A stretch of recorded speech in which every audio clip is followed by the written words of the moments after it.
Okay. Well, I think it is time for some VR Citizen. I got a pretty solid 62 FPS at the moment. Okay, most of the time. Nice. Hell yeah, dude. Oh, let's see here. Virtual desktop does not like Star Citizen, but I've been forcing the issue. Yeah, I tried it on my rig. I used to have those older VR methods that worked nicely, but recent Windows updates or GPU driver updates, I just can't get it to work and run with OBS and stream it at the same time. I might be able to brute force it with this, but I don't think I could transmit the signal, you know? But speaking of this, hang on, let me show you. I'm thumbing over as if you guys can see it.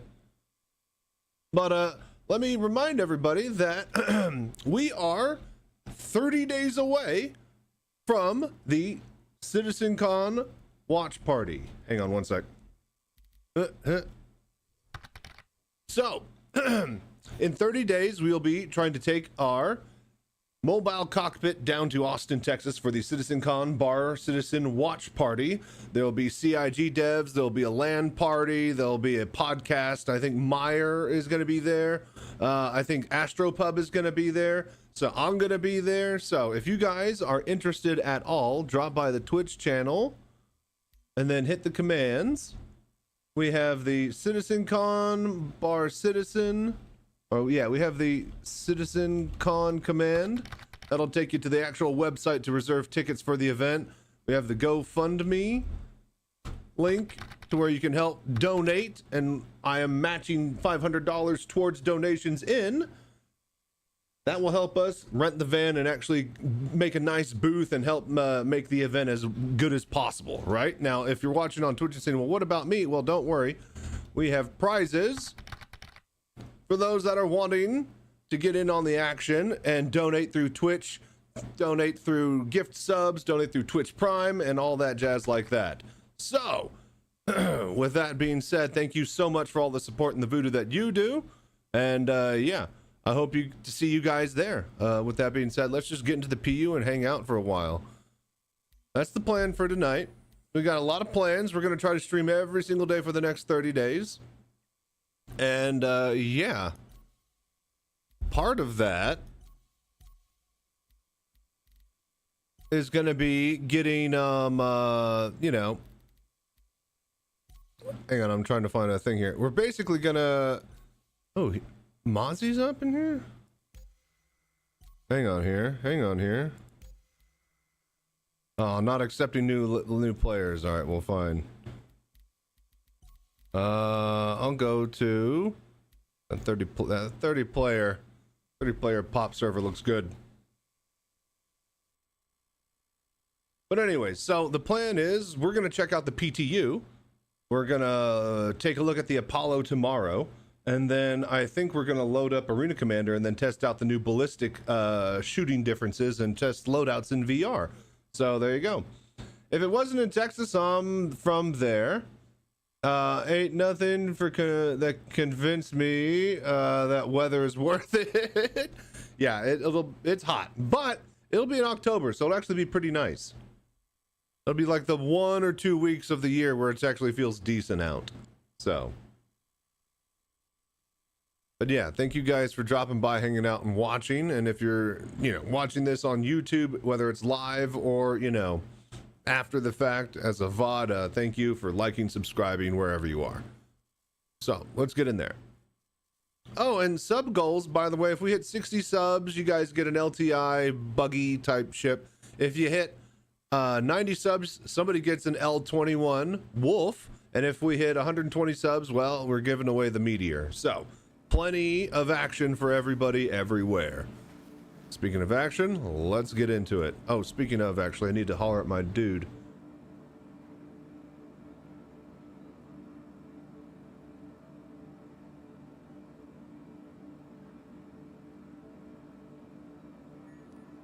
Yo.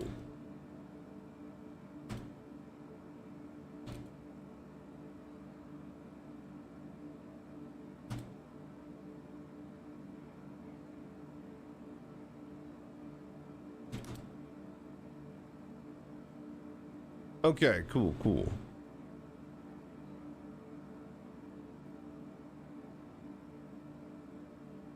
Had to holler at a buddy who's online. Alrighty.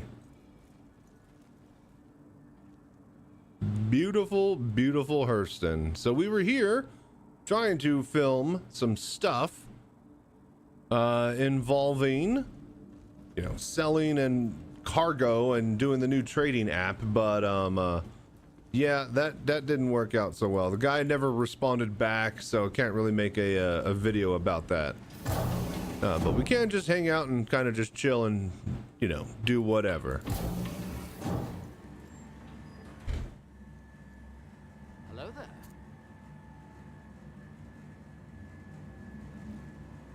One of the things we'll do here in a few hours is we're gonna pop up that Benoit Star Citizen live video, and we're gonna watch that. So that'll be fun. Oh boy. It's always right. Excuse me. It's always something, huh? I've heard that NPCs are spawning quite rapidly everywhere.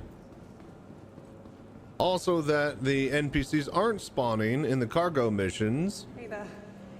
Oh, wait. This way. So yeah, if we wanted, no, wait, huh? Oh, that way. So yeah, if we wanted, oh, that's right, it goes around left. I was like, where's the left? This is here now. This wall is here. Right. 127Ks are fully loaded ships. And it's not loaded. So, okay. So from what I hear, the 127Ks aren't loaded fully with mission cargo, but any cargo. But since you're turning in the mission, you get full credit for like 500 SCU. Yeah. And the enemies aren't spawning for those missions. So you literally just fly up to it and then take it and then turn it in. Yeah. No, I think, what is it? Some people, oh yeah. They're easier. Okay, so it's literally the same, if not more, loading and unloading time for less going back out in between missions and potential failures, because you still have to unload every single SCU, and now there's 500. So they're now a deliver X boxes instead of specific type, but yes, 500 SCU. Gotcha. So is that a bug, or? Because I hear that the enemies aren't spawning for that mission as well, and you just go take them. Now arriving. Kisa Spaceport. Please watch your step when disembarking the train.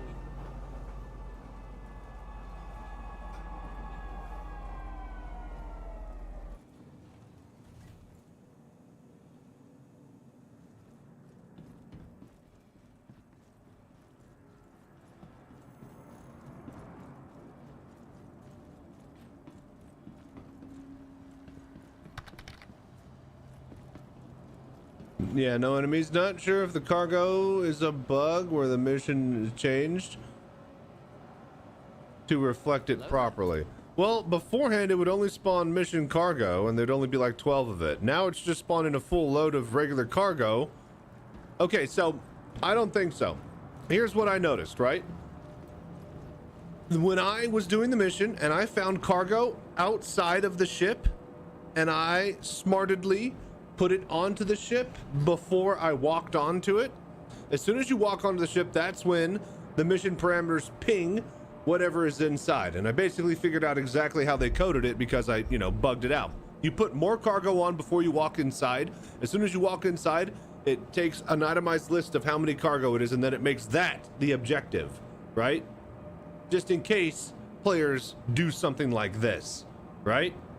So it doesn't change if you put cargo in after, right? But if you put it in before, that's when it queries. So ergo, if the mission is bugged, no enemies are spawning, and all of the ships are filled with 500 SCU of cargo, whenever you walk into that cargo ship, it will query your mission and give you 500 SCU to turn in.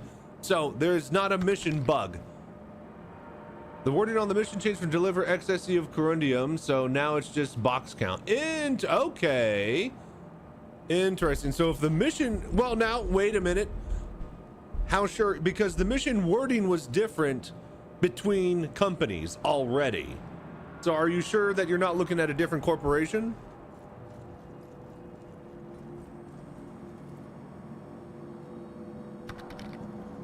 Yep. Okay. Just making sure. Welcome to the ASOP vehicle All right. retrieval system. New PTU has the new, what do you call it, missions, doesn't it?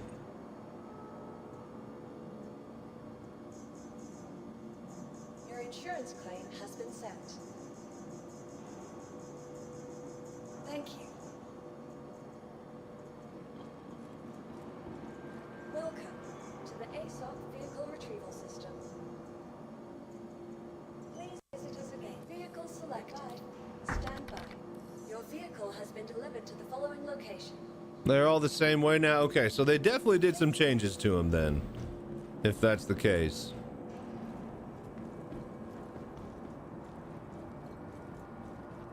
All right, we're gonna look at the wolf, then we're gonna spawn the cutlass. We'll go do some, what do you call it? Go do some LBS mission stuff. The, what do you call it? The Onyx missions. Just chill and do some Onyx. But yeah, there's some new Onyx mission stuff in the, PTU, I hear.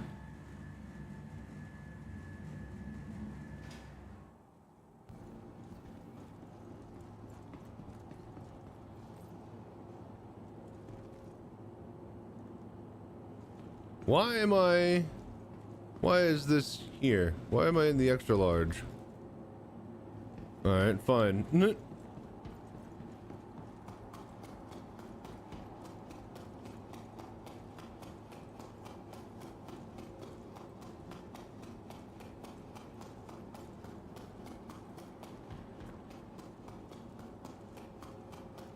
Are there any storage or gun rack stuff in the Merlin? Well, not Merlin, but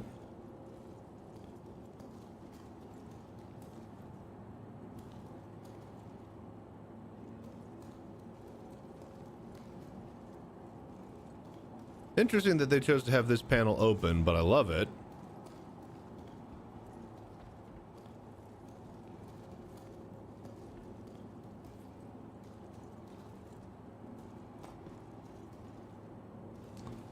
Thing is, though, I don't want to fly that out there. Do I have ammo and everything? We do. All right, we are good to go for a mission or two.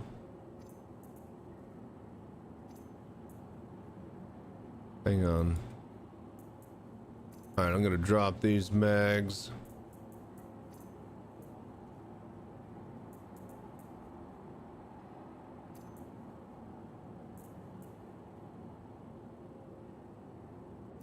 Cool. Tractor beam. So yeah, I saw Salty Mike doing the new Onyx missions. I watched a little bit of it, and then I realized that they're like the new missions, so I kind of turned away. But it looks like you're gonna need like mining tools, salvaging tools, and the repair tool for them. Looks like they're doing a lot more cool stuff. So that'll be really, really interesting.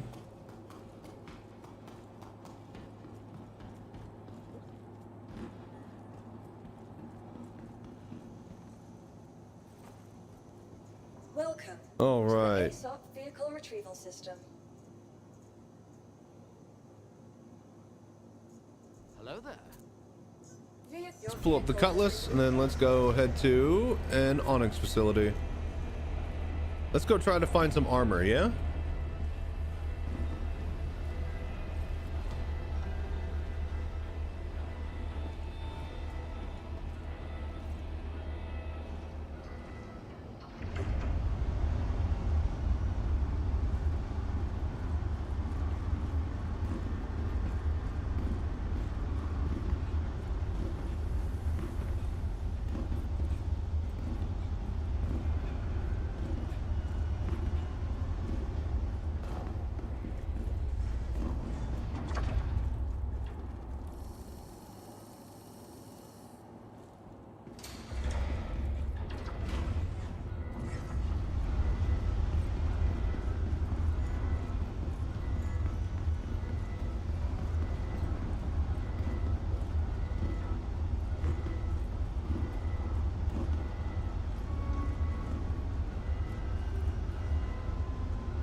Okay. So 30 days to Citizencon. Are you guys excited? Oh, we got a lot to do. Speaking of doing, remember that we are matching donations. So I got $500 of my own money on the line here. So let me know if anybody throws down for it, and I will match every donation up to 500 bucks. That'll at least clear the $1,000 mark that we need for the van. Then everything after that is extra.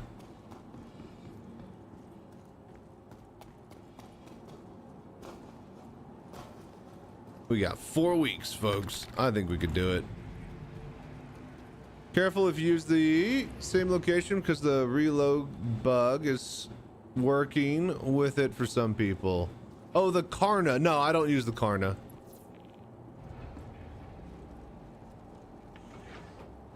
Thank goodness. Yeah, no, I'm more of like a pulse rifle kind of guy. Speaking of, has anybody seen the new Alien Earth series? Me and my buddy started watching that. We were supposed to watch an episode or two tonight, but I passed out, and then he had to go do IT stuff. Emergency call. So, I remember the days. But yeah, new Alien series is incredible. Landing gear up.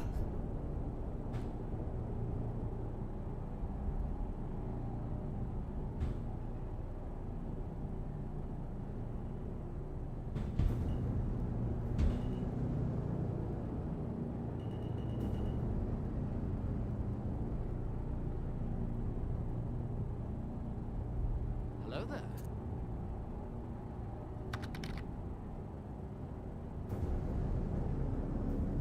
Been hearing about it, but I need to look into it. It's prequel to the Alien movie. Takes like place 3-4 years before it.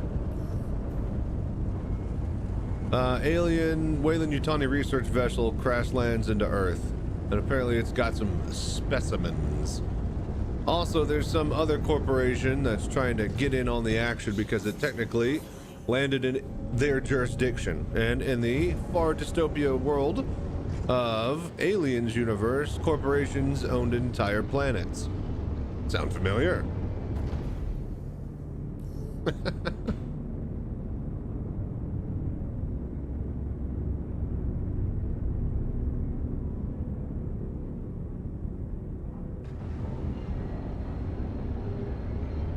All right, let's go farm some armor. Yeah. All right, ad break. Hello there.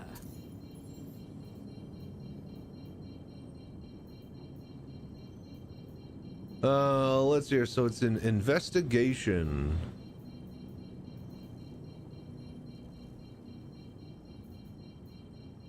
Anomaly data.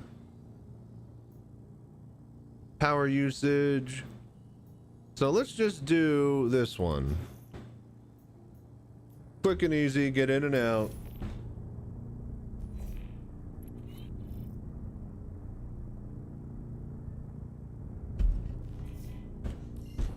Okay, hope you're ready to tackle this one. Just keep your head down and you should be able to get it sorted. Alrighty then, let's go. So I'm assuming that the mission queries wherever you are and gives you like the nearest one.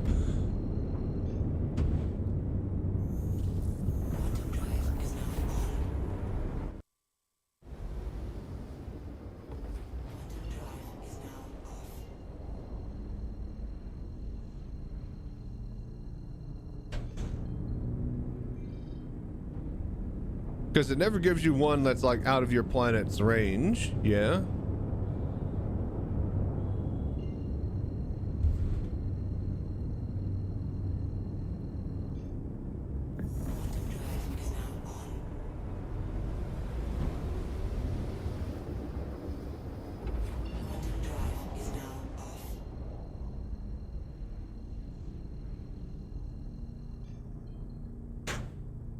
Ah, good old Aberdeen. Smells like a fart. Oh, we gotta go down there. Oh dear. On the dark side too, it's a dark fart.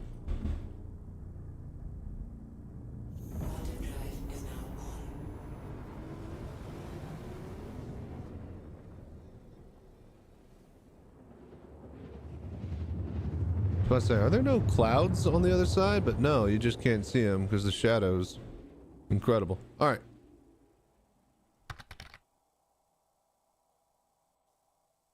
Yeah, I know, right? Drive is now off. It had to be Aberdeen, didn't it?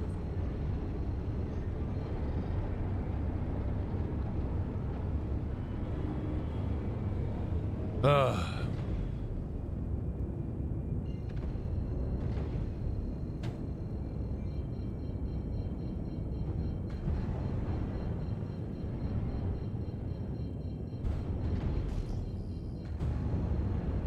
Like, yeah, of course. Why would I be able to see anything?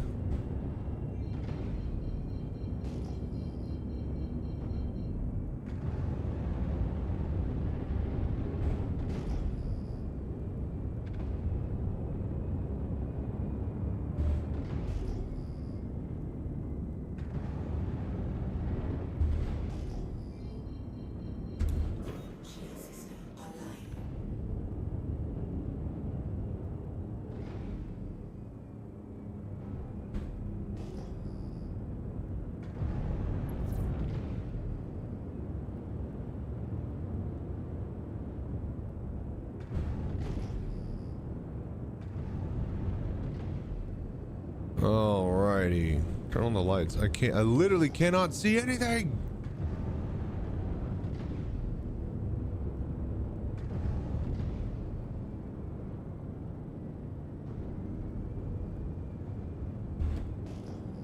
Okay, there we go. Can I not get some fucking lights on it or something, man?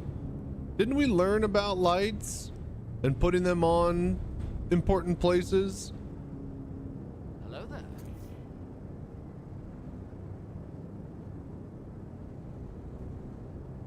And it closed by the time I got here. Great.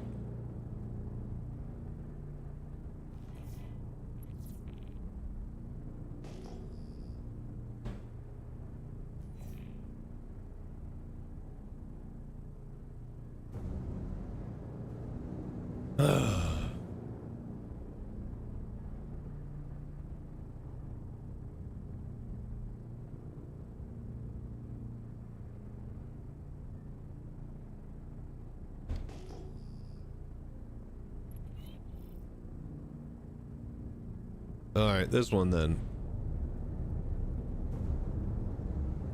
This one's better anyways. Landing gear down.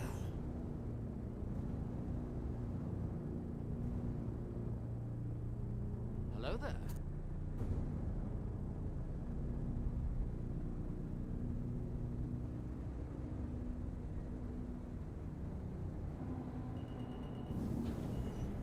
All right, all right. Resistance are offline. Okay, we're here.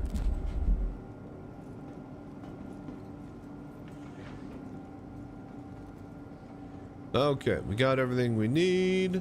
Ammo. Yeah, open door.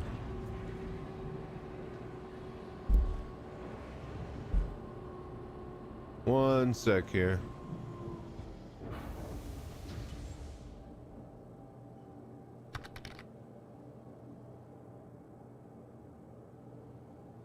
Okay. Back to SC grind. Yep. I leveled up a Merc. Okay, so I wanted to start this, marathon or, prep for it and stream SC the past few days. Right? But I actually cut the underside of my tongue. I guess I bit it or cut it on eating some food or something. And it hurts. It hurt to talk. It's still kind of there, but it's healed up enough to where I can actually, discuss things without making it injure itself more. So yeah. So that wasn't fun. And then in the time that happened, I leveled up a Merc with the grenade strat. And I even made my own expo with plus 6 to all projectiles, as well as 1 extra totem, and I could set down 3 totems, and it's incredible. Everything explodes. And I got my second ascendancy, and I got pin unlocked, and everything's great.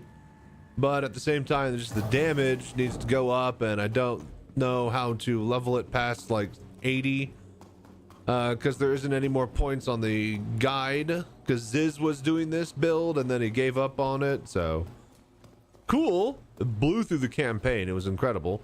And I just used the campaign like frostbolt into incendiary shot, basically frost shotgun into actual shotgun, and it, you know, that just blasted the campaign quite nicely. What are we doing? Getting into engineering? All right. Research, engineering. Yeah. All right.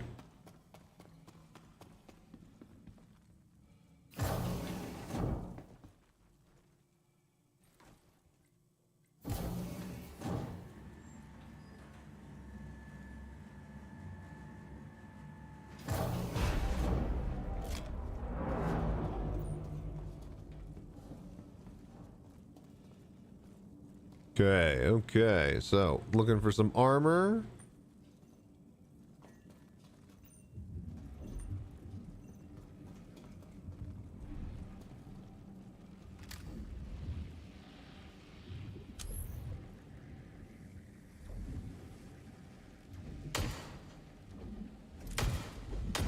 I'm the best shot in the world, I'll have you know.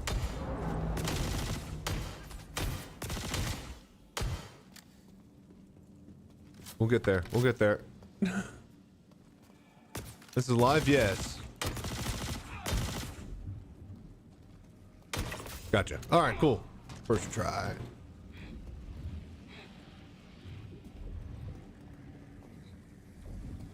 But yes, this is live, Johnny. We are going to try out the new ones in the PTU. I'm downloading that on the other computer. We'll also check out in VR loadouts for ballistic weaponry in Arena Commander.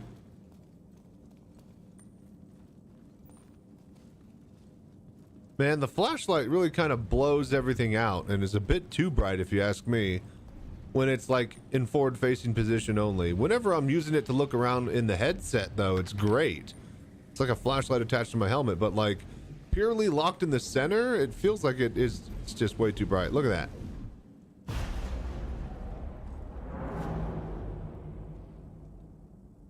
Want to try out that biomass processor. I watched a little bit, just a little bit of Salty Mike going through those missions.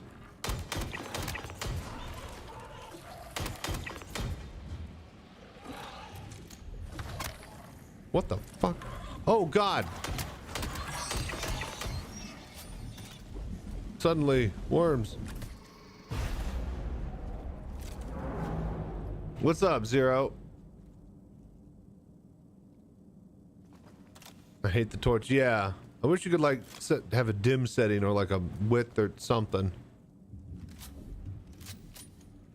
But yeah, I saw Salty Mike play a little bit of it and I realized that there are different new missions and stuff. So yeah, I stopped watching and can't wait to try those out. But did you watch them, Johnny? Do they use the new biomass extractor? I saw them doing stuff with these switches. Oh God.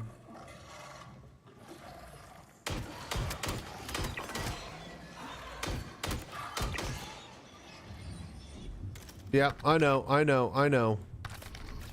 Why didn't you guys fucking tell me? I left it up. Okay. I need to make that a command. Have it pop up. Ooh, okay. Yeah, we should do that. I need to write myself a note. Hang on. Where's my mouse? There we go.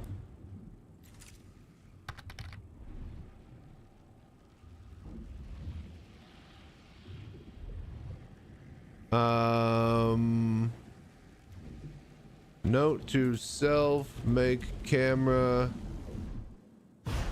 appear on Citizencon command.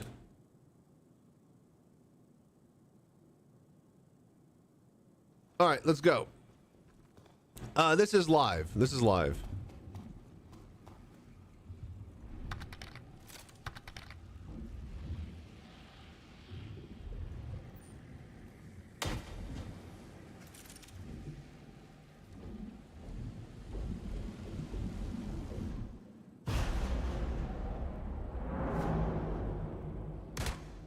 Ow, what the?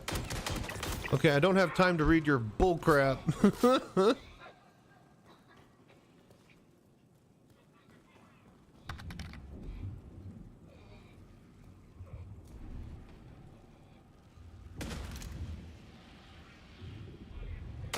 Okay.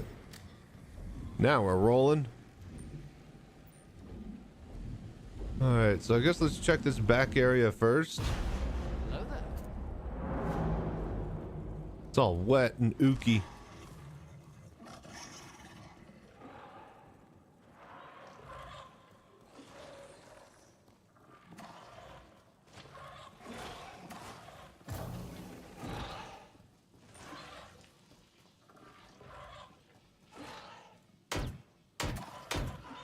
Boy, I'm just such a great shot, aren't I?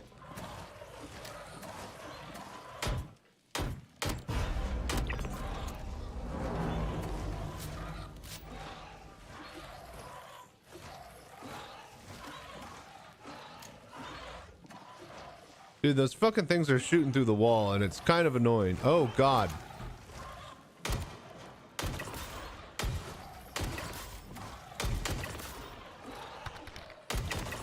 Okay, cool.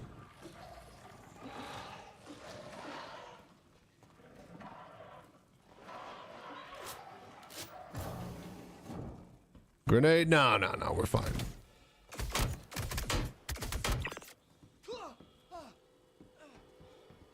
I'm just a horrible shot with this setup. Like, the mouse sensitivity on this mouse is not optimal, but if I change it, then it messes with the Razer soft mouse. This is a Logitech mouse, and my desktop mouse is like a Razer mouse, and that requires software, and yeah, it's fucking stupid. So you got to deal with me being a bad shot. All right, we have ammo right here. There's no armor, really? Mini rocket launcher attached to my helmet. Okay, Predator. Let me guess, it's laser guided too from a shoulder mount pod.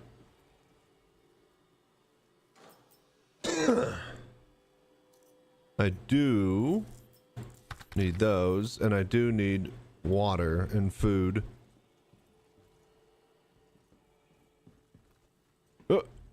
Water bottle. Perfect.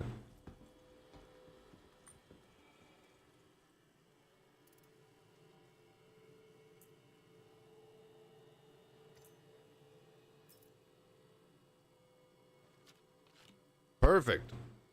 Scavenging off the land. Nice.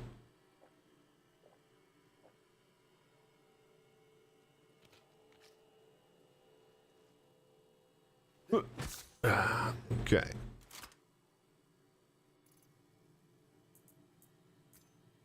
That should sate me enough for now. I am going to take this one though. I do like that they're not props. You know? Those are set there by the developers, right? And they're not props, which is usually the case for bottles on desks. So I wonder if they'll respawn back. It's not like a player came and put those on a desk, right?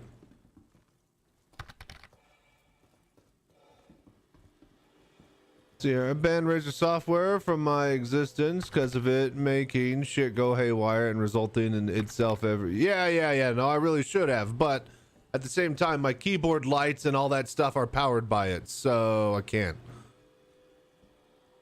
Trust me, I'm totally with you on that one. About to learn... Oh, I was about to Team Rocket you, but I remembered the ears. No, try that out, actually, Justin. I adjusted the sound. It might be good now.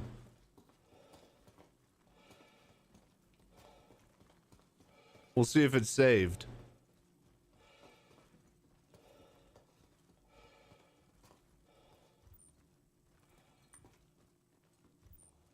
Prepare for trouble. See, that's not bad. Make it double.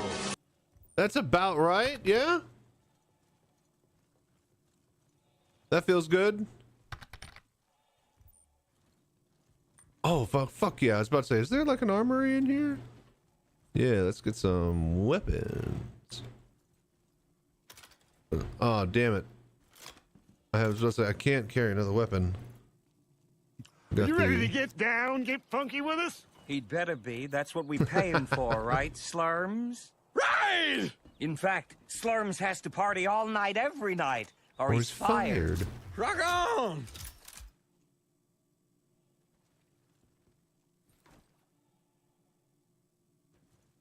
I really wish that you could. Okay, hang on. Let me see if F right click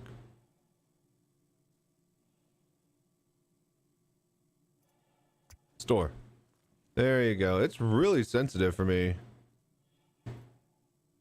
Like a lot.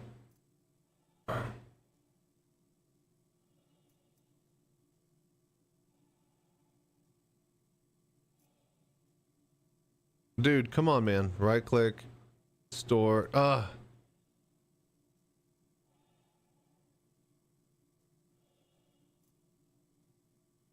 Bro. Like, I'm literally just moving it a pixel. There we go. Okay, I think I figured out the technique. Hold.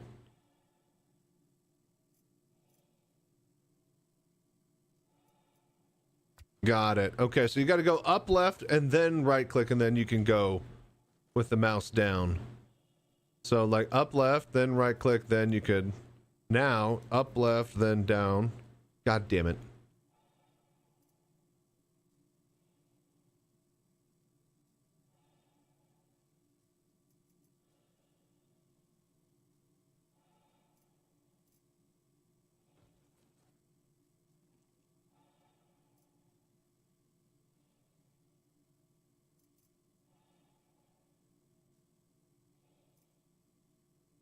Dude, come on.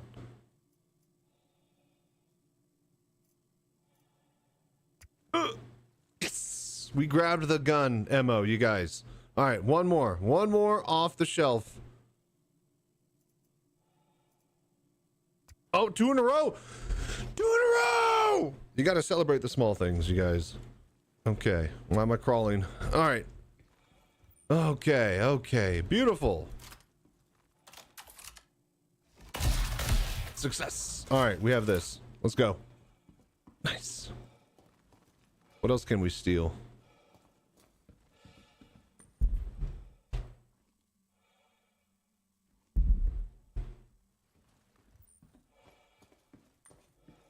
I thought I felt all cool for accessing this storage room through a hole in the thing, but no, that's, you literally just walk in through the front. Okay, armor, here we go. Oracle, Pab Core, Aqua. So those are all crap, yeah?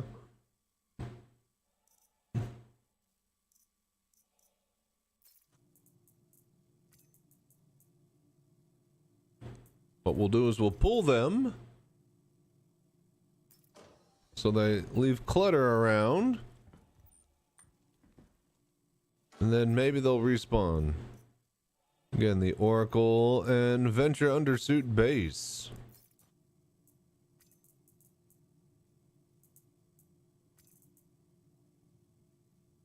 I'm just being a general asshole and making the server performance degrade. So I wonder if this shit here despawns, if they have like a thing that cleans up trash.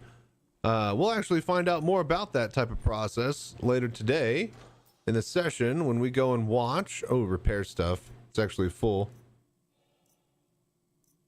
Cambrio, True Hole Tractor.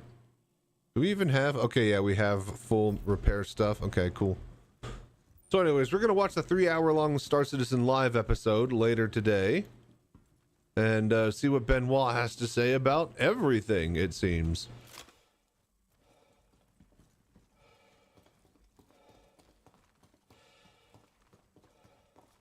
Lobby. Okay, so this is back to the lobby.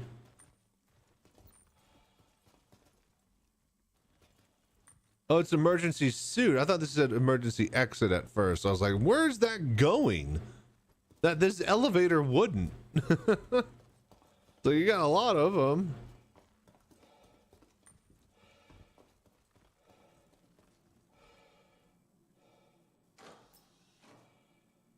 UEE 6th platoon medal damaged. Okay, that's fine. And then we have a 4rel module for mining. That's really interesting. See, why is my sensitivity different? It feels.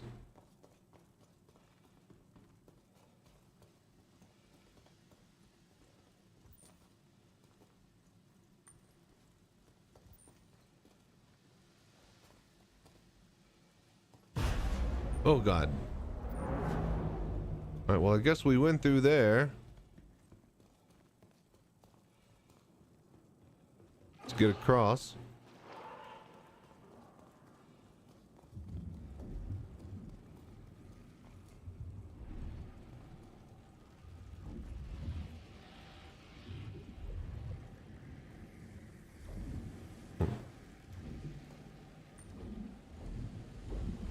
Extract hard drive.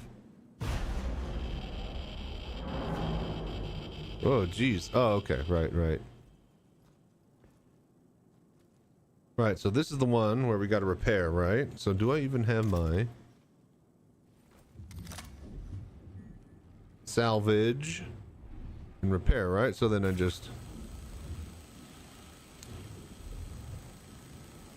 like nobody's actually had to repair, and the fact that you're actually fixing a pipe feels and looks cool. And I can't wait to do shit like this in Star Citizen, in Squadron 42.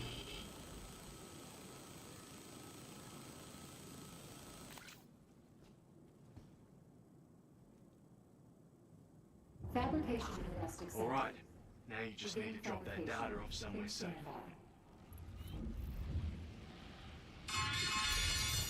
Process complete. Item successfully. The fuck was that? Is that machine? That's the same noise that's on the card printer. I don't see why we needed it to be that loud.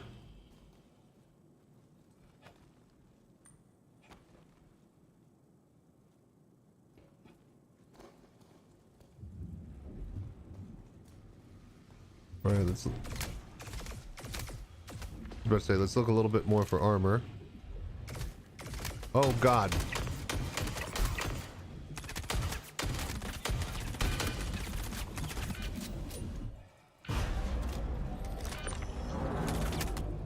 Or just die.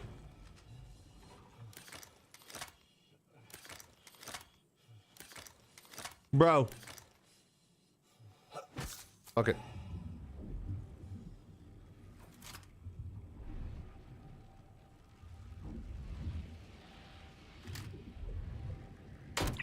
Gotcha.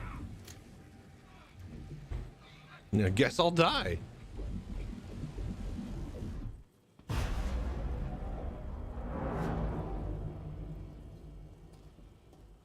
Oh, hello.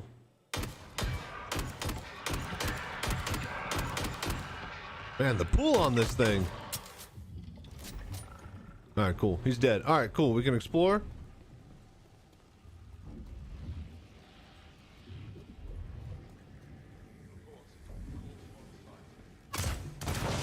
Oh, fuck me.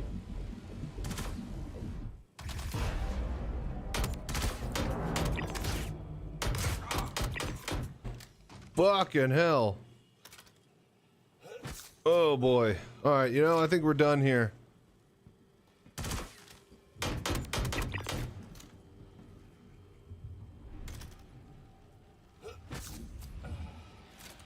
All right, no armor. Huh? Oh, they fucking blew up a barrel on me, those bastards.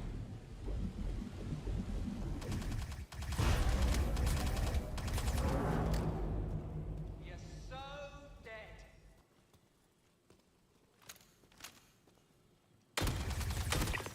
Gotcha, bitch.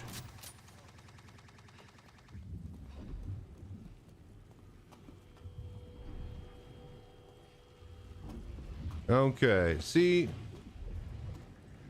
these missions are cool, but like as soon as you take an injury, like, all right, well, fun's over, let's back it up and get out of here. Go back around this way here.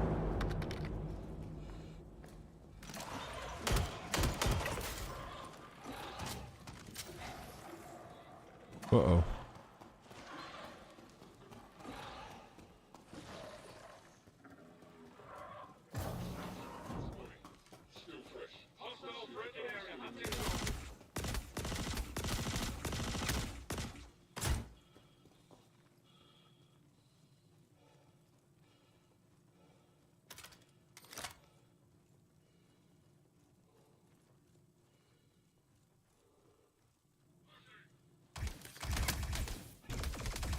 Oh, God.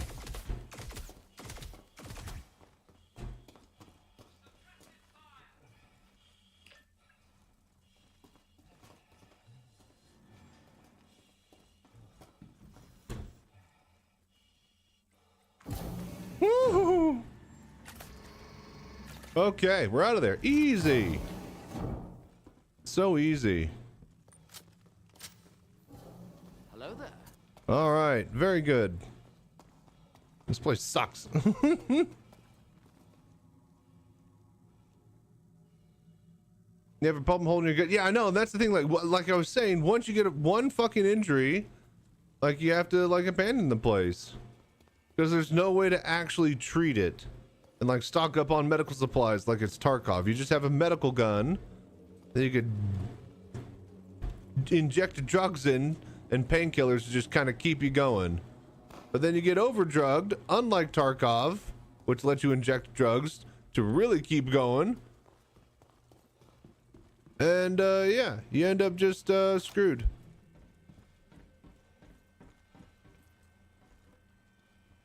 So wait a minute, you can have your gun out in the lobby? Oh, but no, I did have my gun out. That was interesting. Was that my... Oh, I guess that was my multi-tool? I do like that there are med beds here. That is nice. Bro. Let me in the med bed. Lie down.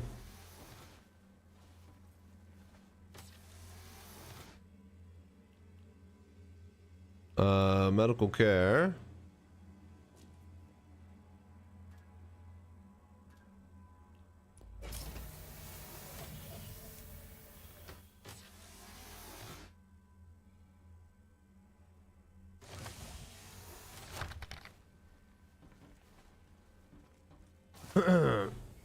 Wonder if they'll increase the cost of med gel containers for med guns once the changes come out. I believe the beds will require goo from the canisters to heal you. Yeah, no clue. No real comment. Just wish that they'd have fucking, you know, like, okay, cool. I'm getting all ready for, you know, gameplay. I have my box full of liquid goo for respawning. My boys are going out, and then boom, someone just pad rams you and blows up your entire night and week and month's worth of fucking fun. So, no repercussions, nothing.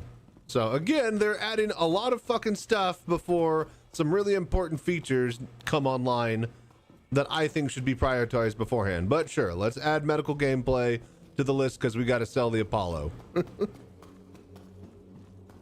Before a system to prevent people from abusing said medical gameplay exists. Sure, why not? Where the fuck is the... That's the medical, so opposite side.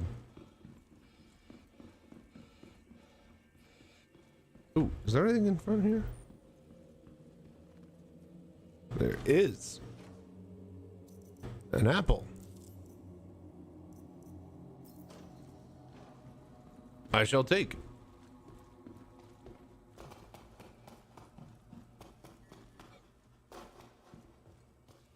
Hello there. All right.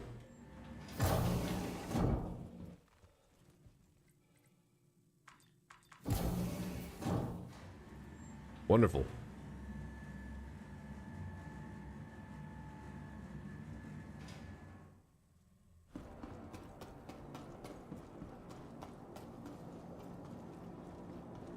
Oh, good. It's still here. Nice.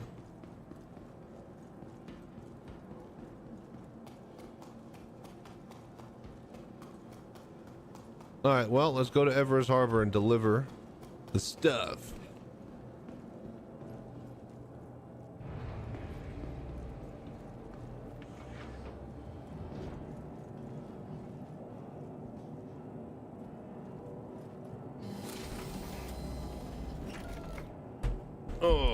Okay, okay.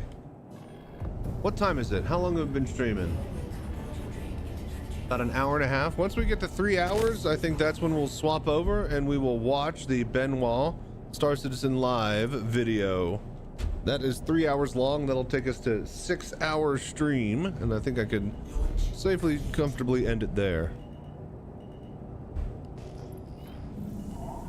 Oh, we're gonna try to stream every single day as a countdown towards Star Citizen, Citizencon, Bar Citizen, the watch party, all that stuff like that.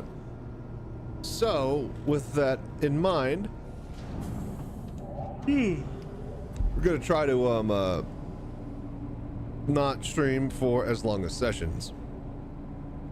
The scope of my engineering So, with that being said, thank you, Troubleshooter, for the tier 1 sub. Does it say how many months? Does it? No, I can't read how many months. What's up, 2Cray2Z? 3 fast, 3 30. Okay, that's not even a word. How you doing, buddy?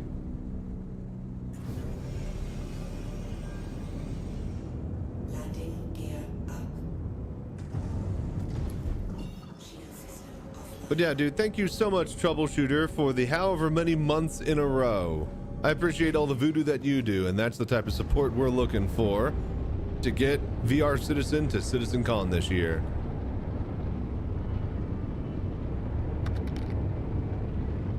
I'm alive, just sitting around, not sure what I'm going to do tonight. Yeah, I'm just kind of going through the motions. I'm waiting tomorrow. We're going to do big PTU stuff. Downloading it now on the other chair. But yeah, there's no Citizencon this year. Nope, I did not. Citizencon watch party in Austin, Texas. If you don't believe me, hit the command. In fact, I'll do it for you because you guys never fucking do.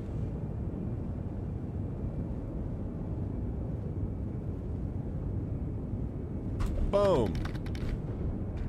Again, we are taking the Cockpit down to Austin, Texas for the Citizencon watch party, which is the only place in America that has a developer studio in the city where the watch parties are happening.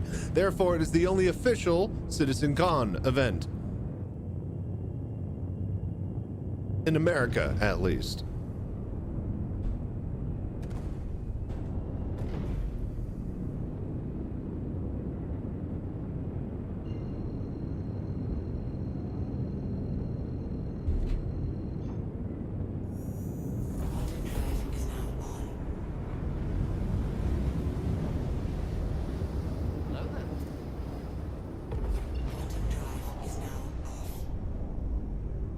Okay, let's see here.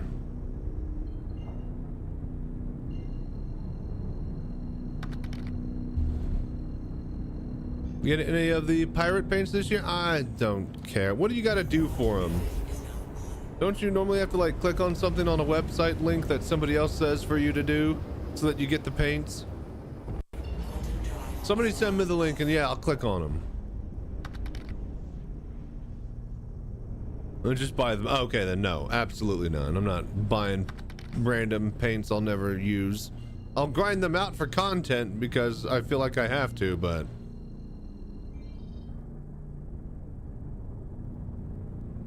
I draw the line at buying.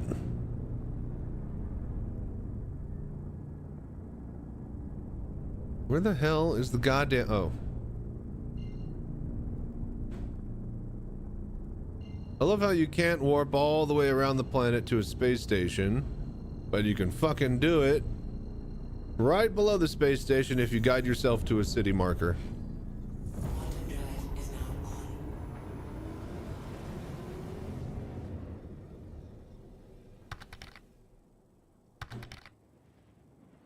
They released Asgard Skull Crusher paint this year, and it is sick. Interesting. Just worried that there won't be any Squadron 42 at this year's Citizencon. Makes me worry that they might not make their 2026 release. No. If you, we'll watch the thing. There's a full quote from him that they drew their line in the sand and that they are dedicated and committed to that.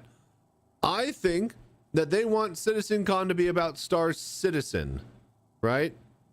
because they could easily make it like, you know, entire weeks worth of shows for Squadron 42, which I think they have done and will do whenever it comes out. But that's not the time. He says in the video, when the time is right, you're gonna hear nothing but stuff about Squadron 42. So I think they're still able to commit and make the 2026 deadline. I just don't think it's gonna be early 2026. Probably a summer release if we're lucky. Hopefully we get a date, but I think that they will give us a date closer to Christmas now, if they're saying that. I don't know. We still got a month out, you know? He made a Reddit post replying to people complaining about the lack of Squadron 42 content at the Digital Citizencon this year. And yeah, he said that they are working hard on it.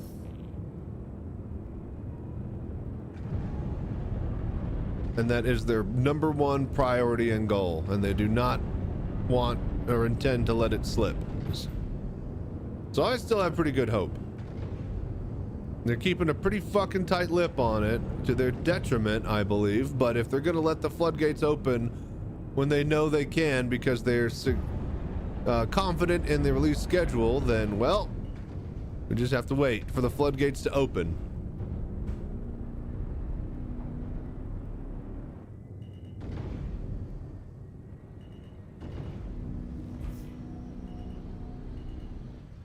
Landing gear down. All right, we are here.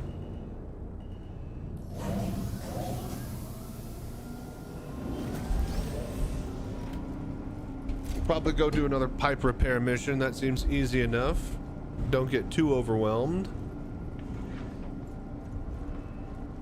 We can go check the armor box spot on the left side by the exit again.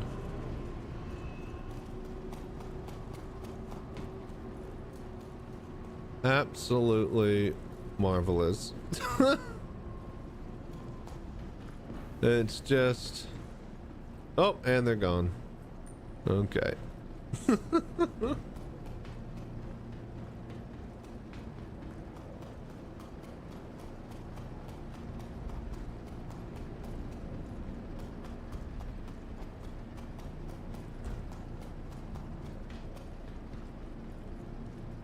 All right, let's drop this stupid thing off in this stupid elevator.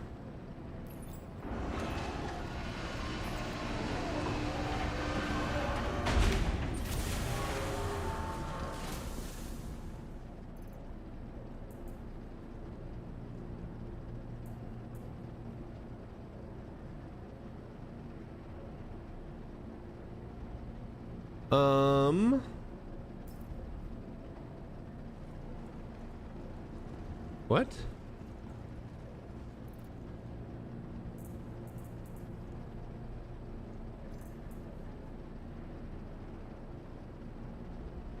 Did I drop the flight data? Where's the flight data?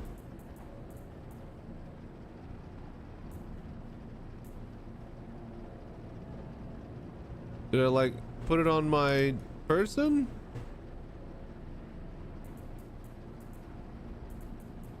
All I have is this platoon medal that's slightly damaged.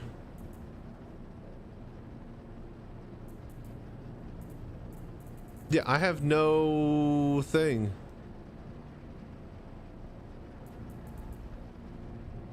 Did I drop it? Oh, that's the stupidest fucking thing in the goddamn world. Alright, well, I guess I'm a bad investigator. Alright, goodbye.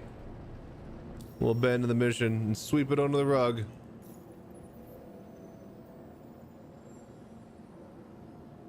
Deliver the anomaly data. Yeah, that's weird. Where'd it go?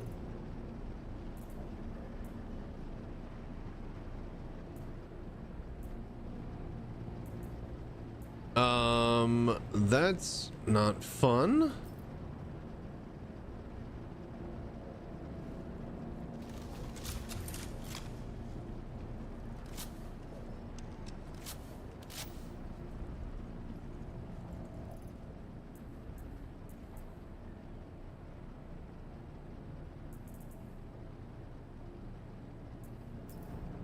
Interesting. It won't let me put ammo on my belt.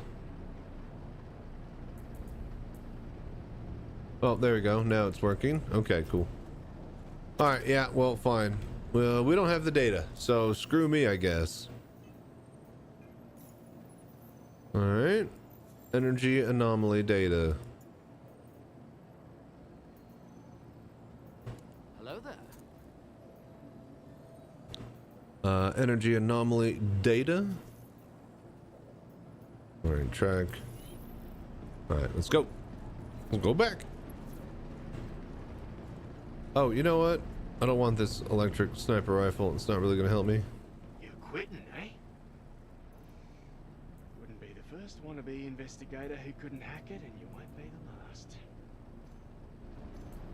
No, don't take off your Okay, pants. Hope you're ready to tackle this one. Just keep your head down and you should be able to get it sorted. All right, laser rifle. Then move the laser rifle magazines. Put that there.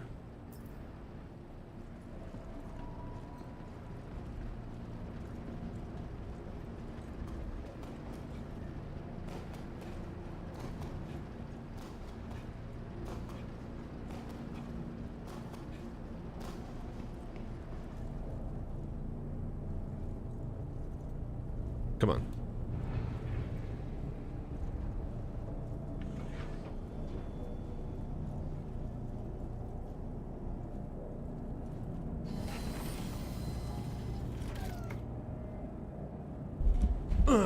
All right.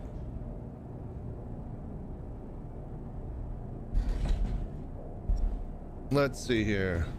That.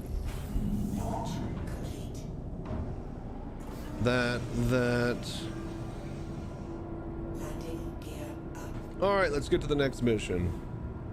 We'll do one more, maybe two, and then I think we will get comfortable over at the desktop.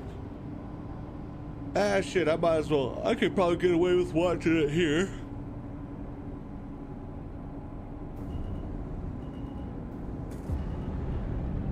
Yeah, I might as well just post this as a react video to my channel. Give my opinions on the matter.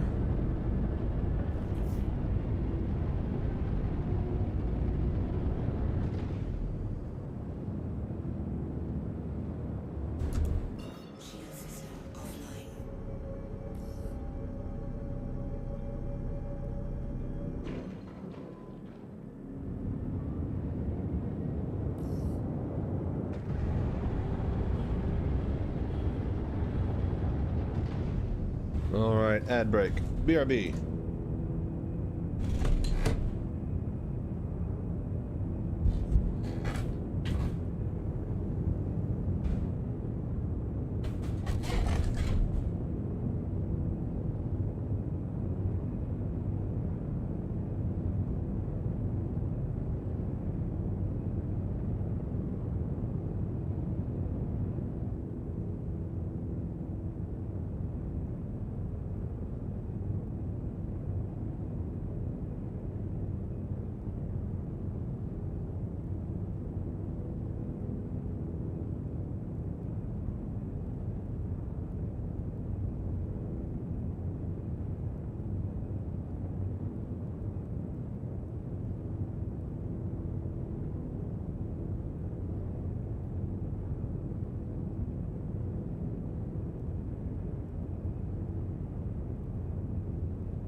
Okay, okay.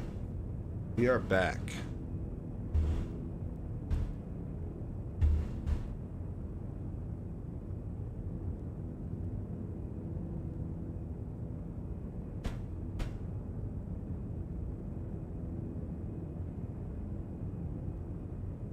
All right.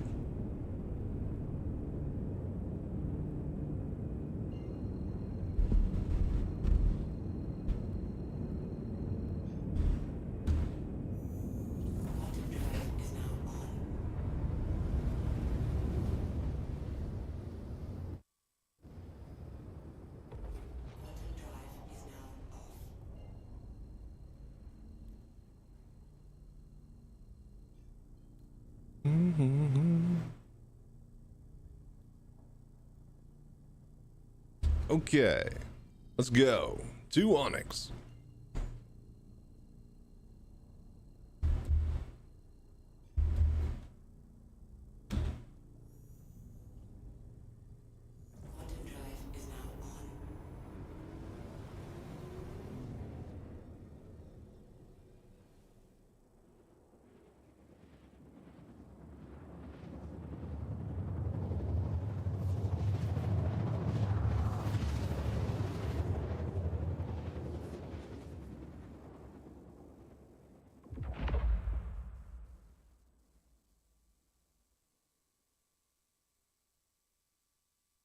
What a gorgeous looking game. You know?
Okay, we are here. And I can actually see it too, because we come in on the day side. Isn't that wonderful? My God. Landing gear down.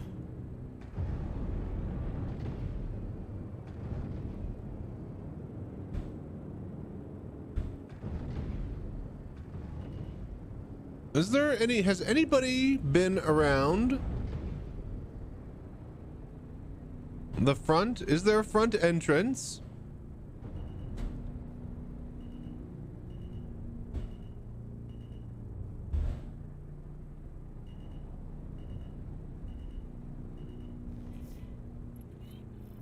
Landing complete.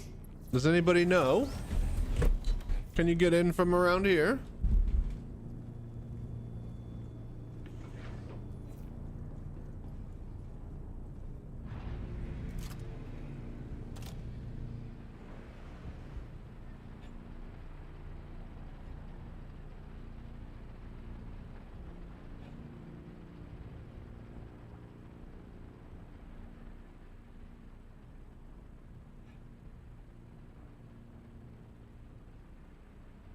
All right, what do we got?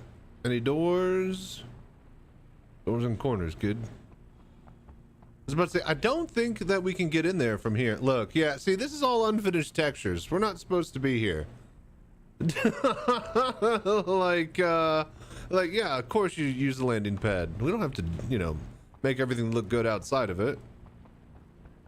That, to be fair, I think that's just like a missing red stripe or something that is not loaded in or not coded properly. They got the rest of the thing in, including the bolts and shit that hold it, so.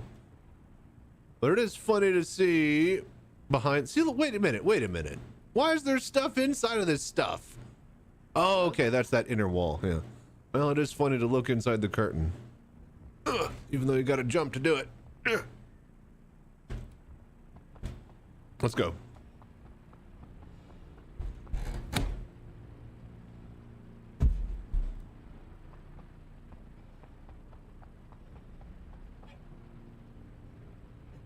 Oh shit. No way, right?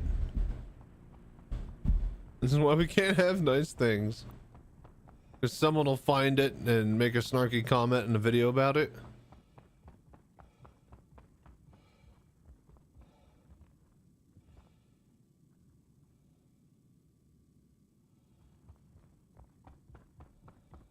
Bit of exploring.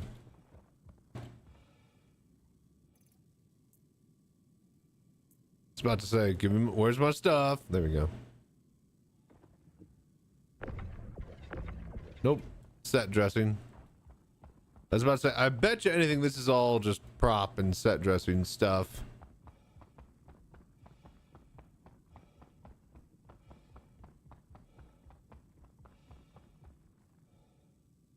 There's no way, right? There's absolutely no way. We're like wasting time, yeah? There's just a big giant waste getting all the way to the end of this long running hall. Right? Right?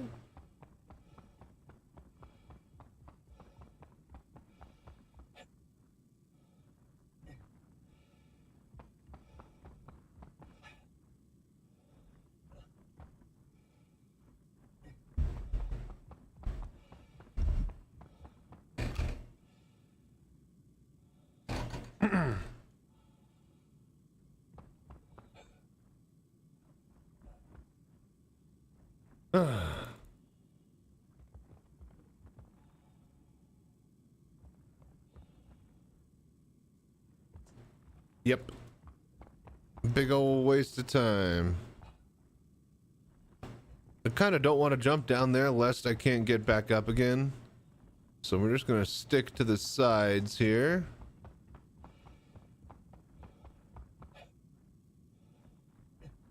All right, let's get back to the ship and let's actually get in the facility.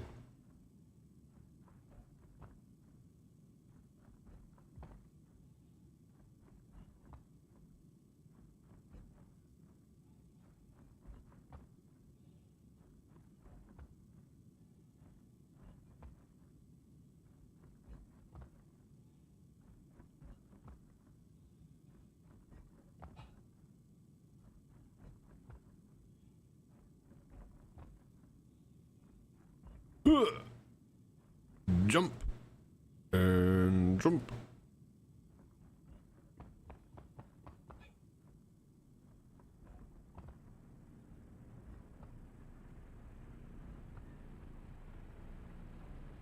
Okay.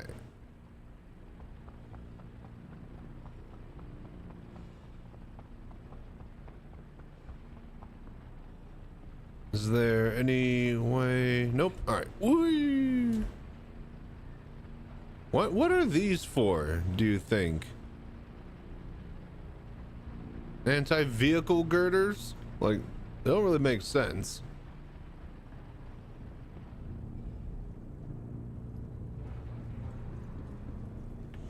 All right. Quit screwing around. Let's get inside.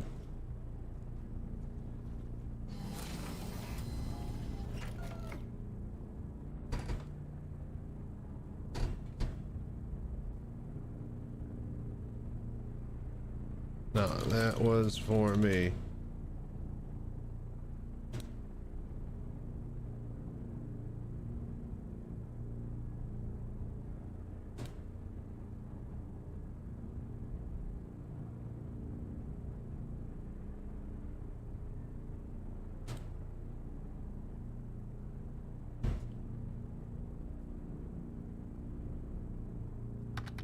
All right.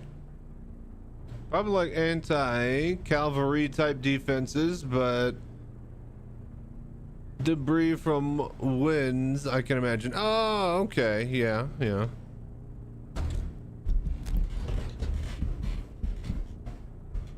Launch complete.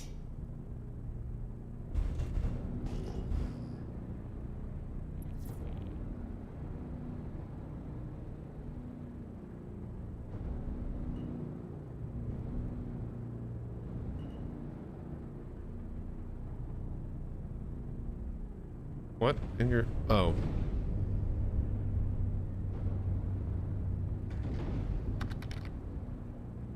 Pisces on windless moons aren't raised like that. Oh, really? Interesting. Need to take a look. Landing complete.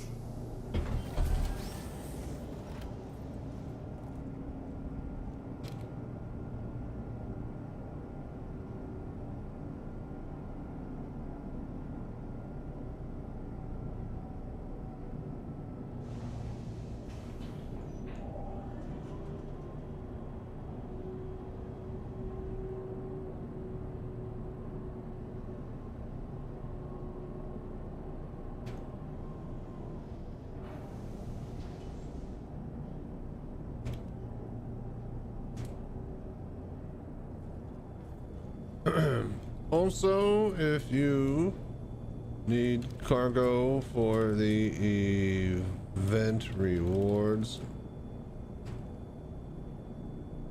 let me know. All right.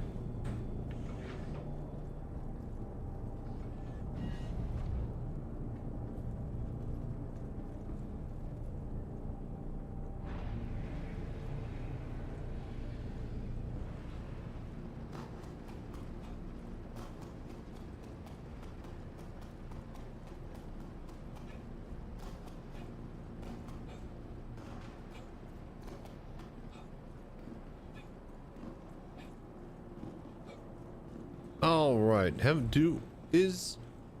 These are all different places, right? So it's not like they're all connected.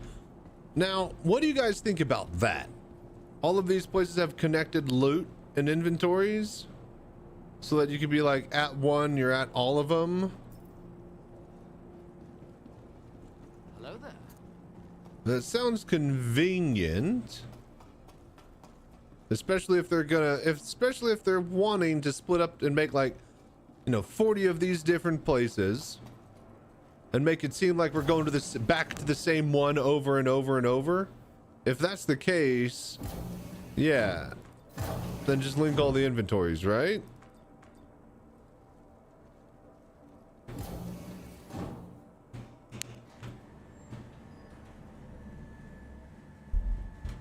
Yeah. Like, does anybody know narratively if we're supposed to be going back to the same facility over and over and over, or are these actually different facilities, but they're just the same layout at each one? And Dr. George has been going to each one. It just doesn't make a lot of sense when you try to think. All right, let's stop thinking and let's just start doing.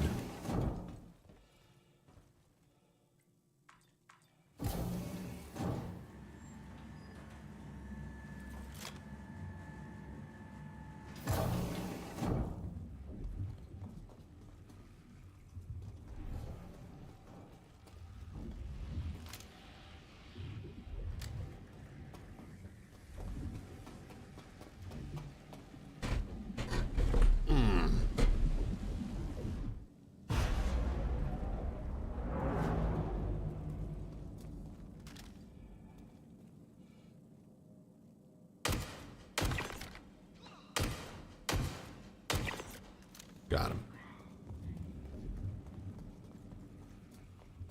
him. Free multi-tool. That's convenient.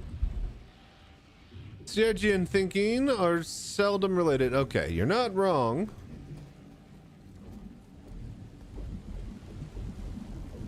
Not wrong. Hello there.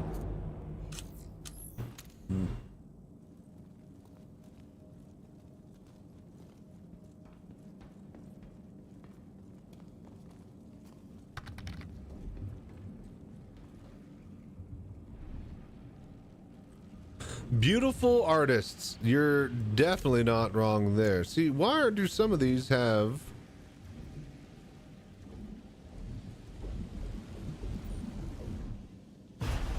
It's gotta be wrong, right? Like, these are just misplaced assets? Because it's coming through the pipes from above. I was wondering what was up with that. But then again, these are here, suggesting... Oh, wait a minute. Wait a minute. Have these been formed naturally recently? Because that's impossible.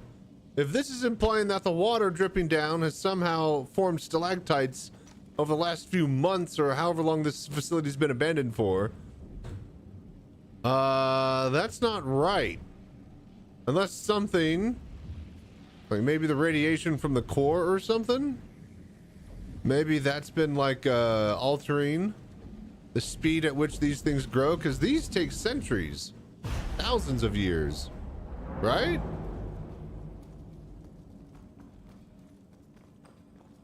Like all of this makes sense. But the ones, you know, through the metal girders.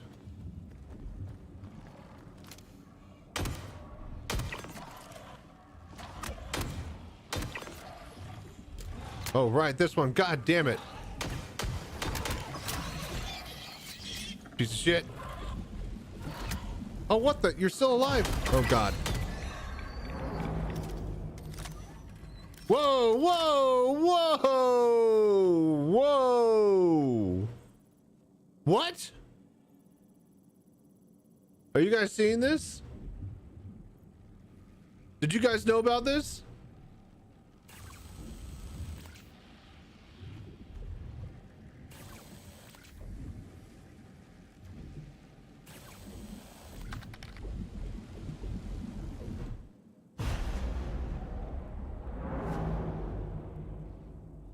Can't use your mining tools. Okay, see, that's why they're highlightable.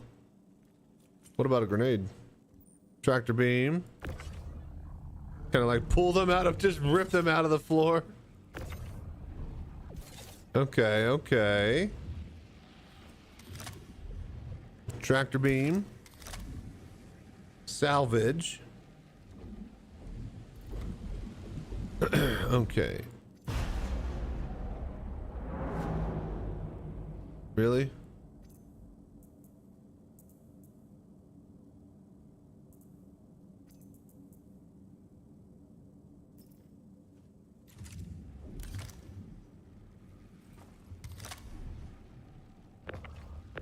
Do I seriously just have 2 tractor beams?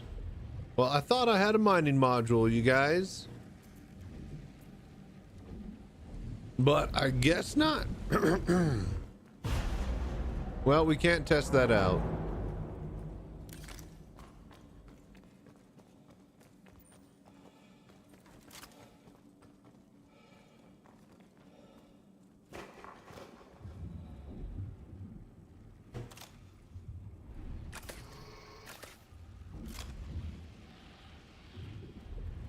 Hello there. Come on, spawn again. I know you want to.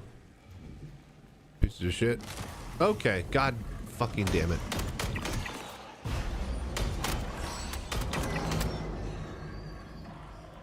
You. I see you.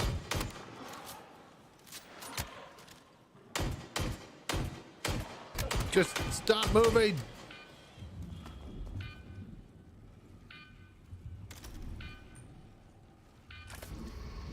All right, we're fine.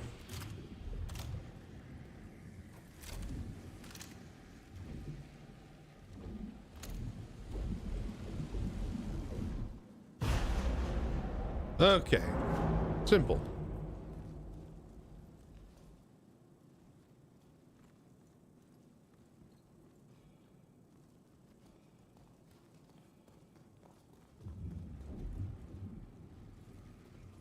All right, there it is.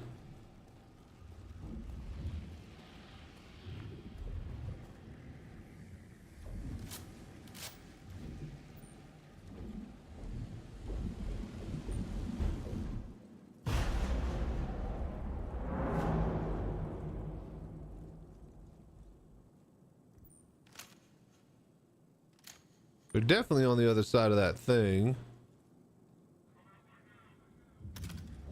Or right there in front of me.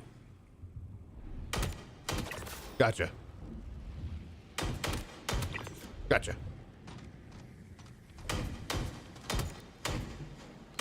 Gotcha. I like how their guns pop up in the sky now. Like it's a Borderlands game. Speaking of, Borderlands 4 is out. How do I have a tier 3 injury already on my arms?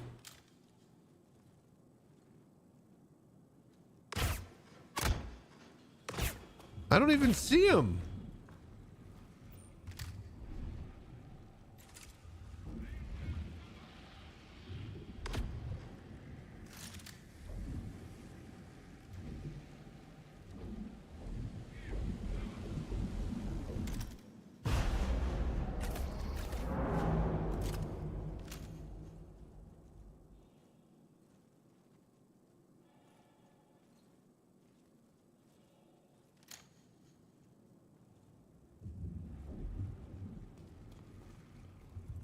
Where are they at?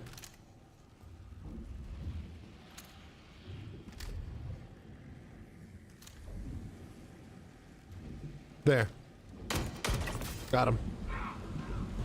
Basically just go chest, and then the next shot will be pretty much by their head. Borderlands 4 looks pretty good. Akin to the second Borderlands, 3 can go eat a puzzle. All right, cool. Interesting phrase. Yeah, I don't know. Everybody seems to think that 4 is interesting.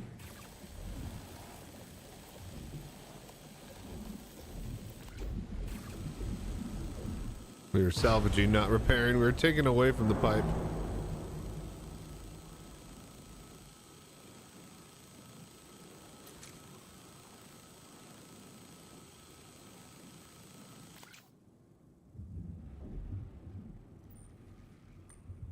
All right, boom.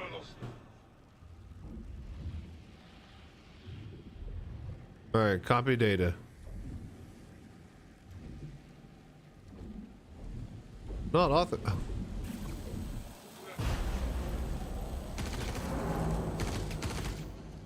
Fuck. Little bitch. Hello there. Trying to repair a pipe here, man. God, lay off. It's not even my job. One of you guys should be doing this.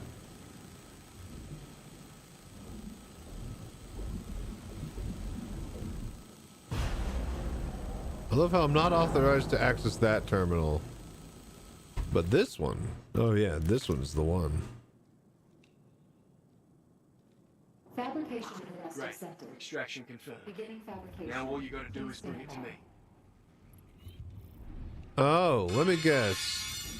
I never stored this Item fucking successfully disc. fabricated. Let me fucking guess. Is that what happened last time? The union guys pissed off? You're starting their work. So they think I'm a scav, huh? Is that what you're saying? Fuck. Got him. Hit him in the knee. Hello there.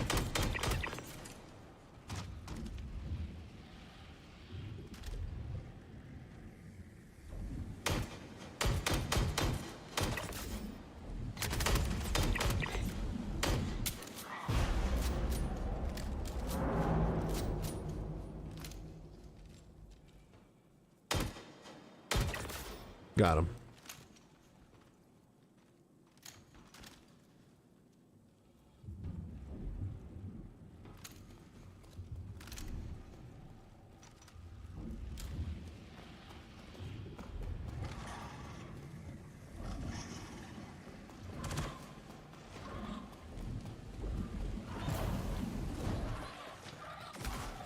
Whew. Somebody shot at me with a laser.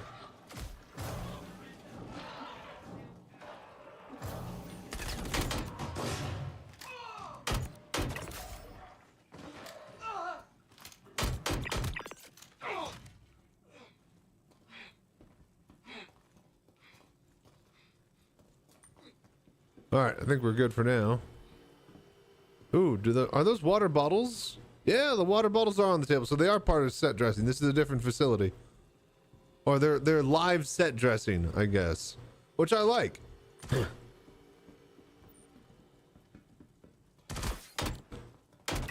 Gotcha.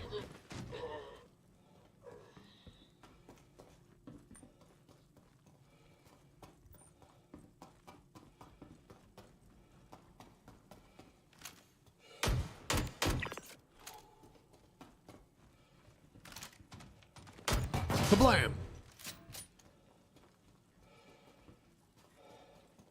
Alright, we're on the side with the exit. So let's just check for war medals and stuff.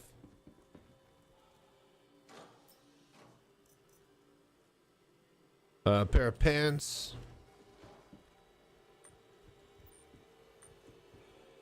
That won't exactly help.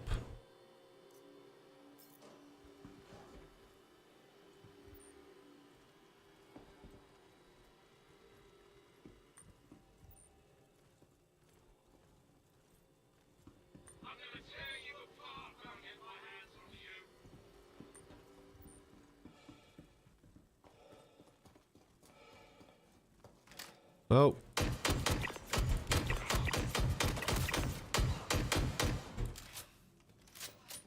That's gonna get really interesting.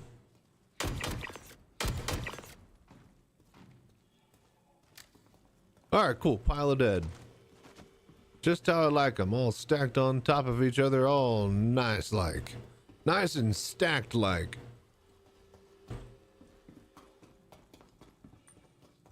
Some good stacking right there.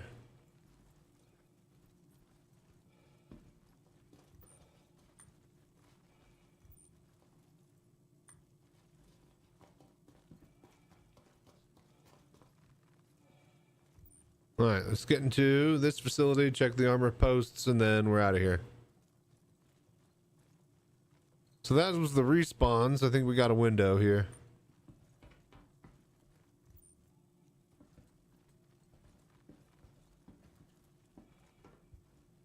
All right, another Volt electric rifle. Cambrio light tractor beam. So no mining attachment still.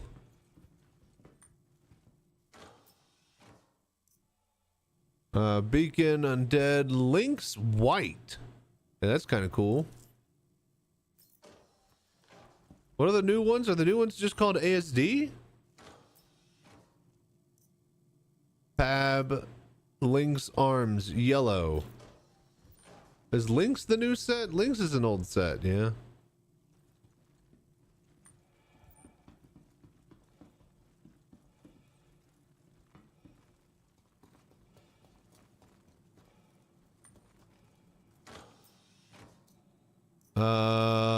Work vest.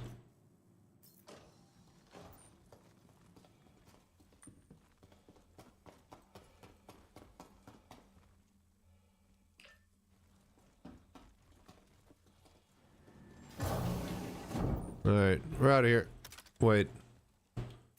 Do we have the goddamn thing this time? Yes, we have the data. Alright, let's go turn in the data.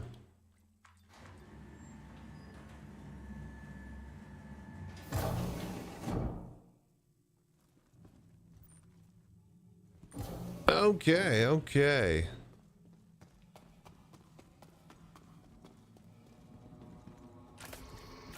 Tier 3 arm injury, not so worse for wear, but definitely took some hits.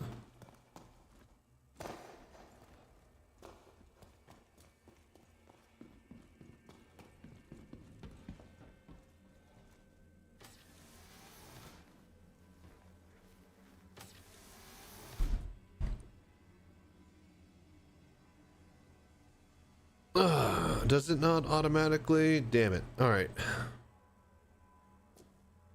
I guess that's just general health and food and water, huh? Actual injury, we gotta hit the button.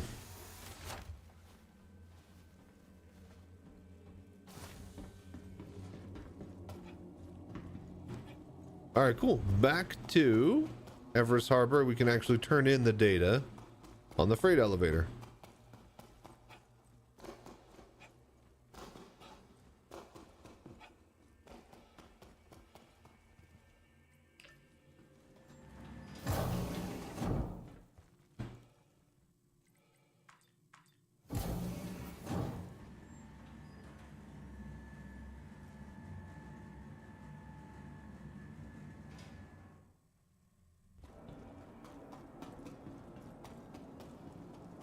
All right.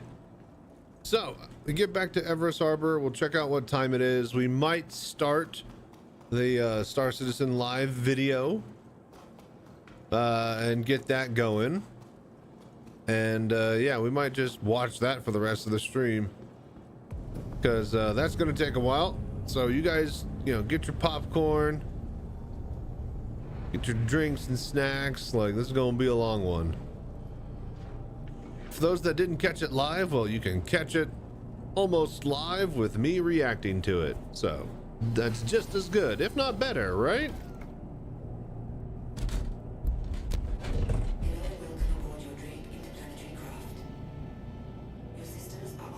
Yeah. All right, let's go. Launch complete. Landing gear up.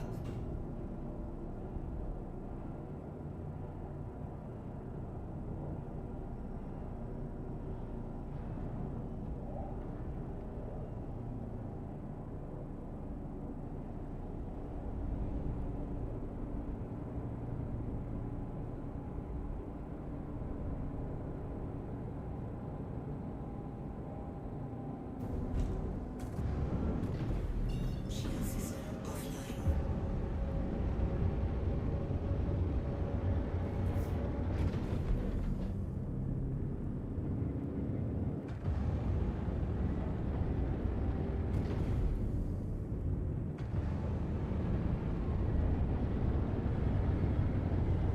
Okay, okay.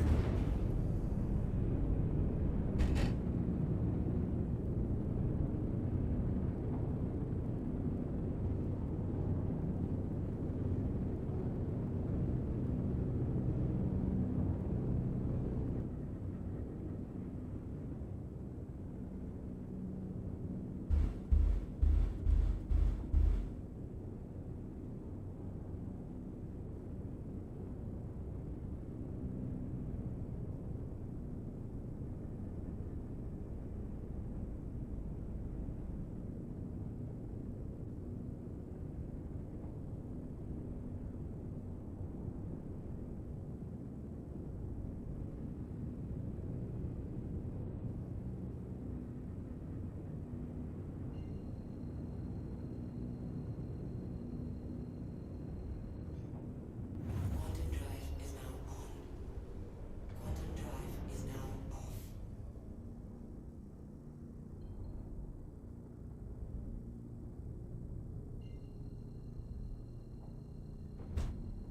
Okay. Quantum drive is now on. Quantum drive is now off.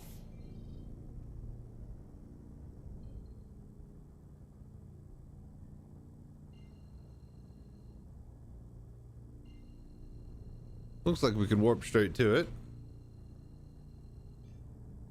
Quantum drive is now on.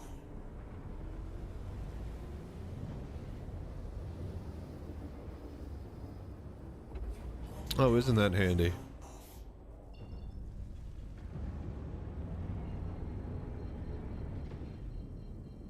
I was about to say, you know, that's probably why they want you to warp to a side location and then warp over to Everest.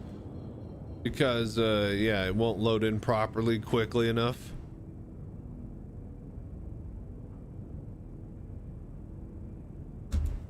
Shield system online. It doesn't know that you're going to go to Everest Harbor, so, you know, it never actually loads it on your RAM until you actually select and decide to go there, in which case it starts up the process. If you're able to warp straight over there from another moon, that's not enough time for it to load the entire station. Plus all the dumpster cargo around it. Yeah, all the bull crap. Other players' ships, leftover things, exploded cargo missions all over the edges of the station doors.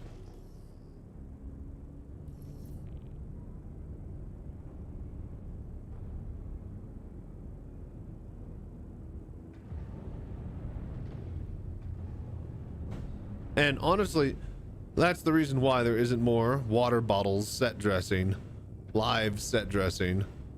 Each one of those is an extra entity count. And like little just bits and bobs around, as cool as it would be to have it interactable, just that's just massive amounts of extra inventory or entities that we just cannot be keeping track of.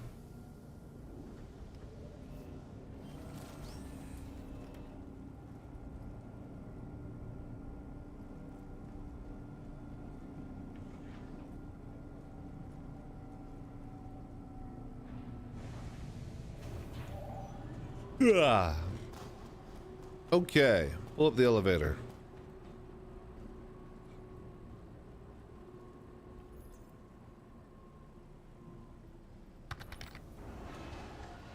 Reminds me of Eve back in the day. PC could barely handle it. Long live Jita. Yeah, I played Eve a little bit. Got to the point where I bought like a small, medium, like mining ship, like the big flat one with a bunch of lasers. And I went to a place and mined some, and I was like, all right, cool. Now I could use this to make a bunch of money to buy the good ships. And then I was like, all right, well, I guess I'm done. I don't want to grind out to buy the big ships. Grind out to buy the mining ship. And then I was like, all right, yeah, that's fine.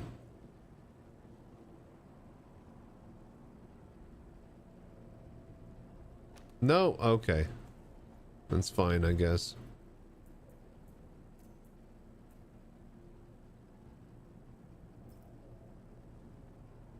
Yep, alright, that's pretty flat.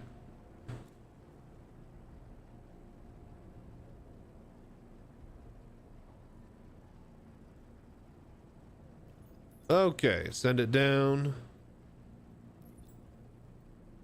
ASD drive confirm. All right, success. Hang on one sec. BRB.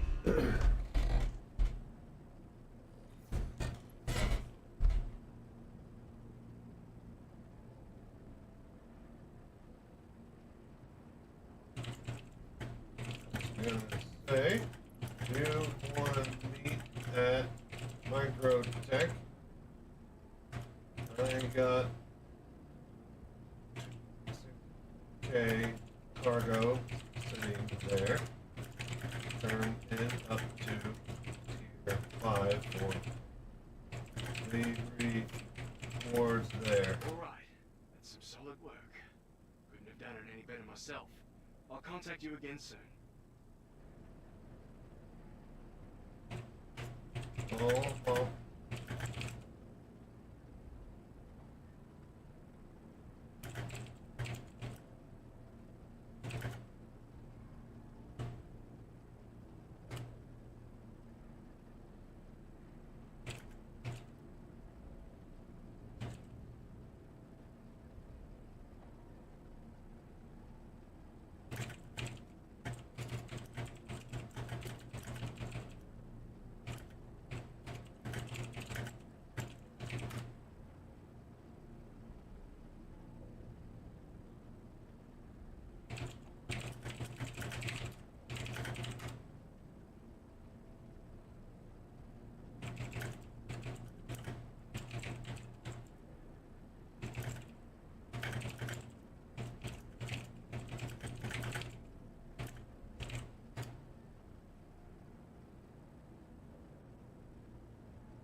Okay.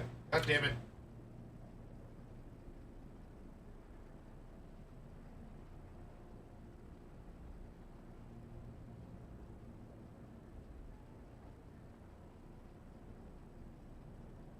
Okay.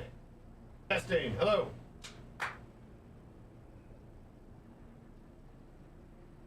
Okay. Hang on. Testing. There we go. Okay, cool.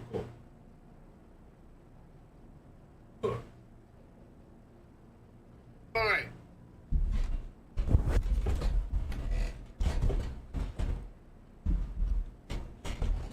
Oh, good. Ad break. All right, cool. So really quickly, I'm going to meet a buddy at Microtech, and I'm going to give him all of my cargo so that he can get tier 5 of the rewards. And that'll be fun.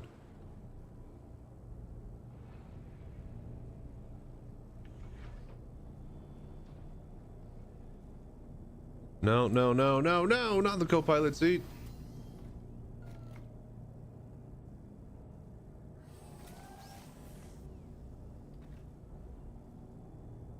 All right. Can you hear me? Yeah. Do you want to mess around with the Kruger Wolf, by the way? I could throw it into your hangar. I flew one already. I love it. I was actually It's about so to beautiful, upgrade my dude. Suilan. I was about to upgrade my Suilan to it. Yeah, oh, that's a perfect upgrade to the Suyin, because that's like Yeah. $90 or something. Yeah. Oh, that's perfect. I found out how agile it was. I don't like the guns on it though. It's only... They have buffed ballistics by like 20% across the board in the PTU. Oh, okay. So like, Meteor and Kruger can actually, you know, have some bite to it. Nice. So yeah, like, and that also means ballistic cannon loadouts are on the menu. Yeah, that's exactly what I was. And I was like, actually just okay, bought a I'm whole really bunch of- interested in testing that out. So Yeah, I'm just down put- whenever you are. Eventually. Attrition 3s and some ballistic cannons on my MSR. All right, I Throw am turret. heading out of what do you call it, Hurston, going over to Tressler now, and then I need to. All my cargo's at the planet. Babbage. So Is that yeah, Babbage? at Babbage. Okay. So I'll meet you Yeah, there. I'll go to Babbage. That's fine.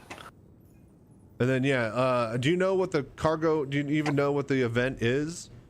The pirate one? It's the supply drive. Yeah, for Microtech. And Yeah. Hurston and So all- like yeah, I haven't basically, been able to do they it. had the fallout It's been busy. of. There's that backstory of all the medic stuff is going haywire, and people, not us, not players, we're not people, but regular people in the Star Citizen universe, they're having their medical. When they respawn, it's not working properly, and like there's big panic across the Empire. This is the tech that we stole off the Van Duel mothership that we killed for the first time in the Squadron 42 prologue in the Battle of Vega 6 years ago in the timeline that we are currently in. So this tech we stole from the Van Duel, and it worked great for like, you know, a decade or 6 years or so, and then now it's just breaking in, you know, like a 20% or 10% failure rate of people not coming back. Not us, of course. No, but, I mean, I'm not gonna lie to you. This is probably the most consistent I've seen. As far as updates for this game. yeah, no, like one every month. Why am I not going? I typed a new Babbage. It didn't stick. All right, hang on. I literally just spawned my ship and it's up sideways in my hangar. Some things don't change. I love it. Like So I'm just gonna- it has been like the most best performance like in a long time. Yeah. Like you could have like an hours long session with you and the mates now. That is possible and consistently do it. Yeah. But there's still just the fucking. There's a 3 hour long Star Citizen live video with Benoit talking about all the like bugs and bug fixing and just stuff. So highly Yeah. recommend just throw that in the background when you're prepping or some shit in the kitchen. They just released that like yesterday. All right, on the way to Microtech. So yeah, basically they need. They were trying to have Dr. Jorrit, or they. So the Emperor was like, all right, fine, medical initiative to help solve all the respawn rate issues, and we're big bucks to contractors and science facilities doing it. And there's the links or whatever science outpost that you could turn in stuff to in the patch ago, or you could go to Pyro and explore Dr. Jorrit's worm facilities where he was doing irradiated worm still haven't testing. done that yet. But we can get you out over there sometimes when you get. We got it down to a science, and nobody's doing it anymore. Yeah. So, anyways, so everybody now, since we discovered and exposed Dr. Jorrit, everybody's all like, oh, you can't be doing that. We need actual results, not some crazy scientist doing it. And taking the money of the taxpayers. So new initiative. Everybody get cargo, and then that helps science somehow. I don't know. You don't ask me. I don't. It's the cargo event is for the Second Life supply drive for the health initiative. Apparently, Okay, I scientists see. need a bunch of copper, corundium, and Beryllium. What was the third one? I don't even remember. When is the pirate stuff going on? The pirate is this week, Pirate Week or Pirate Month. They always have this around this time of year, and by that they just have some special pirate skins they want to sell you, and usually like a little. They got me. They got you. I haven't looked at it. Everybody says it's like it's a pretty good one. It's like, don't be telling me that. Usually I don't even care about these. I got a Mercury Star Runner skin. Oh, okay. Skin. It's like a gunmetal skin. I just like it. You're gonna get tier 5 rewards for microtech. Oh, have you joined my server, by the way? Server? Yeah. What do you mean? In Star Citizen. No. Let me invite you to party. I'm still on my way to microtech. Yeah, sorry, your server. Yeah, I'm in your server. Okay. I'm sorry. I literally just stepped away from my PC as soon as you sent that. Give me 1 second. No, you're good. Take your time. I'm gonna invite when you need. But yeah, you're gonna get a tier 5 reward, so you'll get access to like 4 different skins for free. You don't want them? No, I've done tier 5 on all planets. Oh jeez. You have to get 2600 SCU of cargo. It's literally a whole weekend for tier 5 of. You get to tier 4 rewards, right? At like 1400 cargo. To get to tier 6, it takes 2600. So it's more than it's a little bit less than double of tier 4 to get to tier 5. So it's a hell of a grind. So I should meet you at what? Port Tressler? No. Babbage is where I have all the stuff. Okay. And then you are going to select in your mission board second. Oh, wait a minute. Okay, I'll transfer all you the cargo. You got to do a starter mission and go pick up 3 cubes to be able to access the rest of them.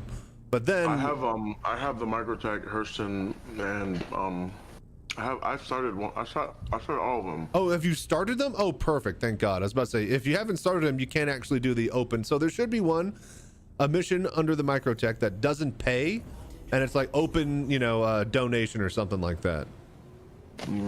You get that one, and then you just basically send cargo down the elevator, and then it accepts it. So I'm gonna pull up my cargo, you accept the mission, then you drop it down. So which one is it? Let me look. Ongoing material acquisition? Yeah, I believe material acquisition. They have different wording for each planet. Okay. Microtech. Ongoing material acquisition. Yeah, correct.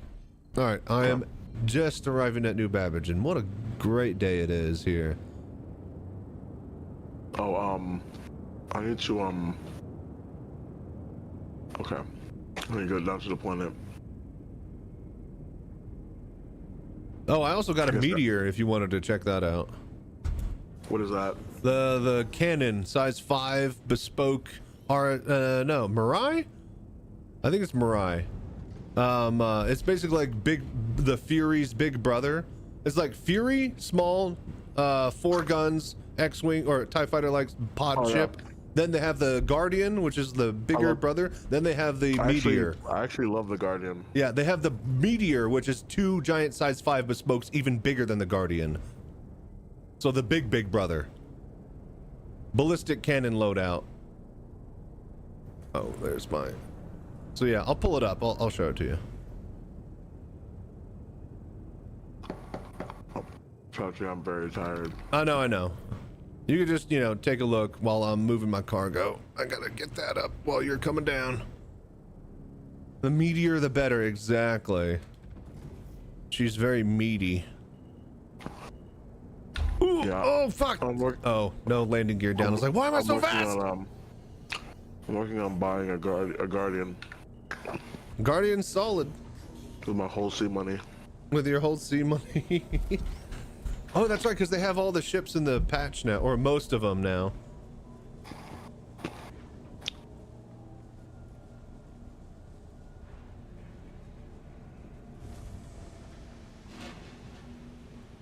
Oh. Go over here. Oh my God, I was supposed to pick up. I forgot I was supposed to pick up cargo here too. Fuck. Oh. It's still on? What? Bro, I logged off and the shit is still here. Oh wait, no, this is. tripping. I'm so tripping. Don't mind me, bro. Okay. I'm so tired. I'm not even realizing what the. I accepted your mission. I didn't even realize what I'm talking about. Don't mind me.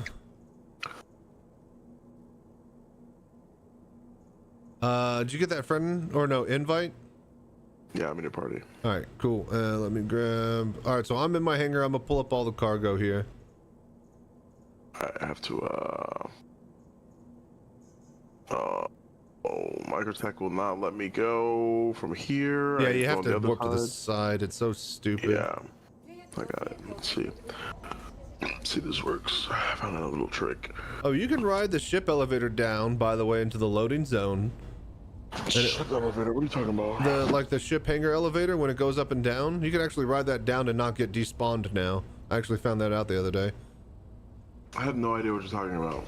When you're spawning a ship and the big ship elevator goes up and down, you know? Uh-huh. You can go on the elevator and ride it down with it, and it won't despawn you back to your hab anymore. It used to do that. Oh, ship elevator. Oh, okay. I didn't know that. Yeah. Like, I accidentally fell down there. I was like, well, I guess it's a 20-minute journey back to the fucking thing. But no, it was cool with me just watching the ship spawn in and out. This is not the side of New Babbage I'm supposed to be on. Come to my marker. Do you see it? Wait, maybe it is. Why does it look different? Dude, that'll happen to me. I come in from like the opposite angle, like, wait a minute. Why does this look completely wrong? Oh, wait, I need to pull up the cargo. Right. Okay, hang on. Send it down. I know what I'm doing. Oh, it is New Babbage. Why does it look different? I thought this is supposed to be water. No, that's ice. That's Hurston. That's next to a shitty lake. Oh. This is the ice place.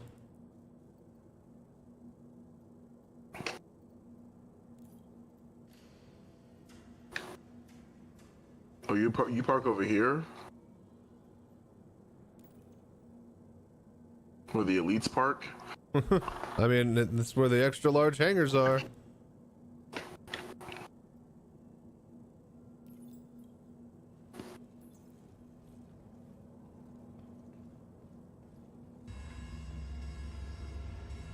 I actually had 2 gunners in my MSR. I actually felt really good. Oh, dude, it's so like when I'm fighting against those in like a heavy fighter or shit, even my Hornet, I can't take them down. Way too much shields. The turrets just destroy me. They both have firing angle. It's like the Millennium Falcon. It's complete coverage on top and bottom. Yeah. There is no like dead spot to hit them. Yeah, I literally just thought about switching out the other side of the turrets for ballistics just now. Wait for the patch. It'll be buy them now and then have them ready for the patch. Okay. Because yeah, everybody has nothing but laser cannons and laser repeaters. Nobody actually buys ballistics. I can park over here, bro. Hit the thing. It should let you. Or here. I'll let you in my hangar. Let me open up the top. Come above me. Are you sure? Yeah. I'm gonna just open. I'll hop in the meteor that I spawned. I just hit the button. Then you just come on in. It will let me land. Never mind. Yep. Oh, you got it. All right, cool. Yeah. I should just start coming over here. Yeah, I live out of New Babbage. This place is great. No, I'm saying like even like because like Port Tressler right now was just like completely packed. You couldn't even like do anything. Yeah. There's a lot of traffic at the stations. People trying to finish the event because they know the new patch is coming. Yeah, I missed all this. I couldn't do a lot of it. You're good. I was gonna try to trade somebody for like 40 million credits or something, a tier 5 worth of cube, that they would either sell out, one at a bit, that they would nickel and dime or something. Basically, I would bulk transaction through the third-party website, and then they would do the turn-ins themselves, or get the rewards, or get the money for the turn-ins or whatever. But one bulk sale, then they dealt with it, type of thing. And I messaged a guy about it, but he wanted the cargo at Hurston, and I had it here. And also, he didn't message me back, so never found out. Tungsten and corundum. Jeez, it's a lot of minerals. Yeah, they want a lot of cargo. The stupid thing was like, okay, so like they said, all right, that the hangars are fixed. Like yeah, no, and you spawn in the hangars now too when you come to the home planet. It's great. It's really like, it's actually like the hangar is the main thing, and then you're visiting the city instead of a person of the city, which I kind of like more because it feels like you're way more of that contractor of the stars type of thing. Starting in your hangar feels right. Yeah.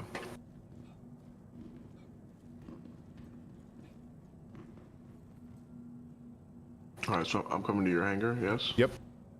Okay. Hopefully you get on the right side. Let's see.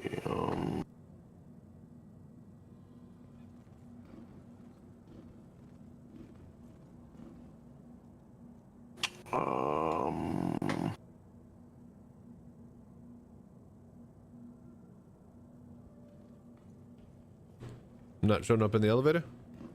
No. Sorry, I was doing something. Oh, okay. Don't mind me.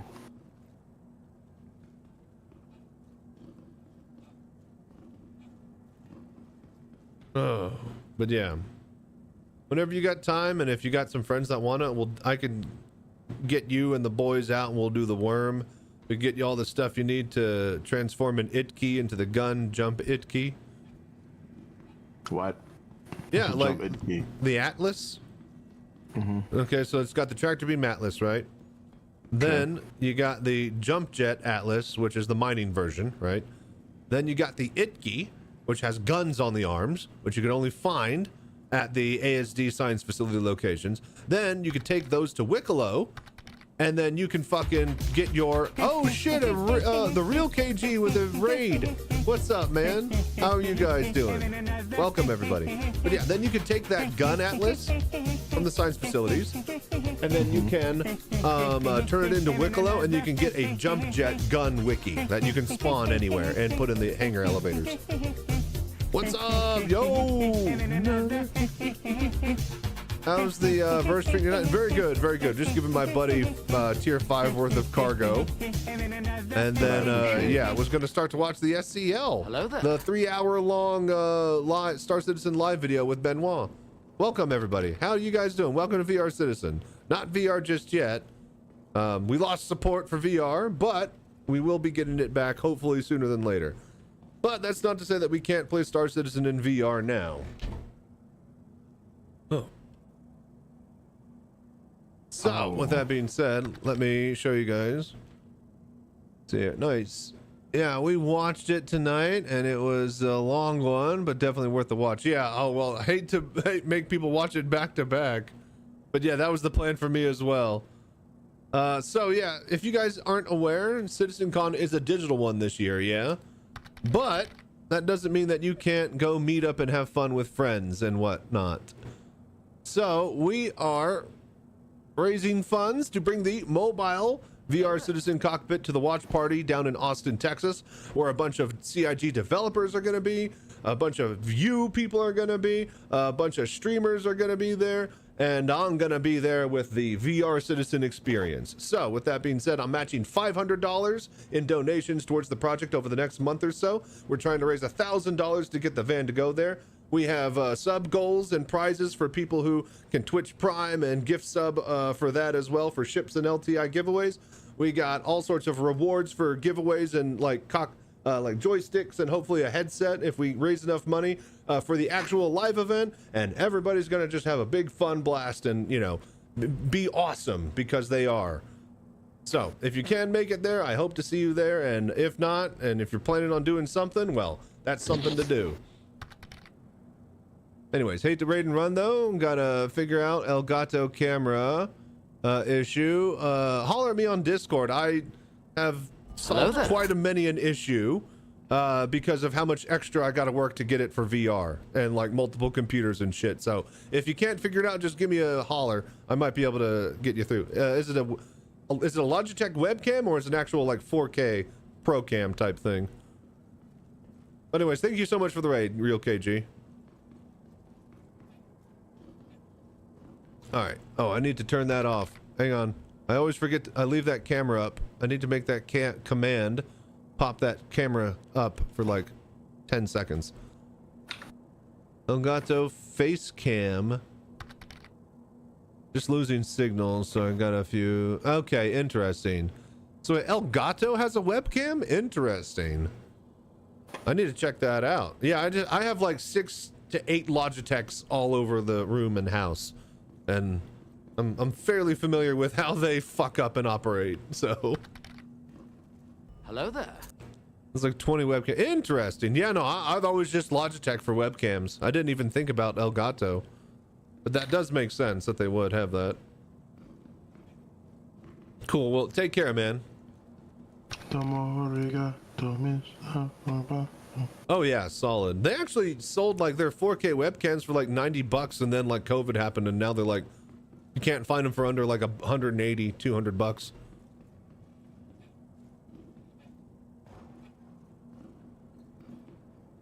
All right, Mozzie, ready for you whenever you are. Okay, let me. Oh, I got a cut on the underside of my tongue. Oh my gosh. Sorry. No, it sounds terrible. It's like I'm trying not to, like, you know, when I talk and say certain things, it'll just barely brush past the front bottom 2 teeth, and it just pain, and then it just doesn't heal, and I've been dealing with it for a week. Like, you can't put a band-aid on it. Damn. Sorry, bro. It's that just sounds tough. Oh.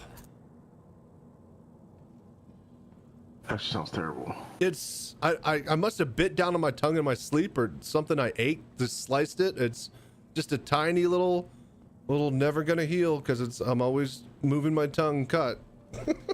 Fucking sucks. Yeah, yikes.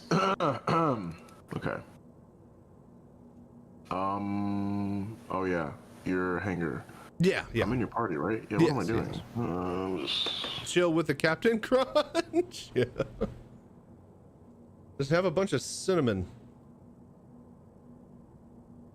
Yeah, no, I don't. It must have been something sharp that just got at me. I didn't feel it at first, but I'm definitely feeling it now.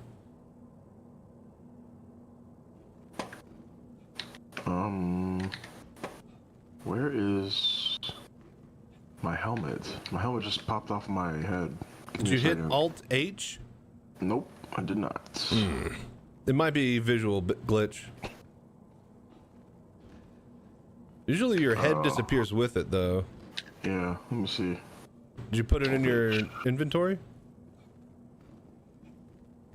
Oh, that's weird. It's not even showing me my... Wait, it's showing me my old helmet. What the fuck? What the I don't know, man. That's weird. Alright, well, let's just go, I guess. I don't care. It doesn't look like I have a helmet on, but if I do, fuck it. I'll let you know. They were talking about, in that 3-hour video, they talked about how they were ready to post this patch like a couple weeks ago. And then right at the last second, they found a bug with the wolf where, like, when you exit the, when you do an exit animation, right, you end up in EVA floating outside your ship on server side, but client side, you're walking around in your hangar. Jeez. And it was impossible to resolve itself and catch up, right? So they literally had to call what's his name, the bug smasher himself, you know, to like just help them look and figure this out, because they're trying to push the patch, and like they want to, you know, let people buy the wolf the next day and stuff like that. So they help. This hangar is massive. Oh yeah, God. I know. Get used to running in the extra large. Bro, what the fuck? You need like a taxi vehicle. What the other hell? people do. They literally have those RTC buggies that they park around the sides so that they could just get from one side to the other. It's so bad. What ship is this? Oh, that's the Meteor for you. The Meteor? Yeah, what yeah. The fuck is that? It's the Guardians and Fury's bigger brother. Size 5 ballistic cannons. For a small fight, is that a heavy? That's a heavy. Fighter? Oh no, wait, sorry. The Meteor, sorry. No, wait, that's the Mantis. Sorry, I get my things mixed up. That is the Mantis's big brother, fighter, size 5 cannons with 4 size 3 guns. Nice. It's Jesus. great. What the fuck? All right, send this down. Okay. Oh wait, do you have the mission? Yeah? Yeah. Okay, yeah, just send it down. It should work. Sorry, yeah, I was in my head, I was thinking it was a different thing. It was a different platform. Right. The Meteor is the RSI Mantis's fighter variant. with a bunch of weaponry. The meteor, because it'll crash into you. Yeah. All right, it worked. All right, I still got more. That was like half of it. Shotgun and livery for the Aurora Spirit and Zeus. I still got more cargo. That was as much as I could fit on the elevator. Oh. Dang. Oh, there's more? Yeah, one more. I think one and a half more. Jesus. You need What 2 happened? Did yours bug out or something? No. It's the elevator fits 1,100, and you need to turn in 2,600. Okay. Yeah, So we you didn't literally do it? have. There's literally so much cargo. You had too much. Is that what you had too much of it? Oh, why I had all? No, I was trying to sell all of this. And I couldn't. Oh, now I really do appreciate this. Yeah. No, I was gonna. Yeah, like I said, I was gonna sell it all to one dude for like 20 million or something. Make a video about using the third-party websites, but yep. He never responded. He probably played Path of Exile and just got addicted to that. It was around the same time when the new league hit. Chromium and tungsten. Oh wow, that's a lot. Okay. Oh yeah, and you can hit F1 and then go to journal, and then there is Second Life Resource Drive tab on the left. Click that, and then that'll show you your progress if you haven't seen that already. Oh wow, yeah. Golly. Yeah, it's a fuckload of a grind to tier 5 every planet. Dude, I was gonna do Crusader this weekend, but I don't know when this thing is ending. Probably in a week or two. So yeah, I was gonna do the Crusader one this weekend. I really wanted the Crusader stuff. I can guarantee you tier 5 here now, or I can let you move all this stuff over to Crusader at your leisure, whichever one. But we've already gotten halfway here, so I'm right here. we're here now. Let's get your okay. Yeah, I'm chilling, man. Commodity Crusader, cargo. if anything. I haven't even started it. Select all. Oh yeah, well then no, fuck that. Just get your tier 5 here and get something in the bag. Yeah. It's like a quality lap. You got to have something on the board. It's crazy. All right, there you go. This might be over. Because that said 1,800. So that's like nearly 3,000. The rep is already like at 2,600. This is a lot. Hang on, wait. How much rep do you have? Like a lot. No. Check on your journal. Okay, hold on. Because you need like 2,800 total, I think. Bro, I'm already at 2,600. Are you full tier 5?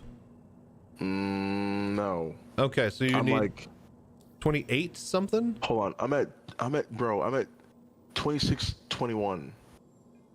I don't think I need all of that. No, yeah. You need a little bit of this. Yeah. Okay. So hang on. Unaccept the mission. Abandon the mission. Abandon it? Yep. And then you're gonna send this down, and then you're gonna pull up like 2 or 3 cubes, and then you'll have some extra overflow for you if you wanted to start it for Hurston later. Oh, I see. Okay, hold on. So so comms. And then this will just be here in your personal freight system. So abandon or abandon the mission. Okay. Or submit. Oh yeah. Sorry. Submit. I guess submit or abandon. It doesn't. Yeah, submit though. Yeah, submit. Okay, I submitted. Because I forget that this is the open contract. Yeah. Now go back. And then don't do anything. Now you send this down. Now that you don't have the mission. Okay. And then you need like what? 200 more? Yeah. Okay, so yeah, and then just pull the couple of 60 or 32 SCU cubes. Let's see. That's smart. And then you'll have a little bit left over to start your adventures elsewhere. Perfect. That's smart. Easy peasy. Lemon squeezy. Containers. Where would this be under? Cargo commodity tab, and it selects all of it. Cargo commodity tab. Like a substance container. Oh, okay. Yeah, containers, cargo commodity. Sorry. Gotcha. If there's no way in hell I would do extra resource drive if I can avoid it. Yeah, no, it was pretty awful. The forced grind. 2, 3, 4. This should be enough, right? I think. Throw 5. Okay, let's do that. So just bring it up, right? Yeah, then bring it up and down. And then- Give and the then- old and in then and get out, the- in get- and out. Bring it up, accept the quest again, and then Yep, put it yep. down. Okay. Very smart. Wait, how many people were you doing this with? This I just grabbed a Polaris and did this specific mission, but it's Oh my even gosh. easier now. It's even easier now because the mission is bugged and it gives you like 500 cargo per, and there's no enemies, so you just fly the ship with the cargo on it back to the home base and just start. It's easier and harder now that it's bugged and there's 500 Dad, cubes. why did you get me back on this bitch, man? I was going to go to sleep. Now that you now that there's 500 now that there's 500 per mission, you have to unload 500 cube worth each time instead of like 12. So you technically are doing it faster now that the missions are bugged when you want to grind this out later, but at the same time you like are unloading a lot more. Fuck. I want to do the. I want to do the. No. Just focus. Go to bed. Know that you got cargo ready and waiting. And also here, take this with you. Take what? Hold on. Journal. Did it go up? 26. Wait, it only went up by 40? Oh my gosh. Tripping. Hold on. Check it again. No, it only went up by 40. I think I grabbed the small ones. Whoops. Oh, did you click? Oh, because yeah, the 2 SU box looks like a big one if you're not. All right, that means I'm gonna still move these to my elevator then. Hold on. Will this mess up? I don't want this to mess up. Oh, what are you doing? I still have the mission. I want to move everything to the cargo and then put it back down. All of it? Yeah, just move it. If you want to turn it in for the mission, yeah, just move it up and down. Okay. If you want to turn it all in, yeah, just do it.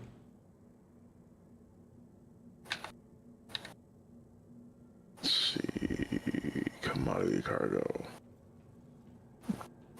And I got some at Hurston, but whenever you want to grind this out, I'll grab the Polaris. We can get plenty of shit. We just got to steal the fucking mission that's broken now. You get 500 SEU worth. You do like 6 of those, and then boom, you got it. Tier 5. So just holler whenever you want to grind it. Where the fuck is the door for this? Oh yeah, that's right. It's an elevator.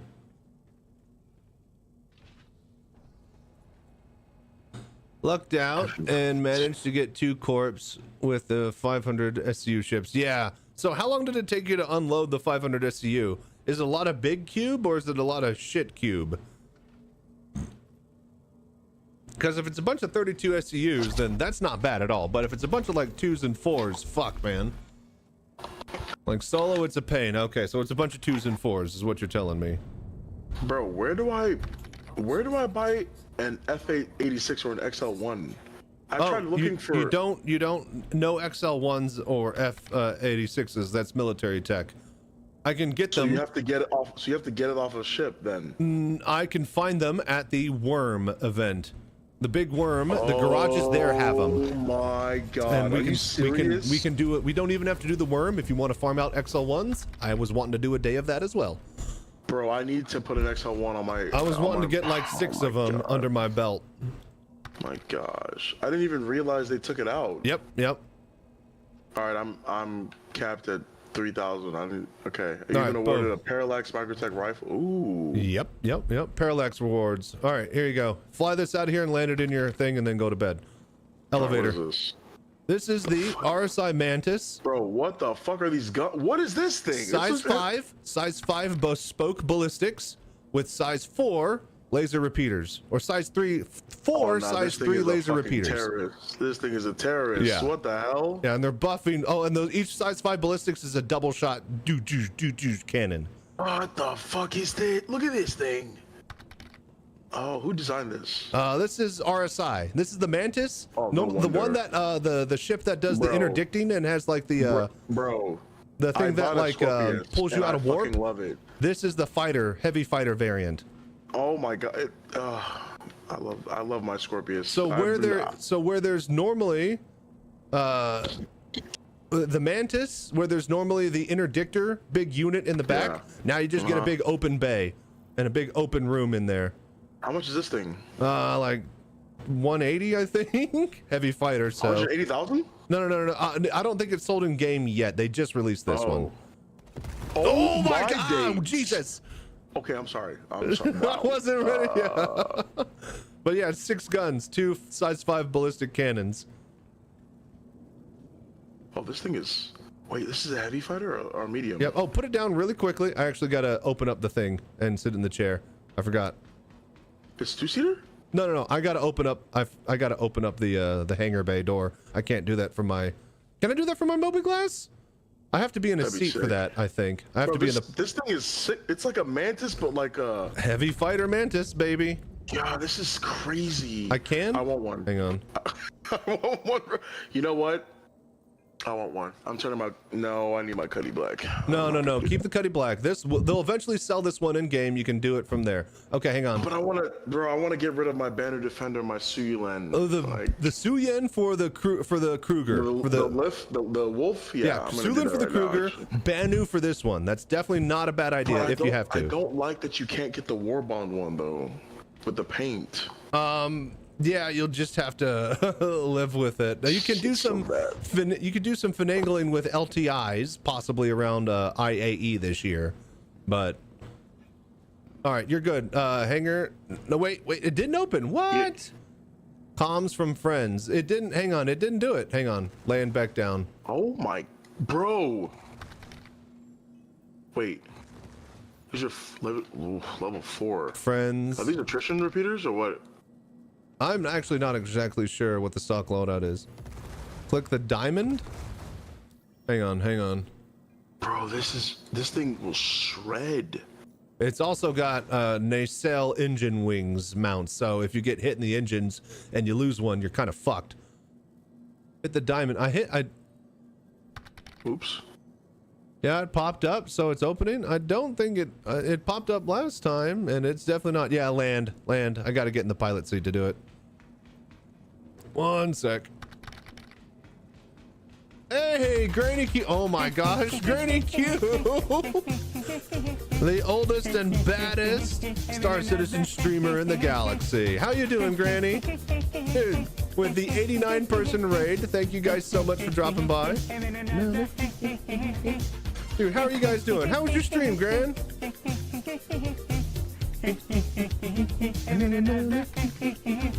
Just showing my buddy, the Mantis's bigger brother. Welcome, everybody. I remember when I had a Mantis and it was useless. I didn't really. Well, it's an interdictor. You hold ships and pull them out of quantum. If you're not doing that, the Mantis is pointless. It is literally, you don't need it unless you're doing like group PvP fighting, and there's no mission for it. Oh, yeah, Granny is such a joy to watch. You're not wrong. Hi there, 30 days to VR Citizen. What does that mean? I will show you. Hang on, let me just call the thing. All right, hangar request complete. You can fly out of here and go to bed, buddy. No, I do my Crusader missions. No, you need to sleep. Let me out of here first. You. Hello there. I'm kidnapping you right now. No. I'm getting out of the elevator. All right, goodbye. Okay. Oh, you turned off the fucking. You son of a bitch. You turned off the shit. Just cycle the power. You're good. You knew what I was gonna do. You knew exactly what I was gonna do. So, just in case, we're just gonna nip that in the bud. But yeah, dude, thank you guys so much for following. Welcome and do the voodoo that you do. There you go. Oh, this shit is fast. What the fuck? Yeah, no, it's like Mantis. It's a light frame, and they threw a bunch of fucking heavy guns on it. It's ridiculous. But yeah, if you guys are wondering what I mean about VR Citizencon, let me find the thing here. So, bro, I'm not gonna lie to you. The Wolf still has the best handling I've ever seen in Oh yeah, the Wolf is fantastic. So, we are. Is that the? Nope, that's not it. Citizencon. Bro, there you go. What the fuck? So we are raising $1,000 to take my mobile VR cockpit to the Bar Citizens Citizencon watch party in Austin, Texas. I am matching up to $500 in donations over the next 4 weeks. We have a bunch of LTI ship giveaways for subs and donations on Twitch. We got a whole bunch of fun giveaways in person, in store. at the actual event in Austin, Texas. So if you guys have any information, just let me know. And if you want to help support us, just let me know when you do so, and I will match donations. So thank you for doing the voodoo that you do and helping us show VR and Star Citizen to everyone and everywhere that we can. So, but yeah, welcome. Hoping your stream is fabulous. It's great. We did some a little bit of Onyx. I gave my buddy a full tier 5 worth of cargo turn-ins, and then he's not going to go to bed now. So success. Is there a Platinum Bay at New Babbage? New Babbage? No, there's a gun sale weapon kiosk place. Yeah, I got you. What is that? What's the weapon shop called at New Babbage, guys? Awesome. You have a good night. You too, Granny. Don't stay up later than you need to. Thank you for the raid. In fact, you're already up pretty late as usual. But yeah, you use the wheel in the verse? Yes. If you hit exclamation mark. Rally. I not only use the wheel in the verse for driving vehicles, I drive the Daymar Rally with an all VR team. I got 5th place and 7th place in the past 2 years. So you can check out those highlights there. Anyways, all right. What contracts I have real quick. I might go shoot something. That's about just to see how it flies and shoots. Yeah. Yeah. That's pretty good. All right. If you want to fly, are you gonna like shoot something with it, or did you want to actually? Because if you want to, I want to go to sleep. Okay, that's what I want to do. About to say you should go to sleep. Is what you should do is land it and then have it ready for next session. Wait, I won't. Wait, what? Yeah, no, land it in your home hangar. Home hangar. In the home hangar? Your home hangar. New Babbage? Your wherever your home hangar that you selected as your home place. That is fully persistent. So if you set a ground vehicle to the left or in the like a little side pod area, you will keep a vehicle there. If you park like actual ships in the little side area, they will be there. So you just either set it aside or park it on the main thing and don't spawn another ship and you'll have it. You cannot send it down. You can't send it down the elevator. To be clear, it is fully persistent in the hangar. Physically. So if you recall this ship, you're telling me if you recall this. If I recall it after you set it down and get out of it, I will get a new ship. It will reclaim my lost ship to me and spawn a new one. What the fuck? When did they do that? Welcome to Star Citizen and how they built their foundational system of engines. I mean, I get it, but I don't get it. Well, like, because like, I feel like it's gonna create problems. If every single ship that every player owned is respawnable and it destroys it, then there's no salvage.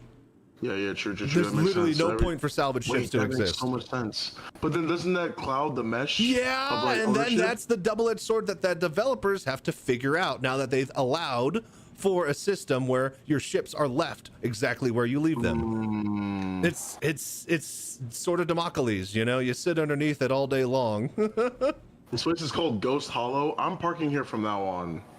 Oh, that's Ghost Hollow is. There might be enemy ships around there. I just blacked out. Oh my god, I just blacked out, and I'm literally hurling towards the planet. No! Exit out of quantum. Please! Exit out of quantum and break. All right, what we're gonna do since everybody's here, we're gonna do one more Onyx facility mission, and then I think we're gonna swap over and we're gonna watch the 3-hour-long Star Citizen live video. Chachi, sign me up. I'll do it. You want in? Fuck. Yes. Just go shoot some ships. I'll meet you there in my cuddy. What's there? What do you? Wait, is that in Pyro? Actually. Please say no. It's the new. This is the new. So after the Pyro worm fallout and Dr. Jort's facilities were uncovered, now look in your mission tab. Hold on. Wait. Give me a second. I'm parking this ship. There's still salvage panels and salvage missions. Yeah, but like that's just like, it's like we threw some metal for you to find. Like when you're, oh shit, hang on.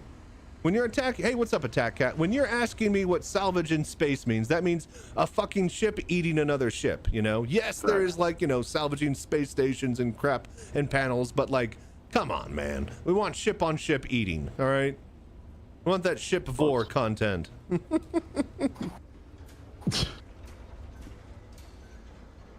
I am spawning my Cutlass. I will meet you at the facility. What facility? I don't know what facility you're talking about. When you're done shooting stuff or whatever, wherever you're at, if they're enemies. I'm parking. I want to go to sleep. Hit your you got me mission. You got me with this new Onyx mission. What the fuck is this? So hit the select the journal or the missions tab, and there's a new tab. Check out investigation.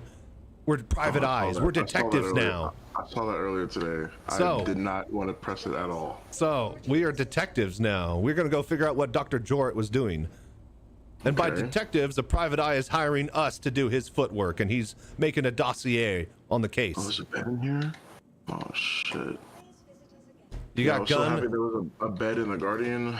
Ooh. Is there a bed in there? Really? I didn't even notice. Yes. She's got an ass on her. You got a gun and ammo? I have a sniper rifle. You got ammo? Yes. Okay, that should be good. I got oh my god! What, is this like a base mission? And the bearded blink with another raid. That's 3. I'm gonna do this all week. I'm doing this literally every day for the next 30 days. I'm trying to stream every day, so I will be on. I will be on. But this is if you want to do the intro mission and just get them open, well, we could do that. All right, I'm coming to your hangar. All right, cool. I will park. Oh. I need a gun. Where's my gun? Dude, what's up, dude? How you doing, Bearded Blink? My one viewer, dude. No, it's fine. We got graded by the real KG, Granny, now you. Welcome to the party, everybody.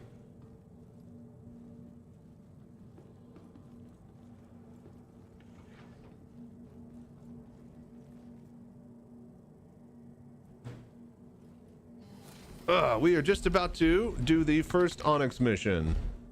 Sounds like a party, dude. Okay. There you go. Are you ready to get You're not down, wrong. get funky with us? He better be. That's what we pay him for, right, Slurms? Right! Hello there. In fact, Slurms has to party all night, every night, or he's fired. Where are you? Rock on! Here you are. Where's my red med gun? Hello?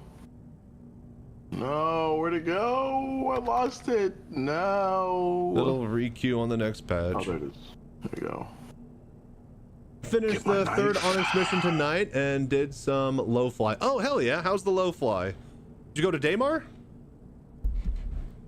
Where else would you go? I guess Yela's pretty slick.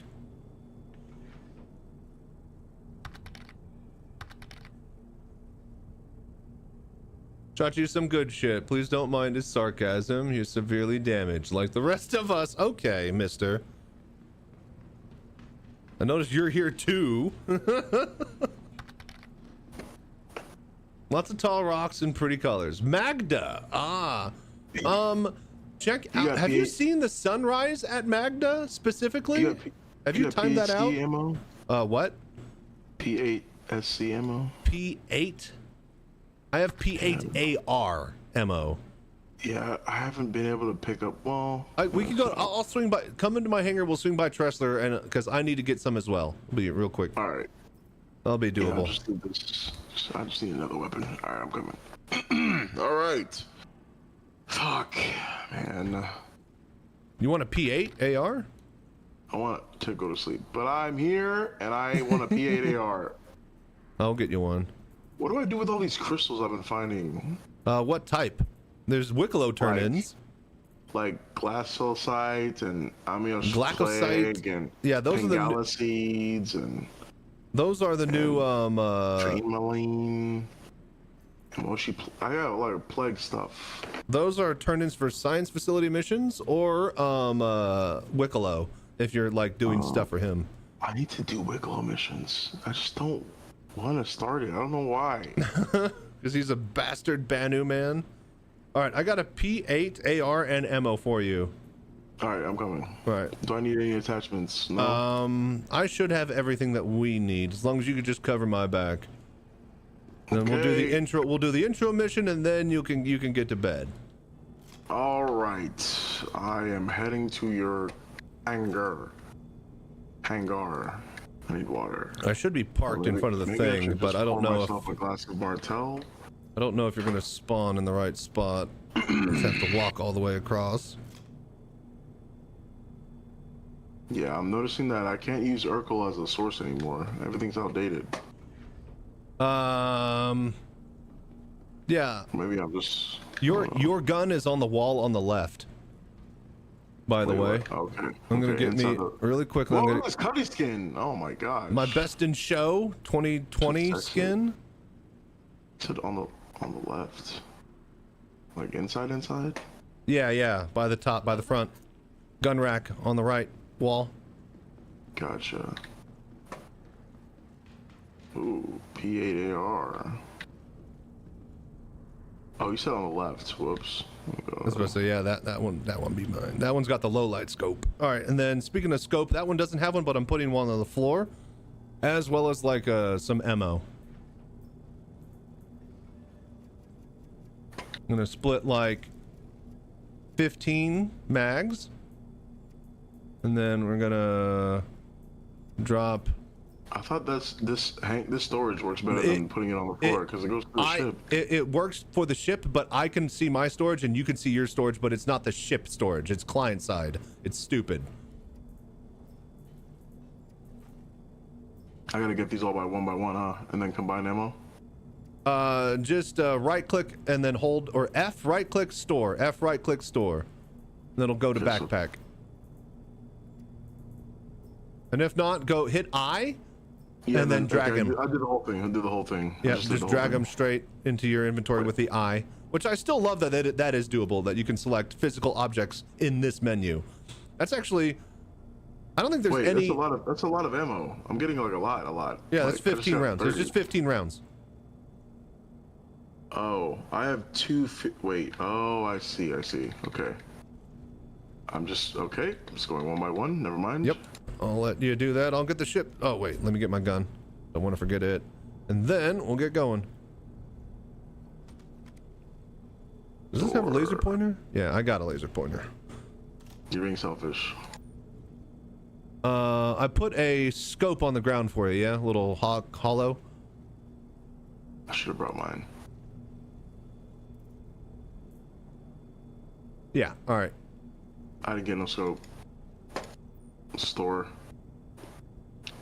You might have already stored it. Store. Let me see. Okay, right. Okay, cool. Store. There's so many. Oh, didn't realize ship storage was client side. Yeah, no, every time I tried to give something to somebody through the ship storage, at least in this cutlass, yeah, Combine it's just all like ammo. It's the best function I've ever seen in this game. It doesn't Made me so want to happy. do. Okay, grab that new mission and then share with me when you're ready. I'm actually gonna get me a drink with the bottle of water in my backpack. Hold on. The fuck?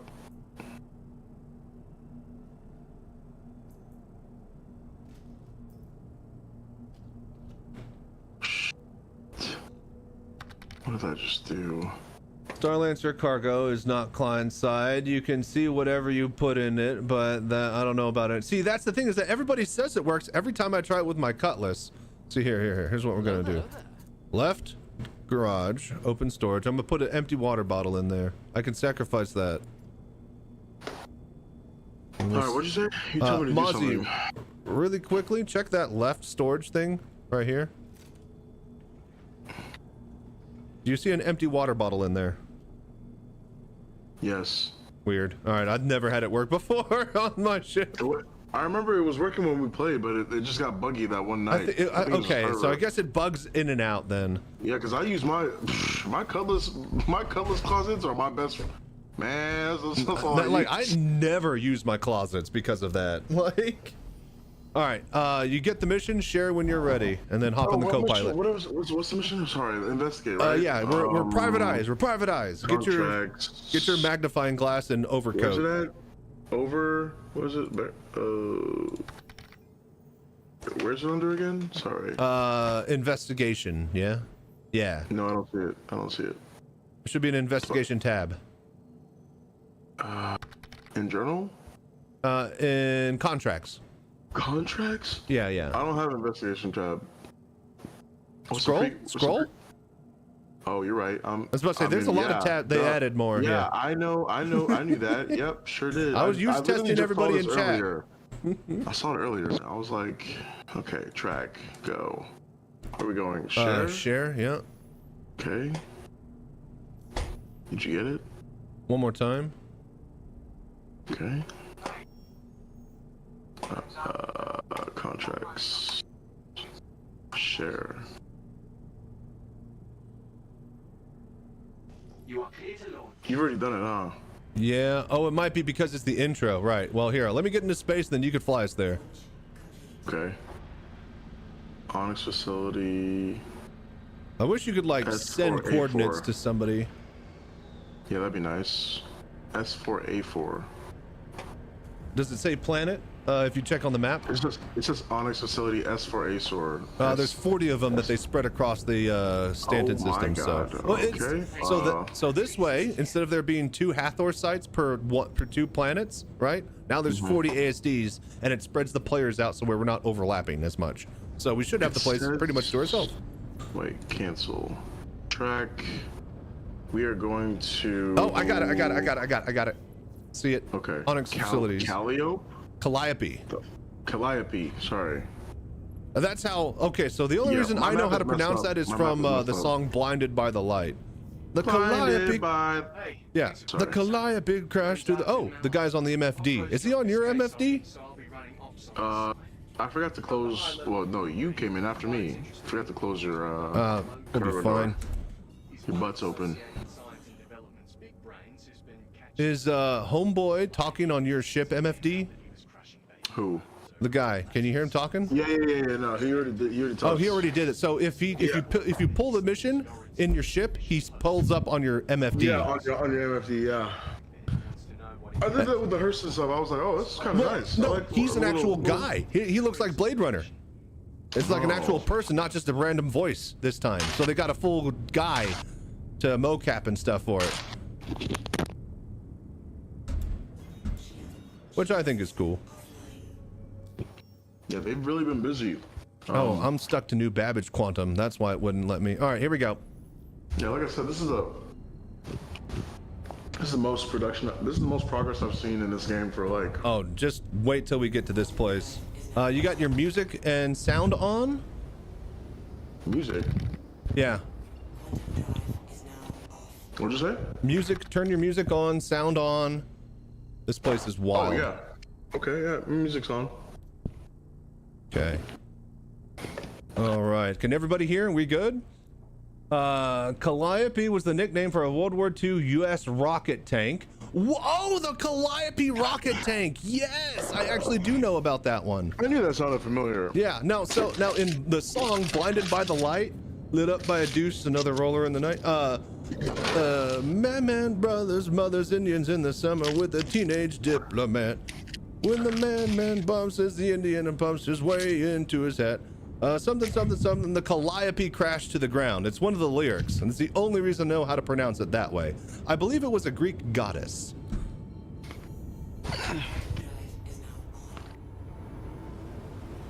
All right.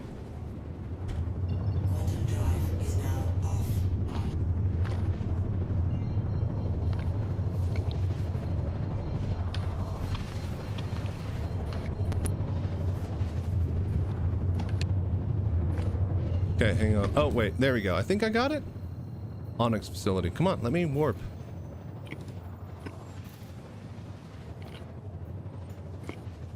Oh, right. Bro, the first one we cannot warp to. The ones that once you get to the first one, you can warp to the ones after that. We have to fly manual. Give me a sec.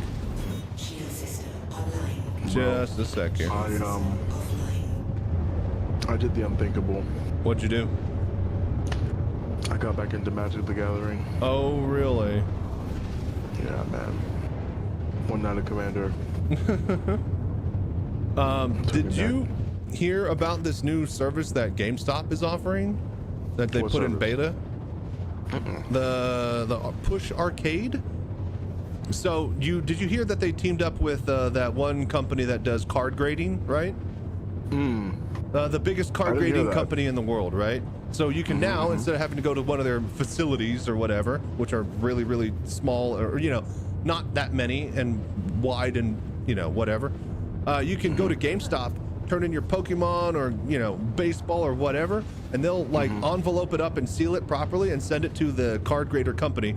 And if you are like part of GameStop yearly, you know, club membership or whatever and have the card, you get like, you know, 20% off of the service.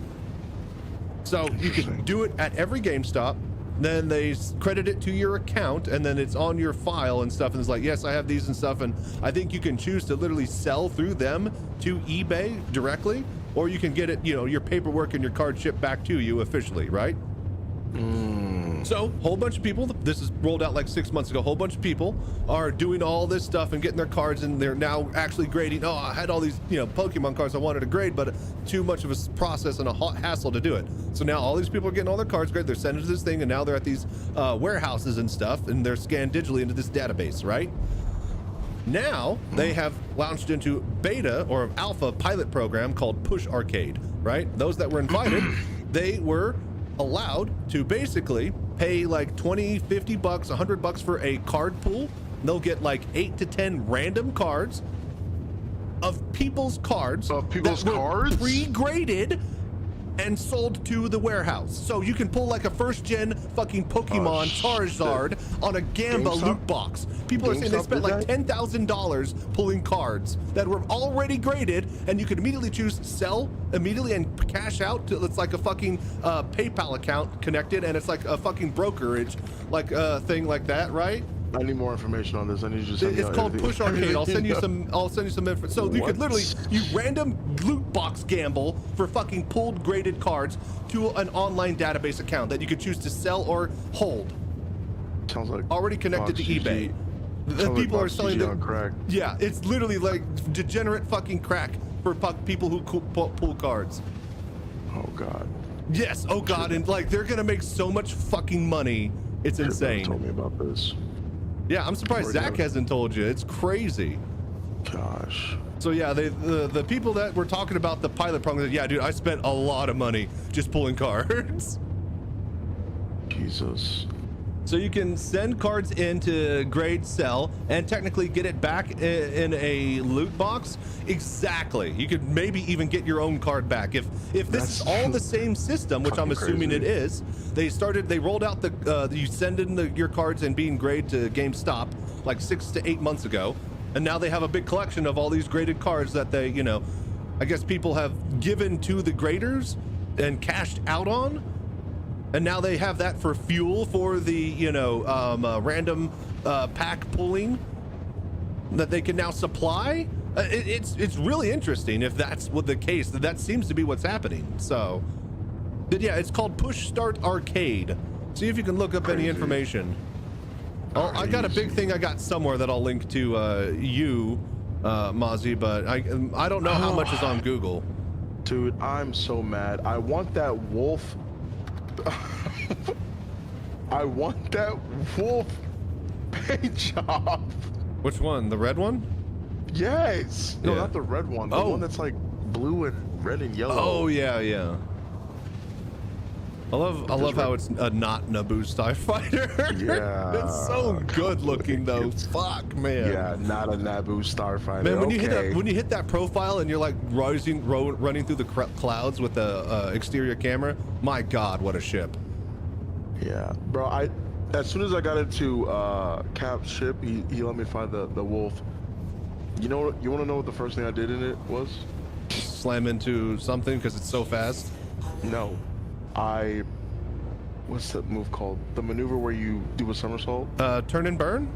Yes, I did a turn and burn. And it stopped instantly. And it stopped instantly. I said, I need to get this shit. Yeah. I need to get this shit as soon as... I said, there's no fucking way. Yeah, you were like done with the maneuver before you started it type of thing. You're like, wait a minute, that's not right. He saw me do it and he just started laughing. I was like, bro, you could literally stop over somebody with that. Stop on a dime. What is the L21? Who made the L21 Wolf? Oh, here we go. Where did it come from? So the guys who made the Archimedes, that's them. Okay. The Archimedes and the Merlin, Kruger, the little snub nose. Kruger. All right, well, we have arrived. You got your music on? Yeah. I still want a Guardian. Yeah, I want all the ships. They definitely are so good at making ships. Like, I've never seen a game where there's so many, like every ship, I want that ship, I want that ship, I want that ship. I mean, there's some ships that look like, you know, but there's even those look really good when you get up close and actually look at them, even if they're not your style. The design of the ships, yeah. Like hell, the Suyen is not my cup of tea, but fuck, I can appreciate the fuck out of the gorgeousness of that triple-decker apartment room complex. Yeah, I have studio loft that you they already give know, you. I have a thing with alien ships. You know what I mean? Yeah. So, but it's the biggest thing you could take down in a wolf. How fast and nimble are you? But probably somewhere around like Connie sized. I think you'd have trouble getting past shields past that. Because think about it, bro. Shields. If you're talking about the wolf solo, you do half damage on targets with shields with ballistics. So how about a Scorpius in game? Will these paints affect the... I do not know if they affect the... I think it's a different chassis. Kind of like how the Cuddy Red is a different one than the Cuddy. Storm? When did they put a Storm in here? Is a Storm in there? The Storm, the ground tank is in the game? Yes, they added, I think, a bunch of vehicles to the list. What the fuck? All right, we landed. Hello there. All right, this is the facility? Yep. So this is ASD Science Facilities. We are tracking down Dr. Jorrit, who is the lead scientist and guy running the show at the worm farm in Pyro. Just, bro, every time I exit a Cuddy Black and I try to go through that door, I end up going inside the turret. You don't have to hit F on the thing. That door auto opens. I know. All right. So, apparently, the Dr. Jorrit guy was last seen farting around these facilities where, you know, these are basically his old, I call it asshole science division. These assholes do a lot of science here. All right. And they're the assholes who are, you know, torturing and doing radiation stuff on the worms. Yeah, on the worms and the animals. Yeah. Yep. Hey, look at that laser sight. All right, you're like holding that? out, bro. I'll get you one. I just forgot to snag one. I gave you that purple flashlight that I found, though. Yeah. Oh, you mean the one that got that disappeared with the rest of my loot? Oh, yep. okay, yeah. I think I have a blue one somewhere I can find, but we I found actually an orange one now, a yellow one. See here, push Orange, card, yellow, and purple. Push card arcade. Can't find anything. Hang on, let me look. I might have the name wrong. Push start. Push start, not push card. Push start arcade. I think because it's one of like a bunch of different services they're going to roll out under that banner. It's not push card. It's push start. I am pretty sure. Push start. Are any of these loot boxes? Where are we? This is the lobby. No PvP allowed, so we can't shoot each other. So we got to get to the engineering wing. PvP? Well, again, like I said, there are 40 facilities. Oh shit! No. Look, there are 40 facilities. So once you are done with the mission, it clears the lobby after you leave because you got to turn in the stuff, right? And then it opens up the facility for people to get a mission. So if we have a mission, this place is free. Gotcha. In theory. That doesn't mean that somebody could literally just come in, land, and walk around. Fuck us up. Okay. But you get the point. This should be a semi PvE type of event. Gotcha. Just letting you know, we got another person. You know, because I told you my friends. Yeah. A lot of people that, so he started playing 3 weeks ago, and he was doing a holy mission. I think he got something, but he got robbed by a mantis and some other people. He was about to quit. It gets rough out there if you don't realize what's lurking for you. All right, so homeboy's telling us. All right, so we gotta navigate to engineering wing, and we are looking for personnel files to track down Dr. Jorrit. Okay. There's stairs over here. Yeah. I think there's some guys, maybe. Yeah, 2 targets. I got one on right. There's a box here. Hold on. Oh, loot. Oh, it's food. Never mind. All right. All right. Well, that was easy. You done? Are they dead? Yeah. There's just 2. Okay. Well. Is rock music playing? Do they have nice armor? Damn it! I should have. Should have got heavy armor. Heavy armor. We're fine. Mostly light armor guys around here. Okay. All right. So, a safe workplace. This refinery regularly stores and processes materials that have been classified as hazardous by the UEE using approved industrial methods that can potentially be dangerous. While these high-risk factors can result in unfortunate accidents, they don't have to. By carefully following all protocols and regulations, everyone here can work together and have a safe workplace environment. Follow your OSHA handbook and guide rules today. All right. I feel like that's a troll. No, this is definitely some bad stuff that's happening here. Let's see here. Actively monitor the work site, workplace It's access. like a horror part of this game now. Yep. Science horror. All right, so right here, this console. Personnel files. Okay, download data. Compilation of data structure complete. Success. All right, navigate Okay, back to the lobby. Access personal. Wait, that's it? Go back. Got to go to the research wing now. But what's over here? Oh, I don't want to go back. That's engineering. We got multiple missions, multiple things. Okay. Yep. Now you're curious. You hear the noise back there. You see the stuff in the air. You're like, okay, fine. I'll be back. Yeah, it gets you. Like this, so basically the narrative team that, doesn't have to work on Squadron 42 anymore because Polish is now hitting it. They're able to make stuff like this for us. That's pretty good. And these facilities are bespoke for this mission, and they're adding like another 4 missions in the next patch. So we only got half of them right now. Sorry, give me a second. Medium. Field of view. Okay. Cool. Space is cold. Space is in relative. more ways than one. Yeah. So I got my chat like across the room on a big monitor. I blew up the font. That's good.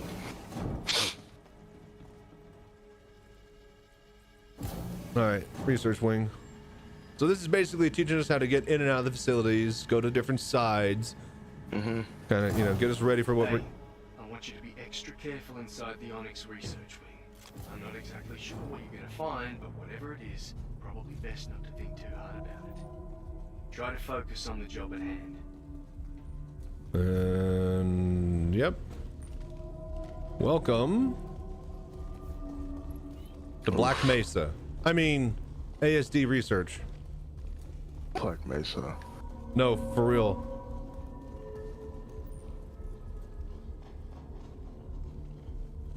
Maybe more like Wayland Yutani. Okay, calm down, dude. Look at the poster here. Calm down. There's literally a xenobiology lab. Oh, xenotechnology. Whoa. Yeah. Yeah, it's kind of crazy. Okay. Wayland. Okay. All right, dude. Have you seen Alien Earth yet? Me and Zach have watched 2 episodes. I've watched 3. Oh, it's so good. Yeah. I like it so far. I like where we're going. The I vibe and am aesthetic. very impressed with how they're developing the story. I love how. Great. Got the data, and I'm gonna have to run these names to see if we get any hits. But I'm seeing Dr. Yoritz accessed some personal logs, and some are even tagged from the last few weeks. Okay, give me a second, and I'll see. So he's been on site recently. We were just trying to look for information. Right. Okay, so he's been here recently. We know that now from mission 1. All right, now they want us to leave and get the fuck out of here so they can reset the location and then let somebody else come here. All of these facilities have the exact same layout. So I'm not sure if we're, supposed to, explore. No, not explore. I don't know if CIG is having us think that, if the idea was this to be one location that we go back to over and over, but they spread it out across 40, or in lore if there are 40 different same locations that Dr. George is just going back and forth between. So, but either way, at the end of the day, the result is the same. You go back to the facility, you go deeper and deeper into it, and you play out a narrative mission. So,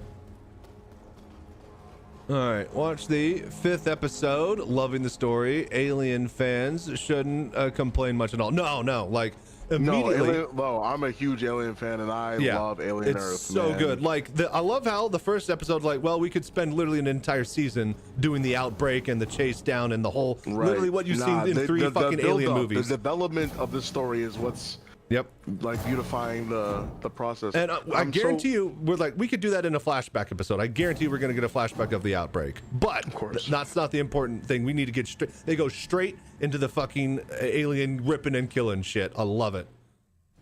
People online are calling him the guillotine after the French Revolution. That fucking party of rich dudes. All right, and that's it. Now we have the personnel files, and we could you unlock the rest of the missions now. Really? Yep. Still got to do them one by one, but after you get them all complete, you can play anyone at any time. Okay. And they're just quick little 30-minute, 2-person adventures. You can solo them, but the respawns for the enemies get pretty tough in the back sides. Yeah, probably. I don't know. And what are they adding? I'm sorry. You're good. Oh my god, I can't think. But yeah, I can't think right now. Going deeper and deeper in there is very, very cool. Not bad. Music is very good. And yes, like they have their own custom personal music for this place. Like everything about it is pretty cool. Yeah, it's pretty good. What was I gonna ask you? Fuck, I forgot. Okay, another question. Okay, you said the pirate stuff is when? Next week? No, it started this week, so. Oh, so it's over? No. I think it's like all month. Pirate month. Okay, but there's like a call phrase for like a treasure hunt or something. So yeah, I know there's always some sort of treasure hunt somehow. Pirate month. I don't know what this. Usually you click some sort of link that somebody gives you to a website, and then you get access to it on your account. Okay. I'll let you know when somebody gives me the link. I guess I need to do some research then. But yeah, usually there's some sort of like hidden thing somewhere that somebody will find and be like, all right, here's the answer. And then we just type that in somewhere or click something that they figured out. That's how I usually do mine. Okay. So the next missions are what? Is it still under investigation? Or yeah. Now go back to investigation. Okay, so, okay, I see. Contract, okay, I get it. I see. Yeah. I'm down to leave you in suspense or do one more if you want to check out where this goes. No, Chachi, stop. I need to log out. I'm gonna actually sleep on your hanger, your bed. I was about to say, if you can log out, let me know if you could bed log. If not, I'm heading back to Tressler now. Okay. Wait, the bed's over here. I'm tripping. Actually, I'll go back to Babbage because that's where you dropped off your meteor, and you could use that as soon as you log in next time. Yes, because I definitely want to go bounty hunting. Yeah, it shoots well, and it flies decently, but I'm just worried about it being the glass cannon because everybody complains about the Mantis already getting destroyed mid-battle. I'm passed out. I passed out. Oh, well. How about now? And I'm laid down too. Okay, I'm here. All right, so do I need to do anything? I'm laying down. Do I need to just... You're good. Do I just hold what? Wait, what do I do? Hold F? Or just log out? No. Oh, yeah. Okay, so change it? No. So look to the you left, need to look down and to the left with Z, then F log out. That so log out should show up. down. It might be grayed out though because you're on my ship. I don't know if that actually gives you authority. Look down and to the left. Oh, you're right. I don't see it. All right, then yeah, I'm just landing at New Babbage. You can just log when I'm almost there. Yeah, I think it has to be like your ship for client side authority to let you log. I see. Because that makes sense. If you come back in somebody else's ship and they're offline, where are you? You're gone. Yeah. Like the server won't be able to know. That makes so much sense. That's there's so many edge cases because of how they designed this game to actually be a real life place. Like everything's physicalized. Like, you know, if you're in your ship and you log out in the bed and then that ship is inside of another capital ship and then that ship flies across to another station, Where are you? Like there's so many like, you know, Nest of Dolls embedding, you know, developers shit that they have to deal with all the time. Which is, I mean, the scope of the game hasn't changed, and I feel like that's why there's just multiple stuff just getting put in over and over and over. Because think about it, bro. It's whatever they can add on top of the foundational, you know, engine, whatever system that makes sense. So yeah, the sky's the limit for gameplay. Yeah, they've been adding so much. Yeah, the Worm, Hathor, these Onyx facilities, it's crazy the pace of content, even though they were committed to fixing bugs this year, you know? Yeah. So, and like, this is still just, you know, them just treading water and, you know, waiting for the rest of the developers to swap over from Squadron 42 so that they can make the other systems, you know? This isn't even like, you know, shit we can do in Nyx or the other places. I still don't think we're going to get Terra for 1.0. Terra is literally the crown jewel of the UEE empire. It's where we moved the fucking, you know, council from Earth because of how awesome Terra is. It's not like, you know, a whole city planet like ArcCorp, but still, it is going to be a hell of a fucking landing zones. I've seen some of the concept art for new Terra. It's insane. It's like pretty much every, like, you know, sci-fi fantasy artwork that you've ever seen of like 1,000 years in the future of cities. So 30 days to VR. Hit exclamation mark Citizencon. We are raising money and matching $500 in GoFundMe donations for the next month or so, counting down towards Star Citizen watch party for the Citizencon event in Austin, Texas. Hang on one sec. I will show you.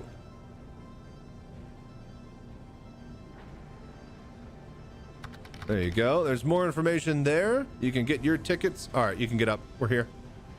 Okay. You can get your tickets to the event if you're planning on traveling there in person, and if not, I will see you there along with the Astro Pub, Meyer, and a couple of other people, and I will be bringing the VR Citizen experience. Be able to play Star Citizen in VR in offline mode in Arena Commander at the event. So if you guys are wanting to check it out for yourself in person or are able to make it down to Austin, Texas, well, I'll see you there. And if you guys are wanting to help me get there, then hit the donations and the GoFundMe. Let me know if you donate. I will be matching.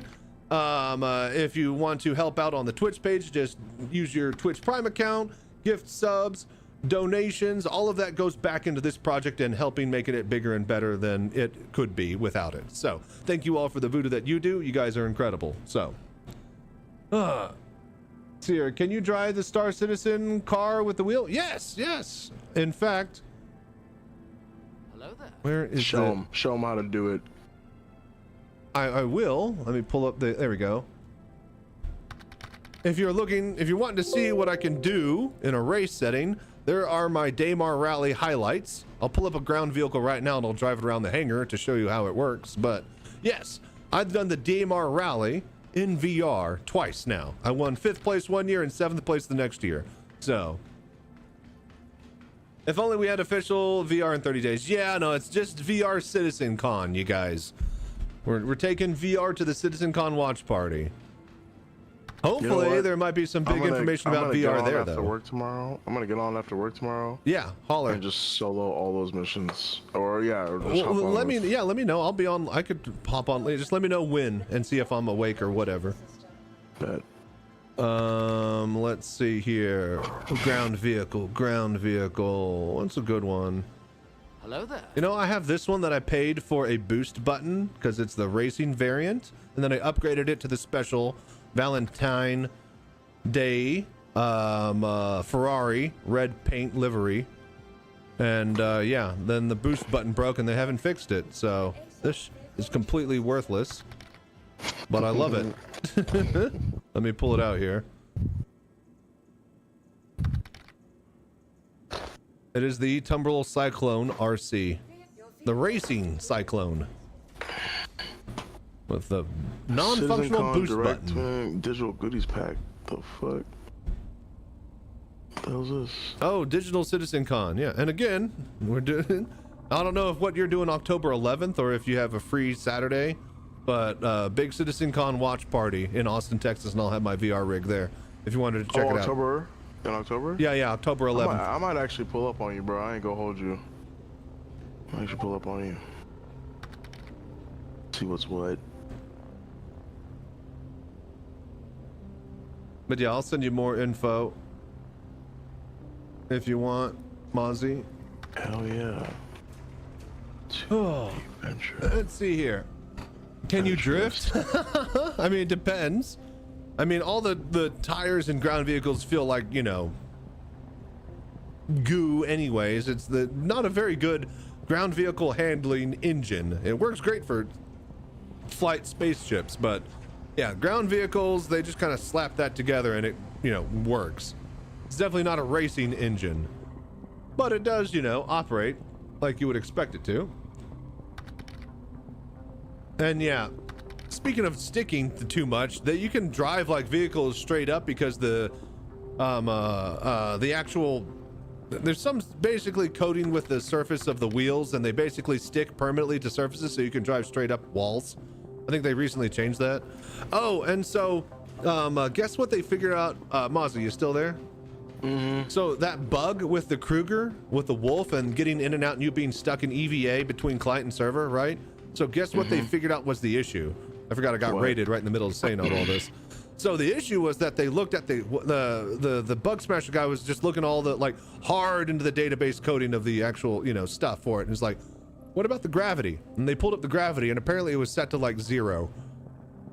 So you would the gravity, because each ship has its own gravity pad grid, and these values have to be defined on the back end, right? Even if you're in a snub-nosed fighter that just has a pilot seat, it still needs gravity, you know, a value of gravity somewhere to be defined for it to work properly. And so when you were getting in and out of the seat with the Kruger, you were basically hitting 0 gravity while you were flying or sitting down on the pad, and then that would flop you into EVA way up above in space, and then on your client you wouldn't see anything happening, but server side you'd be in the atmosphere. So it was a wild bug.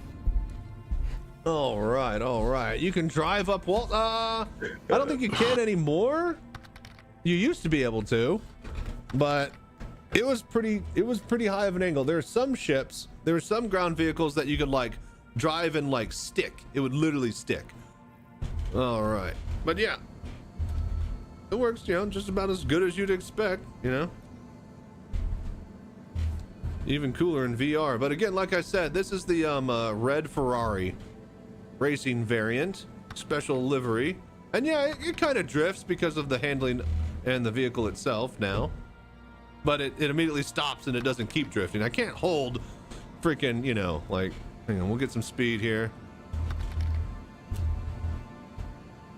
Yeah, I can slide the back, but I can't hold the drift, right? There's no like, yeah, I'm not, it corrects. So, but yeah. All right, man. You out of here? I'll check you later, man. Yeah, I was actually about to start watching that 3-hour long Star Citizen live video. Make sure I didn't miss any of that. All right, laters. Traction's too good. It is good. It's good for racing. Later, man. Yeah. Counter steering doesn't work and it doesn't yeah, exactly. You only get like so much, because it's always trying to, you know, get back into balance and just, you know, stop. So Nova tank drifts. I have a Nova tank I could pull out. In fact, I probably should line my hangar with ground vehicles. What I like is that, like, the camera angle, I never noticed this when I was in VR, but the camera angle kind of shifts whenever you're rolling because of the suspension dipping on one side. All right. Stinks like an F1 slicks. Yeah, exactly. Oh, dude, did you guys watch, was it Monza? No, it wasn't Monza last week. That was 2 weeks ago. What was the last Grand Prix? Anyways, I haven't seen it, but I heard McLaren fucked up royally with a 1-2 or something.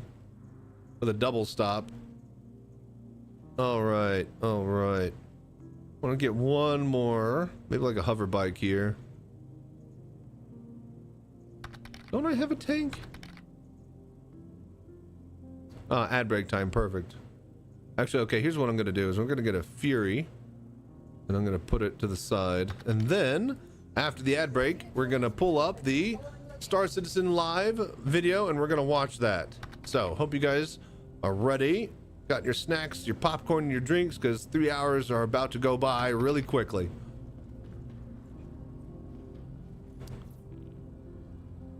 Pull up a pulse or something, that thing will drift.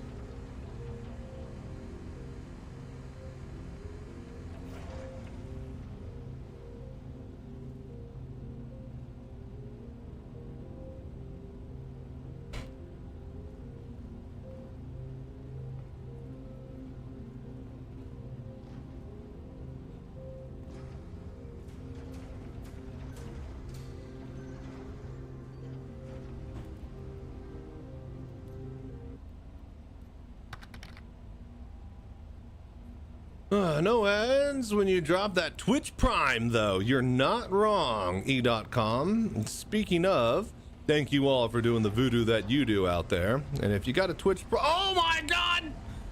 Twitch Prime while I'm alive. Oh! Twitch Prime. Don't let my sacrifice be in vain. Only you can prevent forest fires. Okay, well, let's just get back to the hospital. Oh, time until rescue. Wait, I would have been rescued automatically? Well, not anymore. Whoopsie.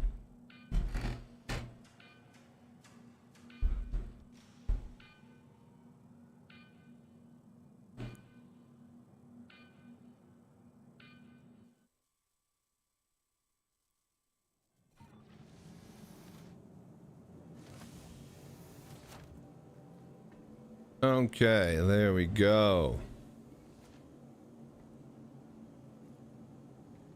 All right, see? Good as new. Except my vision is going in and out as if I'm still incapacitated. So that's no fun.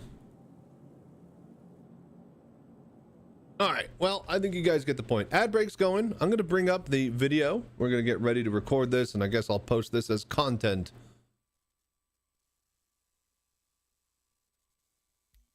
It'll be Friday's video, and then once we're done with this, I'll probably raid somebody, and then we'll call it a night. And then tomorrow, hopefully, they have the new PTU patch out. We'll be playing on the mobile VR cockpit. We'll be doing the Arena Commander and testing ballistics because they bumped up the damage. Oh. Because they bumped up the damage. And then we'll also be doing it in VR because it'll be Arena Commander. And then we'll probably check out the PTU there and see if the Apollo is any fun, if we get access to one. So, yeah. That'll all be what's happening on Friday. Okay, that's the wrong button. Right? There we go. Okay, and then that one. That one. All right, cool, cool, cool. So, let's bring up the Star Citizen live video, shall we?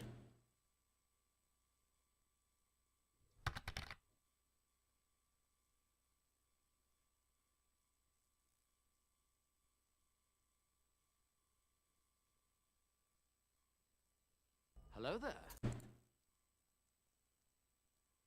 All right.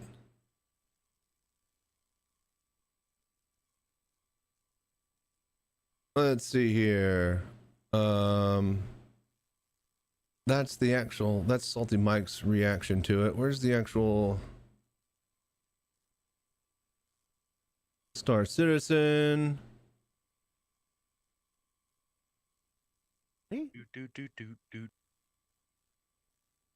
Alrighty. Yeah, something like that. All right. We're gonna let the ad's finished. Well, I'm gonna go to the bathroom. Give me just a sec, and then we will watch this. BRB. All right, thank you all for your support and doing the voodoo that you do. You guys are incredible. I hope you guys are enjoying today's show.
Hello there.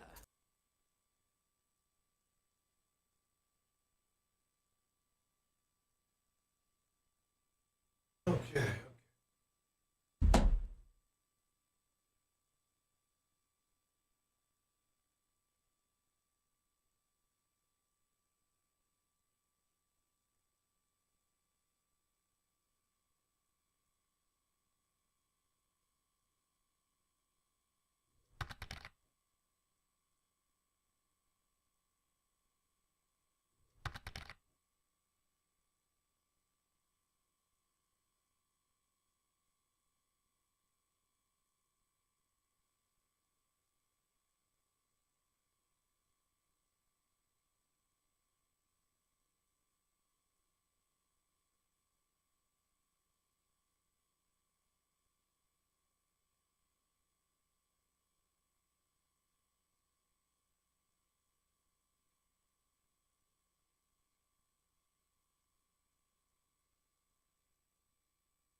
All right.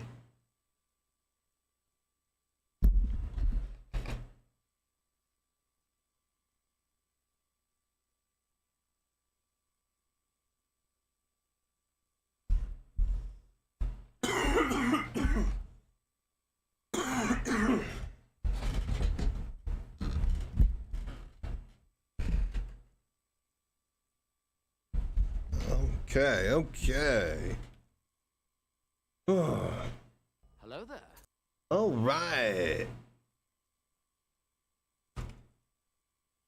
You guys ready to You party? ready to get down, get funky with us? He'd better be. That's what we pay him for, right, Slurms? Right! In fact, Slurms has to party all night every night, or he's fired. Rock on! Okay, so I think we turned that off. Okay, get strapped in, everybody. I think if I put it on sample. No, that's my voice. Hang on, one of these. I think we go game. Just gonna let Benoit do that thing in the background.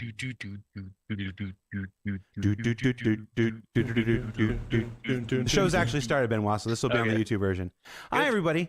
Welcome to Star Citizen Live. I'm your host, Jared Huckabee, and if you've never seen sample. Star Citizen Live before... Okay, it is sample. All right, wonderful, wonderful. Okay, so we are about to watch the 3-hour-long Star Citizen Live episode where we talked with Benoit about stuff and things and all the happenings and going on with the verse over the past few months from the back end and server and engine side of things. So strap in, get your drinks ready, get your snacks, and yeah, I hope you enjoy this one if you're watching this as a highlight on YouTube.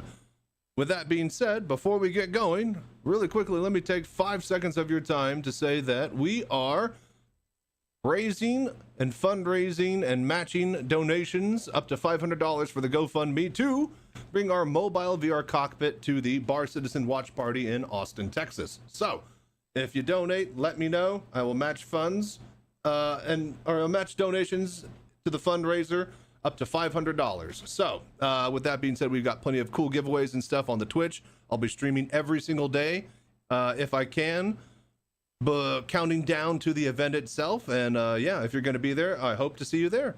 Plan to do some cool giveaways and have a lot of fun with the event. With that being said, thank you for doing the voodoo that you do. Let's get straight into watching this. It's where we take about an hour, although not in this case, it's going to be a lot longer, out of the end of our week sometimes, and talk to you, the Star Citizen community. Oh, wait.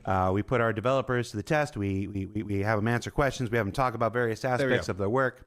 Sometimes we show off really unfortunate plushies that never made it into production. We do all manner of things in this show. On the show this week, how's volume? Is that good? We are doing the prophesized sequel to a special edition show that we did back in the beginning of February. Sound good? Yeah. Now, for those of you who might not remember, or you've joined the project since then, welcome aboard.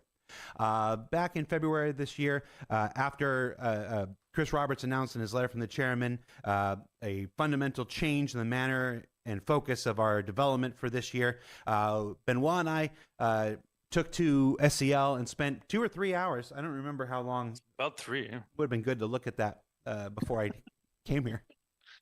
To just shoot on everything. Talk about everything under the sun. Audio figure good? out All right, what good. these changes really meant and stuff like this. And we said at the end of that show that we'd be back in roughly about 6 months. So 6 plus 2 is 8. It's 9. Would you expect anything less? I was about to say, and now we're here. So we're back. Of course. We're right back on time, today. right on Quick recap. schedule. All right. First, the Earth cooled. Then the dinosaurs came. Now we're back to talk about a whole variety of topics. This is not your traditional Q&A show where we take questions from the community, although if we see some good questions in the Twitch chat, we might throw them in from time to time. This is our interview format. So we have worked out a series of topics that we want to cover. Based on our previous conversations, we expect this show to go a bit long. So, if you got someplace to go, be sure to check out the YouTube replay later. If you'd rather listen to or read an AI summary or something on Reddit, I mean, I can't stop you. I can't stop you. But yeah, you're gonna do what you're gonna do. We're gonna do what we're gonna do. Let's jump into it. Let me start by introducing our guest, the man who needs no introduction, but we're going to do it anyway. Chief Technology Officer, Mr. Benoit Beauséjour. Benoit, how you doing, man? Getting better every time. Your pronunciation is always going up. It's I actually do not know how to say the last name. better every time. Sir, Mr. Benoit Beauséjour. Benoit, how you doing, man? Beauséjour. Jour. Is that like a Z or a G? It's I don't. You know what? Why? It's French. Why am I asking? There's probably like a J in there. Always going up. It's great. I feel good. I feel good. Well, I appreciate that. Well, who did we? We just hired. His English is added impeccable. somebody to my team, and I've never Benoit's she's too. worked for me for about 6-7 weeks now, and I've never once tried to say her last name out loud because I'm afraid. It's okay. You can do it. She's not watching the show, so she doesn't know I'm talking about it. Good. Benoit, who are you and what do you do for Star Citizen? Well, I am a developer, and I am the Chief Technology Officer for CIG. That means that I oversee everything technical, so gameplay engineers, engine engineers, graphic engineers, AI engineers, everybody who touches a computer almost, That's basically my job. Fun. And how much of everything that's wrong is your fault? Well, people on Spectrum would say everything. I was about to say that should be everything if you're the lead and manager. Yeah, I mean, basically, I empower all the teams to build the game, and so technically everything kind of is my fault in a way, Fault. If you're a good manager, I'm just going to say this right now. If you're a good leader and a good manager, it is your fault. Even if somebody else underneath you fucks up, congrats, you led them to fuck up. we got a lot to talk about today. That is what a Who leader knows how does, long is it's gonna takes the take, but fall. It's not like we have any time to rehearse or hash any of this stuff out ahead of time. So we're just going to jump into it. We'll do it live. We'll do it live. So part one of this show that I'm inventing right now in my head. Yeah. I want to call part one the year of playability. So the year of playability is not necessarily a statement that we ever made. We didn't say it in the February show or whatnot. But it comes from that letter from the chairman that went out at the end of last year with I think it was like 2025, a focus on playability. It's a fair assessment of the mission that we set out for ourselves at the end of last year.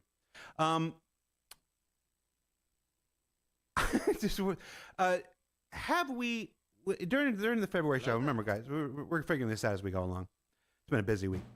So during that show, we talked a lot about how Star Citizen had been going in one direction for about 10 years. You know, since the launch of the PU at the end of 2015 and up until the end of 2024 and whatnot, roughly about 10 years there. You know, we were on one kind of mentality. We were on one. It changed a bit with when 3.0 came out after that big long period where we didn't ship for 8 months and my beard went crazy and whatnot. But we went to this very feature driven. We were on this very feature driven, building the foundation of the game kind of attitude for so many years where we didn't take a whole lot of opportunities to stop and look at what was out there and spend time on fixing that and hardening that and so it was always about we got to get the next thing out, we got to get the next thing out, and just pile it on top, pile it on top. We have many of the same thoughts our backers do.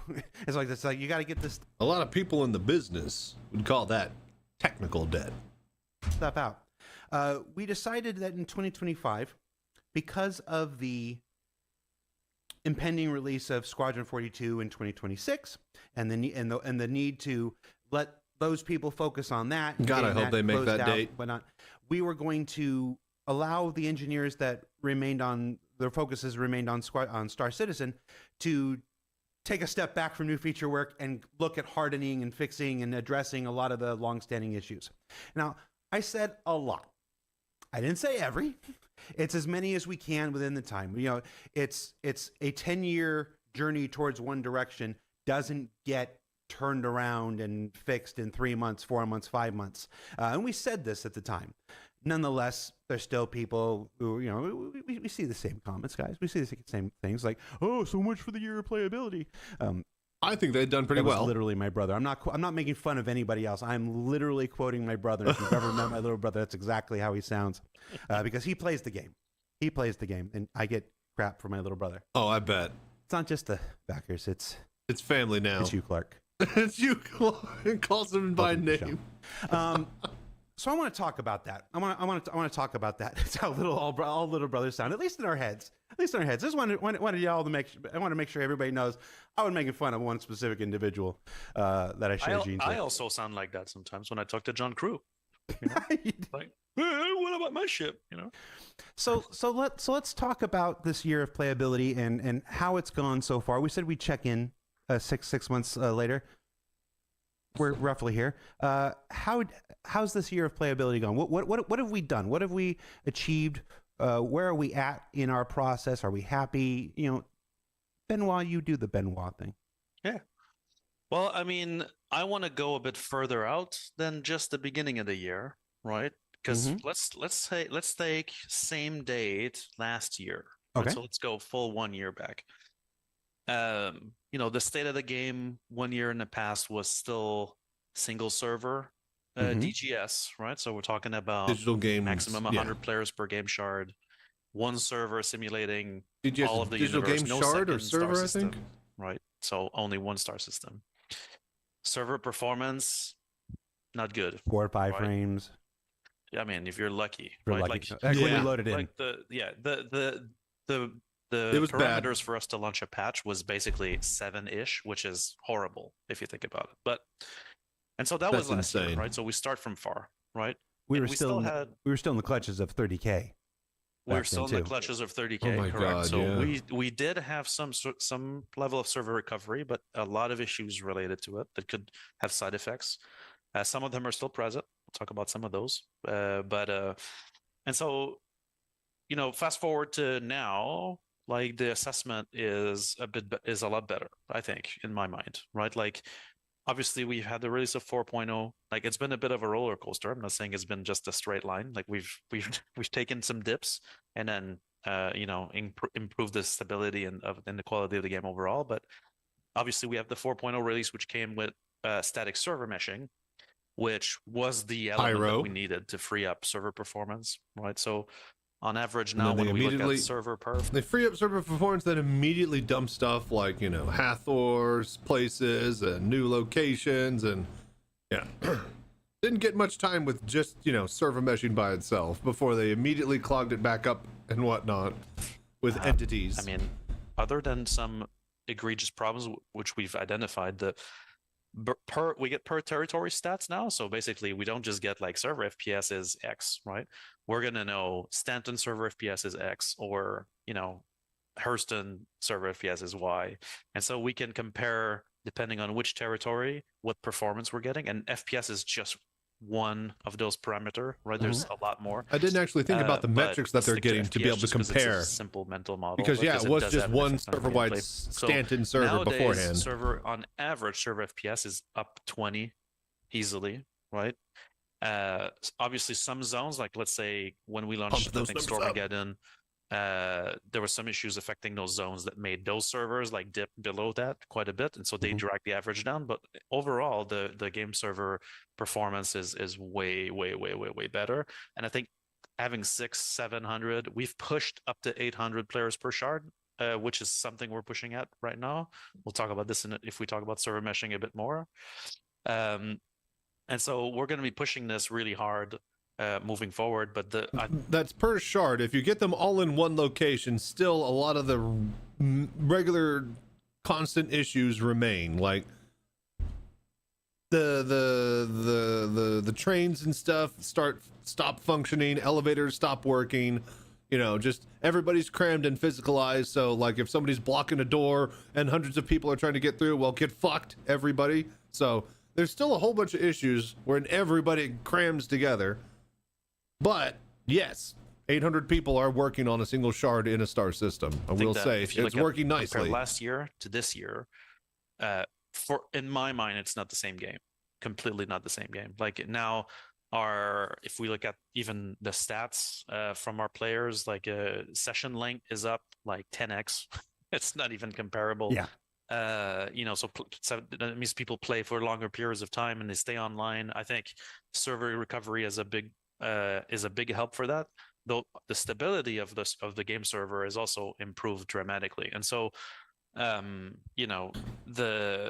this is all because of the efforts of the changes that we've done, not only to the priority calls, like you just explained, right, which is taking, where we're going and trying to slowly shift it to change direction, because a team like this of this size doesn't switch on a dime. It takes a long time for these changes to trickle in. But now that we've got kind of the big organizational changes in, that we're starting to see and reap the rewards of it, which is I hope is showing in the game. Anyway, it's showing for me, so I'm seeing it. So that's so compare 1 year back to now, I think it's better. We have better performance. There's still a long ways to go. I'm not saying we're happy with this. I'm just saying, there's folks in the chat specifically talking about, okay, well, let's go do Hathor and let's go do this, and you alluded to that there. You're talking about a macro sense throughout the entire persistent universe, every single aspect of the game. It's to call out specific, this specific area is bad and this specific area is bad. That's not what we're talking about. We acknowledge that and stuff, and those are areas that still need improvement. Stuff. As a whole, as we do this overall Russian nesting doll kind of conversation and go down, we'll start drilling down to individual aspects later in the show. At its broadest, though, at a macro level, overall, the things that would just prevent people from being able to log in, the things that would prevent people from being able to stay in, those larger scale issues that. It doesn't matter if you fix the other things. If you're constantly getting a 30K, if you're constantly getting kicked out, if you constantly can't get back in, it doesn't matter if we've improved Hathor performance if you can't get to Hathor. Those bigger things are what we're talking about here, and those have seen some measurable, marked improvements. I mean, an improvement from 4 to 5 FPS to 20 FPS is huge. Nobody even talks about 30Ks stuff. Yeah, anymore. 30Ks don't exist Server functionally anymore. recovery is. I mean, it's hard to make a trailer or anything. We sat there. Back when we thought about how do we make a trailer for server recovery You stuff, and then it's like don't. We did it for two reasons. Don't. One, don't. You shouldn't, because that should just be a standard thing that happens. And two, nobody would care. Only Star Citizen people would care, and then other people would just use that as fuel for the fire. I'm going to talk a little bit here about why marketing pushes some things and doesn't push some other things. One is there's no real interesting way to show it without, you've all seen the server recovery screen. You're sitting there and doing that. But also, I'm just going to be real. We're only 13 minutes into it. Let's get to a real moment of truth here right now. Over the course of the 11 years I've been here, we sometimes toot the horn like we've invented something that honestly should be standard. It should be standard. It's if we were doing things different, if we had different priorities at this point or whatever, that would have just been a thing we would have had before. So we couldn't have server mesh, we couldn't have server recovery before because we had to. It was part of the whole nesting architecture within meshing. So we had to build an infrastructure before you could have a recovery that would bring that stuff back. So the way that we chose to do things meant that some things couldn't come till later. I mean, there's people again. We'll talk a little bit about org stuff and stuff. We still don't have orgs in our game and stuff. Those are things that are foundational. That Any social thing at all, besides just server-wide chat. We're here, 10 years into the EU and we still don't have it. So I want to be real clear that when we talk about this and we celebrate our achievements, and I'm really proud of our achievements this year, the stuff that Ben Watson are real. This year is a night and day difference from last year. I think anybody being real candid and honest with themselves would admit that. I agree. At the same time, that statement. I want to be candid and honest and be like, I also don't want to pretend like this was we invented the wheel and whatnot. This was the change that Chris set out for us last year. It's, hey, let's slow down, let's refocus, and let's find those things that we lost along the way and catch back up. Does that mean a slowdown on new features? Yeah. It does, and it has all year, as we said it would in February. But just a little reality check for everybody. I want you to talk about how we did it, though. We're going to spend some time. We're going to talk about freight elevators and all that stuff right now. But up here at the top, elevators. Though, how did we do this change? What were the organizational changes and the operational changes that we did that made this possible and that are going to continue for the foreseeable future? Well, so there's a series of things company-wide that have had to change for all this day to long. Happen. The first one is, we talked a little bit about. Sorry, this, Ben Walt. That was what it was doing, how did right? we do this change? What were the organizational changes? That's definitely rule cards or Joker cards, I call them. The first one is, we talked a little bit about this in January, which was the idea of having hero cards or Joker cards, I call them. On specific issues, right? And so we've and then it was funny because people were like, give the Joker card to this other bug, right? And I was like, yeah, that's basically what we do. But we've extended that concept a bit further, and I hate that we changed the name, but we did change the name, and then we call those hero squads now. So what we've done is that we've taken a subject, for example, transit, right, which we've extensively talked about in January. And we've made a hero squad around it. So that means we've dedicated resources just to all the bugs related to one system, right? Yay. And that we've changed the methodology. So the way that we used to deal with bug fixes in the past, it's basically engineers get the bug report, they put it in their task list. At some point, they emit the fix and they ship it in a patch. Mm-hmm. Now, as the patch release comes closer and closer, those bugs get verified and or need to be accelerated.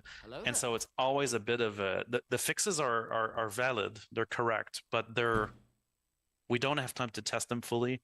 We've had a lot of regressions, right? And so regression was becoming a problem because we were going too. Regression is when you fix a bug and then it comes back in the next patch. So you didn't really, it regressed back to its, doing the bug again, despite you thinking you solved the problem and were able to not get the bug to do it again. make itself be appeared in your system. So there's a lot of that with Star Citizen Fast spaghetti code to try to solve some issues. And so some systems like transit are complicated enough that you can't just emit a fix. I want to pause you there. What is regression? Regression is when I say I fixed bug X and I've created bug Y. Okay. So it's basically when we're introducing new bugs or breaking other things because we try a fix. Okay. And so regression was a big problem on the project in general. It was in part because of the speed at which things were going, the code review process, things like this. So these hero squads, basically we flipped a bit the relationship. So we decided that fixing issues, let's say I'm going to keep transit as my hero squad example because it's an easy one to reason, but we've put resources dedicated to it. And then we got the QA teams to basically derive the priorities within the squad. So instead of saying, hey, production management is going to, drive the priorities, we got the QA leads to do that. And so now these guys were completely driven by player impact. And so when they look at issues, they're like, is this impacting players or is it a fringe issue, right? And they decided on the priority. And it turned out that priority accuracy was a lot better. And we asked those teams to be relentless into what they want to reach. And so classify the issues in order. Much better. And then the moment we get a green light from these guys, it's a celebration because they are hardcore. I've seen a lot more Nathaniel Fisher this year than I ever saw. The Nathaniel Fisher seal of approval is a real thing, That's good that they're empowering their QA. I feel like that's something that a lot of companies just don't do. That they have QA, and then QA gives them a list, and then they're like, all right, cool. And then they immediately throw that list away, and then they ship the game anyways. And then they ship 3 sequels with that same list because, well, we already shipped one game and all of these lists, issues were here. So that means that, we made $1 billion. So we'll just do that again and we don't have to actually fix these. And that's, again, back to technical debt. I want to inject. Brunks76 says Benoit is wrong. Regression is when old issues resurface. Yes, that's also a definition that works. But we use the same word for both at CIG. But you're kind of correct. The proper definition is that's an old issue that didn't even snark them out. In this case, the thing is the issues are so close by, and typically it is resurfacing an original issue. That's actually one of the issues with those big systems is that bug reports are so similar. But are sometimes completely different circumstances. But yeah, two things, 3 things, 4 things that all cause the same outcome. Same symptom. Yeah, exactly. So hero push squads, we got Correct. that. The embedded green light is what you just got done. Empowered QA, about, good, letting QA sort of manage their priorities and green light things. No, that one's a bit of a separate one actually. Right. So the hero squads is really about getting our QA team to drive the priority on a specific subject and drive down, right? One of the change in methodology for the devs on those team is like a bit of a change in approach. We in code review in these hero squads, we no longer just accept the fix based on code change. We ask the developer to explain what the problem is. Can you reason at why this is happening? Second, propose a change. Right, and then the leads can validate this change before we start even writing any code for it, and then we verify the change with QA, and then that's when we actually allow the change to come into the stream at all. Right, so we do a lot more work before the work is actually started, a lot more work before validation before it actually gets submitted, and so on those teams, like developers working on those hero push squads, have a much more methodology to apply. To solve that, because basically in the past the regression rate was too high, right. And so the big advantage of that setup is that those teams are faster to react because they're dedicated on one subject, and so if there is a regression, because they still happen, they're faster to pick it up. But then the fixes are slower to put in, but that still has been very effective. So Transit is one of our hero push squads. I'm just glad in general that they're actually seriously focused on regression as an issue company wide now, and not just saying, well, just put it on the pile. All right, everybody, back in the pile. Yeah, back in the pile. to me has been kind of successful since the beginning of the year. Like I think the transit system, we're going to talk a bit more about it later. It's in a much better shape. The embedded green light is what you just talked about, which is that was a major organizational change. And so in the past, the way that game devs at CIG on the Star Citizen would work is that they would submit and test later. And now, I know that sounds crazy, but it is what it is. It was what it was. And so at the beginning of the year, we set to completely change this. And so we added this embedded green light process. So what is an embedded? So embeddeds are QA testers that are embedded in a dev team. So it's not, everybody has a view of like there's a floor of QA people, and then they receive a build and they test the build and stuff like that, right? But usually in the basement, somewhere dark, cramped, very smelly. There's another class of that's what I see in my head. That are embedded in teams, and they become specialists in what that team is doing, right? So, okay, cool. If you have an embedded tester in the FPS weapon team, those people know all about FPS weapons, how to test them, what change affect what, and so they can judge what they have to test. So the embedded green light is we gave that team the power to red light any change before it's submitted. And so that's a big culture shift, because it used to be hot and fast, get it in, we'll test and fix later, right? If there's issues, and we trust devs, to we don't trust devs, we need to verify, we need to check it, right? And the whole point of this was to hit on regression or side effects, right? Because our rate of regression and side effects was extremely high, right? I want to I'm just picturing the comments. Somebody can screenshot Benoit and say, Benoit by Sejour 2025, we don't trust devs. Go ahead. Right there. Do it right there. Right there. Yeah. No, I mean, we've had embedded QA for years. This was about empowering them, in order to be a bulwark against letting this stuff through. Another new term I heard this year. So far, so good. Hygiene initiatives. Now, when I heard this was coming up, I thought it was something else. Anybody that's worked in a game studio knows that every once in a while there's that desk you walk by and you're like, I thought I knew what this was about. It wasn't what I thought it was about. Right. What are hygiene initiatives? So this is not about BO, if that's what you're referring to. But hygiene is a collection of initiatives related to cleaning up errors, logs, and in general, just reports we get from the game engine that can signify errors or not. So if anybody's ever opened a console in Star Citizen, you probably went, whoa, what the hell's going on? Oh, okay. Right? Because there's tons of messages going through. I see what they're saying. All kinds of stuff. Well, that's what hygiene is meant to clean up in a way, right?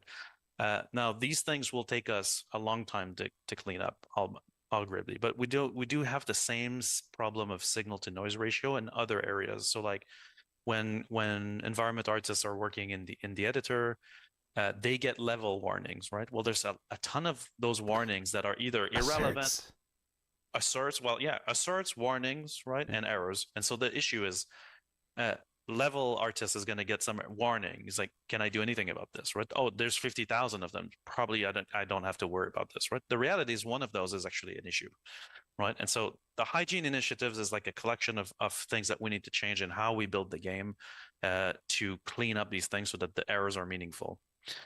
So they're just getting a bunch of random garbage data that they need to clean up so that they don't have to sift through it. It needs to be functionally good information that's coming from the data their core systems. side. So for those who don't know the game data, so all the records we use to configure, the components or all the game data, right, is stored in a database called data core, and data core there's a sounds ton hardcore. of errors in data core that are reported, schema violation, things like that. That they're not fatal errors, but they're still there, and we allow them to be there, and that's historical in the past. And so the hygiene initiative is a means for us to reach zero errors in those areas so that we can then prevent them from even being submitted in the first place. So hygiene is basically pre-submit verification on things and concerted efforts to solve these things so that we can be in a clean house. It's like we want to clean the house, right? So that we can do better. Howdy, Vicious. Somebody in the chat was saying, I missed it, the name. It said errors that should be warnings, warnings that should be infos. Yeah. Pretty common. Bad classifications of things. So we even have now systems put in place in the assert dialogues and that pop up so that you can report a bad error. You report a bad error? Literally, now we get reports for bad errors, so that devs can go in and fix the Oh, wording. I didn't even think about a change the bad severity or error. things like this. And right? there was something we did so that Like an error teams, that's showing if up the, incorrectly. If the pop-up was That's directly so- related to them, they couldn't just dismiss it and continue with their work. Yeah, so that's exactly right. So I feel like an AI when I say that now. You're absolutely right. But we changed the way the assert dialogues work. So asserts, for those who don't know, is like when so I'm a programmer and I'm asserting in an area of the code that this value must be set to 1. That means that if the value comes in and it's not 1, then we'll have an error, right? That will show up. That's the assert error. And typically you need to action asserts, right? And so, or something else is going to go wrong. And so historically, the assert dialog was just a global thing. And then we still have those get assigned to dev teams. So they are classified by code owners and by dev team. And so you can know if it's an audio assert or if it's a, programming assert or whatever, which is great. But we allowed people to ignore those either completely or just skip them, right? And on the other hand, when you're actually testing the game or playing the game, you get these asserts, so you want to ignore them because you're doing something else. You're not in assert fixing mode. And so what we've changed the relationship towards assert inside the company so that now you can ignore errors for any other team but yours. So if you get an assert error, you need to fix it. That's it, right? There's just no, because the thing that we were seeing in the company was like basically teams going like, oh, when are these, I'm going to pick on audio, but sorry, Graham and team, I'm not picking on you guys. It's just random. It's always audio. Like, when are the audio guys going to fix their asserts, right? Whereas, the reality is like we all have our own asserts to fix. And so we changed that relationship as well. Yeah, it's so you don't get everybody's errors, you get your own errors. You get this mentality. So it's like I just need to do my work, and the game is telling me there's an error, there's an assert for some unrelated thing. Like what I'm working on doesn't have anything to do with that. Doesn't have anything to do with that. So you smash it. You smash. It's just like selecting all cookies because GDRP made the rule that now everybody's got to announce their cookies on your website. Now I just accept all of them. All you've done is you've made me hit a button. We get in this habit of hitting button and people, and this is one of those things like. People, we're admitting this here, guys. Talking about where's open development. I'm like, well, we're sitting here saying that too many people got in the habit of clicking the button. It's we even found some. I'm not going to blame anybody, but we've got analytics inside the company, so we know who's putting asserts off, right? And so we found some shit. Paul Rendell, I miss you. I'm just kidding. No. That's certainly not fair. Paul's a good guy. No, he's Paul's a good guy. He's the one putting the shit in. I didn't know he was here either. I ran into him today. He gave me a hug. I'm like, oh, I didn't know I was on hugging terms with Paul Rendell. That's nice. All right, so we've talked hero push squads. We've talked embedded green light. We've talked these hygiene initiatives that all help the way in which we make the game and make the patch and make our content stuff. We also started an initiative. I want to keep this under organizational stuff, but tell me if I'm wrong. The stability score things. Talk to me about our internal stability scores and how we've determining them and how we're using them. Yeah. So stability score is, I don't think we've ever discussed it. Stability is the, tensile strength of someone's skin when you stab them, how stabbable they are, the stability of someone, how good you could just jam a knife into them. That's stability. For those that don't know. This public. No, I don't think so. So we have this I'm pretty sure. measure, which is an indication that we use, and the team that actually comes up with this would already tell you it's alchemy, right? Like it's not an exact science, but it does give us a pretty good idea. So we try to establish a stability score for every build, right? We actually auto-calculate it based on the data that we get. And not patch, every build. Every build, every build. So like we send a build to PTU, or QA or staging environments or whatever, and we always have a stability score that's calculated over time. And so what the stability score is, without going, I don't want to go into the alchemy of it, but we're trying to figure out basically the stability of the environment. And so if you're connected to a game server and you get disconnected, we're going to count that, right? Now, the reason for your disconnection will be used as part of that. How long the build has been running is also part of that equation, and the concurrency of it is also part of it. And so with this black magic numbers, right, we basically get a score out of it. And the score is one thing. Now we've put labels on this. So we used to use the score internally as just a number, like, oh, it's a 0.0 and it's a 0.08 build, you know, and then at some point I got a bit fed up with that because I'm like, what does that mean? And so the values for this are optimal, excellent, stable, unstable, volatile, crippled, or critically unstable. So that's the range. Right? Okay, we labeled our numbers. Optimal, which is great, stability score. That's actually kind of critically important. Unstable, right? And all of the thing in between, right? And this is based on, you know, all the stats that we get, and we kind of auto-calculate it. Now, we still have Jeffrey Pease, our internal alchemist, always, you know, playing around with these numbers or adjusting the score, telling us how bad we're doing it. But it is actually pretty accurate in terms of like what the perceived stability will be from a player's perspective.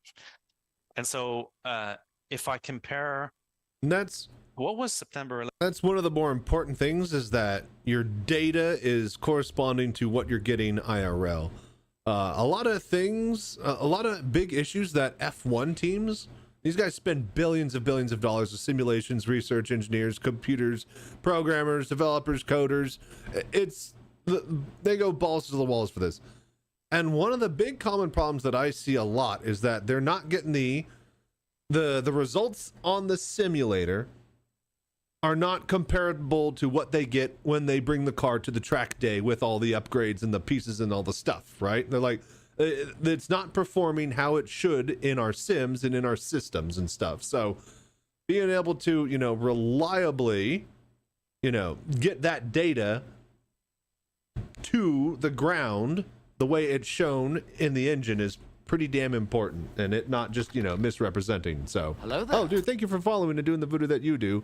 Unwieldy Rex, I appreciate last that. year, was it like 323 or maybe 4 at that point, right? 323 or 4, I forget which one. Hello there. I would say like the stability score for 323X was probably in the Oh, and thank you so much for following as well. The Mr. Tobii VR, Mr. Torb VR. Thank you for doing the voodoo that you do. Hope you guys are enjoying. It's not really, you know, me doing much today except just kind of adding snarky comments to this. Right. Okay. That would be a normal range for the 3.2x. You know, this kind of thing, right? So the stability score, server score for 4.30, for example, is between optimal and excellent. And so that means the rate of server crashes and disconnections overall is really good. Now, this score is not just server crashes, right? It's also client crashes or client disconnection, right? So if everybody gets disconnected because one of our cloud routers dies, then the stability score of the build will be terrible, even though the servers are up and they're running real fine, right? So it kind of encompasses everything. We're trying to get one number for all of it. What was the stability score for a 318? That was critically unstable.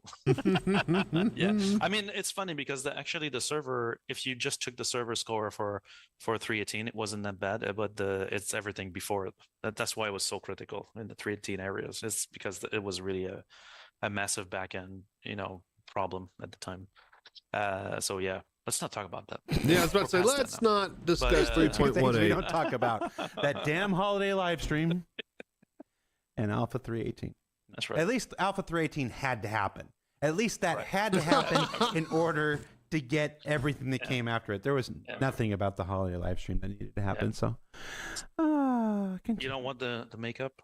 Let's go back with the makeup. Okay.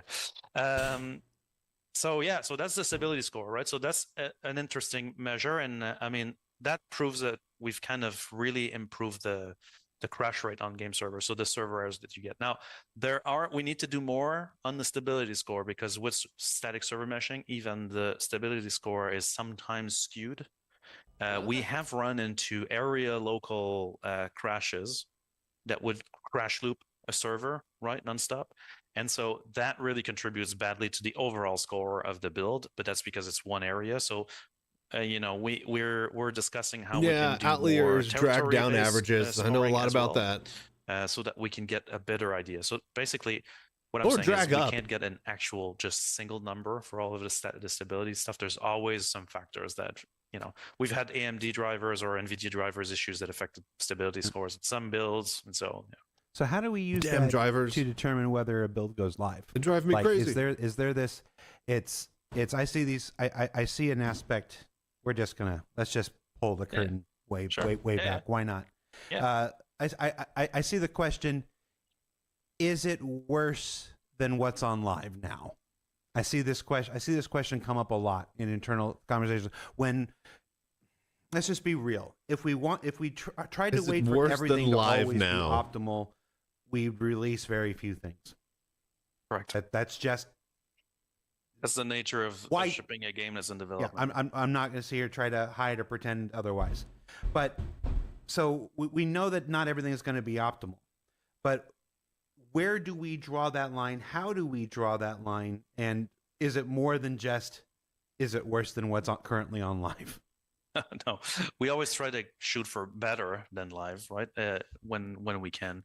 But there's a lot of things that we look at to be able to ship a patch, right? Now, obviously, for this year, it was a very big change for the development teams because moving to a 4-week cycle means that we are always shipping. Like, how we have a ship date, right, that we give ourselves and a schedule, and then we've got our gate reviews and everything is like chained up to get there. Well, the closer you get to this date, right, when you get from the player's perspective, when you guys see like daily PTUs go, and it's always update, that's because we're getting close to the release, right? And so we're trying to get to the date and we're trying to validate all the things we need to validate as fast as possible. The focus is really on shipping. So even minor issues become top priority, right? And so it's been really difficult for the teams this year to keep up with this because we finished a patch like, yay, okay, we're late for the gate review. Like literally, now you got to have the next one ready. And obviously, we balance this across multiple teams, but there are teams that unfortunately are, like 8 patches this month, and so they're always on it. Yeah, I think it gets lost sometimes. Of the many things we changed this year, we've shipped 8 or 9 patches this year. Yeah, it depends on whether you count what happened in April as a patch or not. But we've shipped at least 8 patches this year, and in years past, from the 3.0 era on, it was 4 a year. If we were like some 1 or 2 years, we only hit 3 and whatever. And now we've done 8 in this year. The velocity change has been tremendous. And it's helped, if I may, it's helped expose aspects of this. And when I say this, I mean making all of this. It's helped expose aspects of this that we're pretty good at, and it's helped expose aspects of this that we still struggle with and still need to improve. And just what you were saying just really hit home with that. We're in the process now of discussing adjusting the patch cadence for 2026. It's way too early to give any details on that. Nothing's decided. Yeah. But yes, this has been a pretty relentless pace, and there's a patch coming out in September. There'll be a patch coming out in October. There'll be a patch coming out in November, and then there'll be a patch coming out in December. So it's certainly a year unlike any other. Now, one of the things we didn't discuss about for this, in order to reach the stabilities, there's also internal stability, right? That comes into play with this. I'm not familiar with internal stability. I've never had any myself. Well, so this one is a bit more subjective because we don't specifically have a score for it. But if I go back to last year, right, the way we would develop the game, and I don't want to go too deep in the discussion about source control and streams and all that stuff because that's just a rabbit hole. But in general, when we work, we have a mainstream where we work in, right? In the past, this was a melting pot of everything. So core technology, editor, toolings, audio teams, content teams, gameplay teams, art, everything, right? In one stream, right? And the fallout from that is that you go a bit faster because you're building things, you're improving the tools as you're improving the gameplay, as you're improving everything. But the reality is, we also had major internal stability issues, which is, imagine that you're an environment artist, you show up at work, you make your little coffee, you pull the morning build, you're like, all right, I'm ready to work on my ASD mission today. It's going to be super cool. Editor crash. No. Right? And now, oh yeah, the team's already on it. We're fixing it, but you just lost 2 hours. Yep. And so we had major issues with this, right? And If so that's when we started if that's as big of a thing, like across, the studio, like if that's studio wide an issue that all developers have to deal with, then that's where all our development time is gone. Like if he's just admitted that you just lost 2 hours in that morning, then if the developers aren't developing and working on their code and they're just waiting for, client side fix for their build at their station, then yeah, just think about how much lost work time has just been gone to not having a stable, like that is a huge amount of lost time that will add up over and over and over. So like definitely glad that they, are trying to get their thumb under that. Last year, when we did the show, just after the show, I think we went and finished this new branching strategy where all of the patches this year have come out of the same stream that we call SC patch. And this patch receives almost no technology update. Oh, it's basically us saying we can do this content with no new engine tech. No, well, that's good. No editor update, no tooling. Oh, that's probably why we're getting the Vulkan tech preview and whatnot. Nothing, right? Now, that's not to say we are not touching the engine. We've fixed bugs, we've improved stability, but we bring these things, embedded green light, full verification, tooling check before they go in. And so it's really about moving all these checks beforehand so that we don't destabilize the content teams who are they're under the gun all the time to produce the stuff that they have to, and we don't want to slow them down. And so that's another reason for why the stability is better. It's because we are also not introducing massively breaking changes in the engine that we then need to debug at patch time, right? And so that's been a big helper on stability at the cost of features, right? That was the whole point of the year, really, so far. And now we're changing some of that with tech preview. I want to hit one more thing before we go into a tech preview and stuff. Features are going to begin.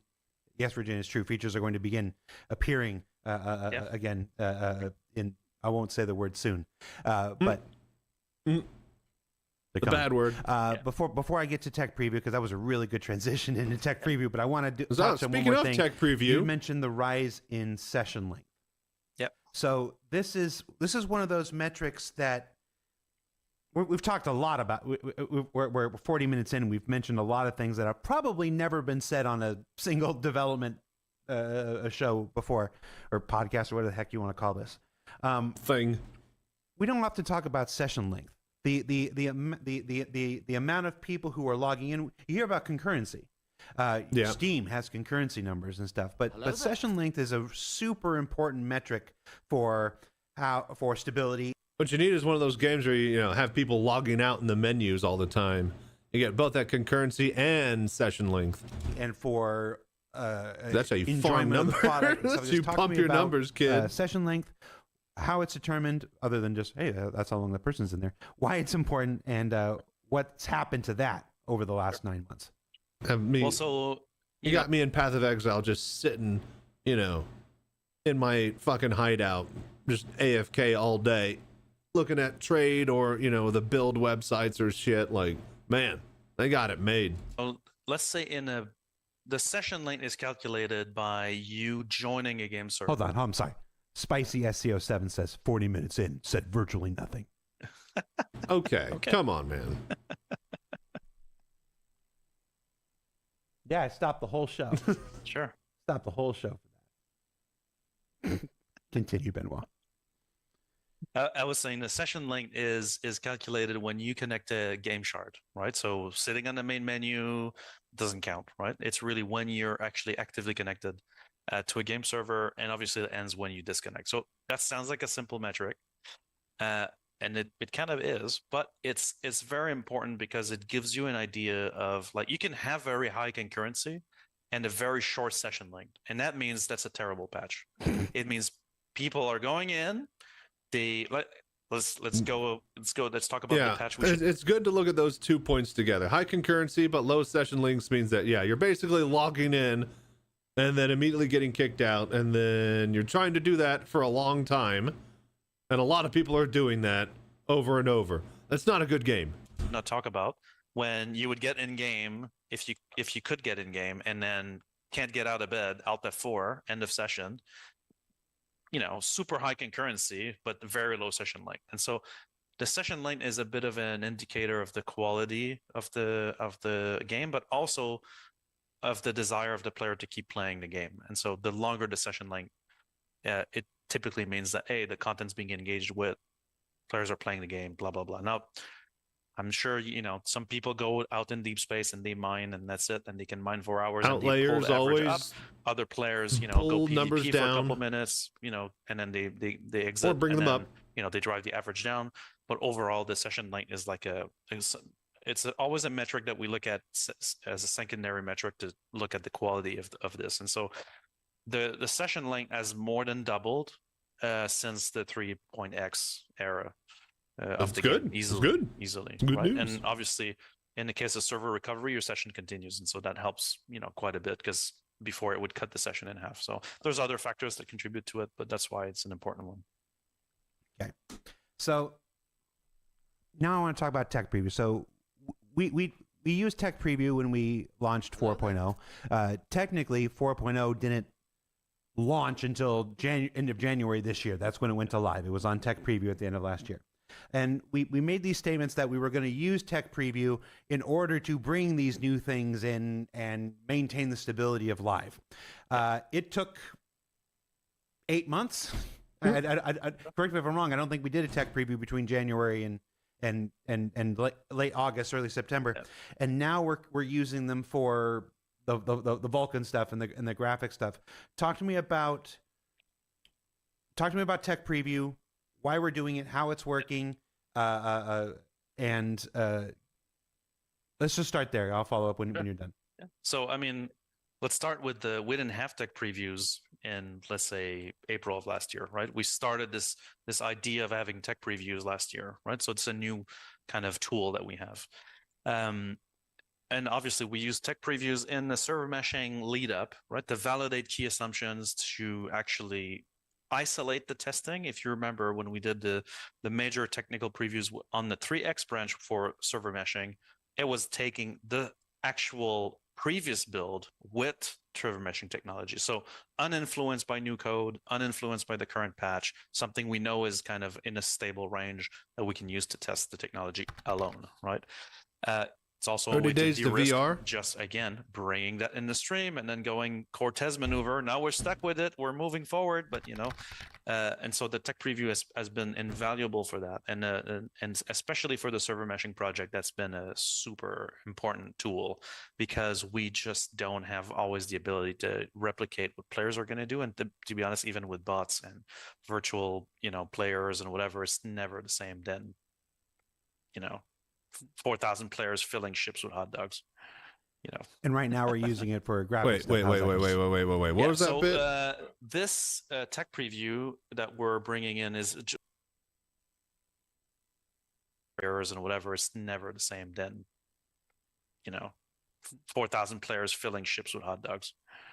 And right now we're using it for graphic stuff. How's that going? Yeah, so I was about to say, who's filling the ship with hot dogs now? That we're bringing in is more than that, actually, like behind the scenes, right? There's this is literally, I told you about the SC patch, so all the patches this year have been coming from SC patch.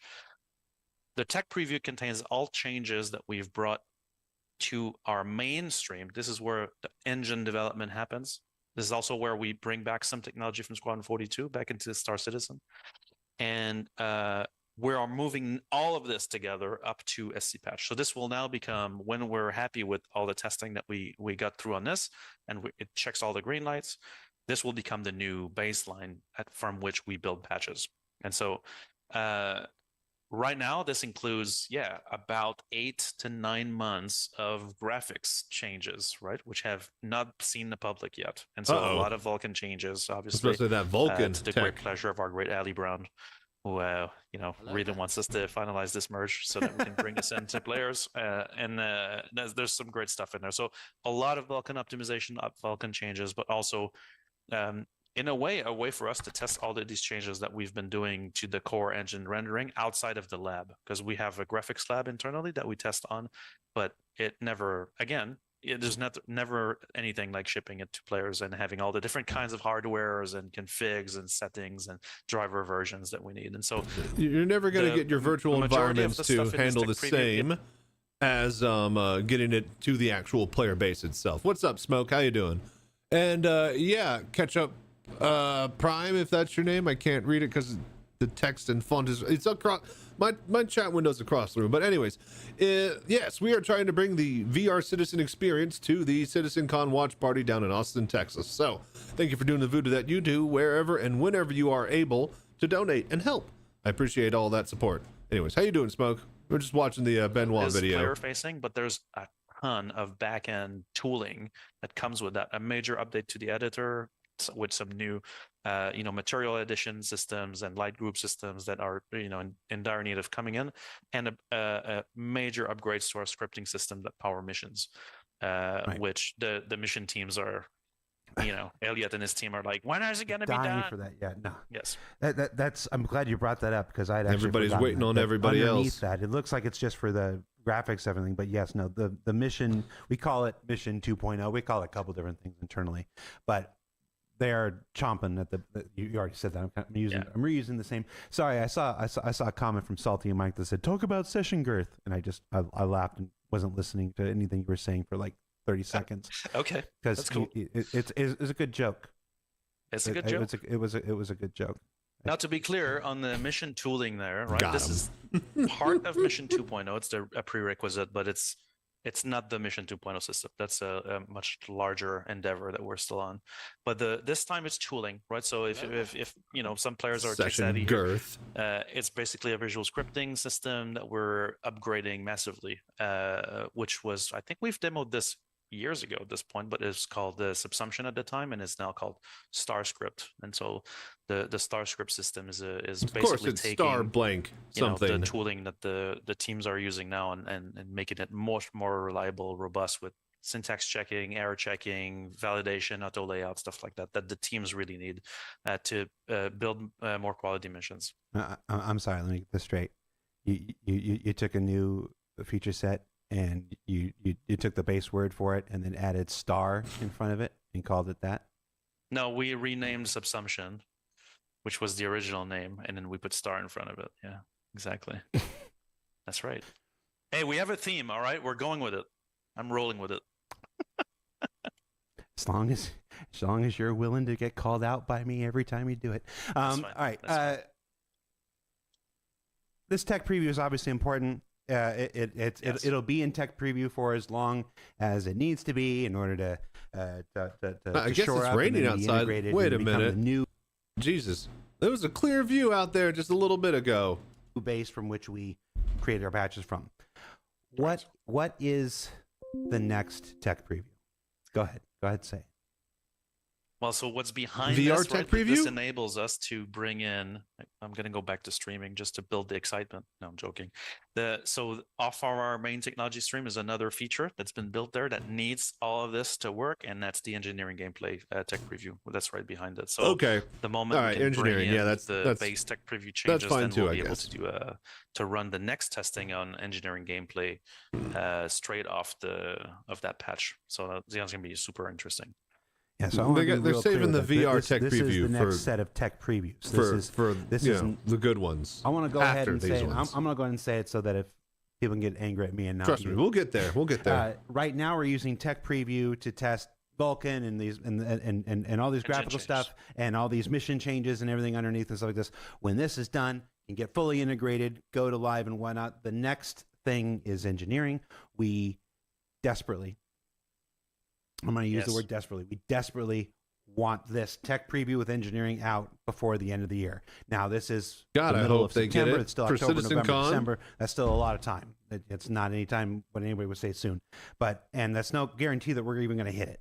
It's oh my we've lord. all been here. Somebody was joking, hey, drink it next time Jared says how long he's been here. Well, we've all been here. Lots of us. I've recognized some of these names for the whole time I've been here. We've all been here long enough to know that me saying it's our intention to get this before the end of the year is not the same as saying it will come before the end of the year.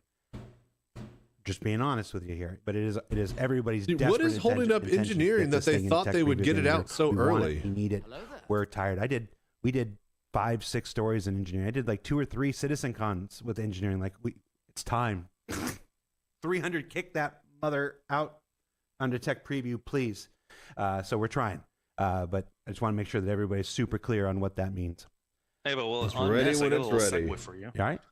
So there's one thing that kind of proves the improvements right on the live service is that there's a lot less players on PTU, and there's a lot less players on tech previews than before, which is a good thing, right? That means players want to play the real game, and I'm really happy about that. But it does mean if you want to help, join those tech previews, right? The more people we get, even if it's for a short period of time, it's really helpful because we get a more larger set of people that can try it out, and that gives us more data. Yeah, I want to talk about something.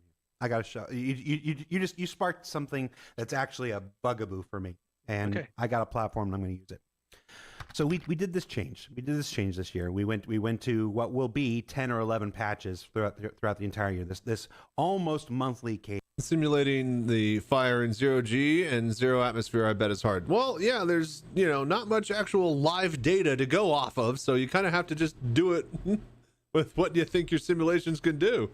I mean, it wasn't only recently that NASA was able to film fire in space, and apparently if it makes spheres, little balls of fire that don't have a top or a bottom, like just like a sun. Of course, why wouldn't it? Who didn't see that one fucking coming? But yeah, it's really interesting. Fire in space is hard to do because NASA doesn't want to mess with fire in space. Who'd have thunk? Of live stuff. So you've got the live stuff, a new live thing going every month. People are like, put something new in the game. We've had a thing new every month. We've had a PTU every month that runs alongside it. Now we've got tech preview.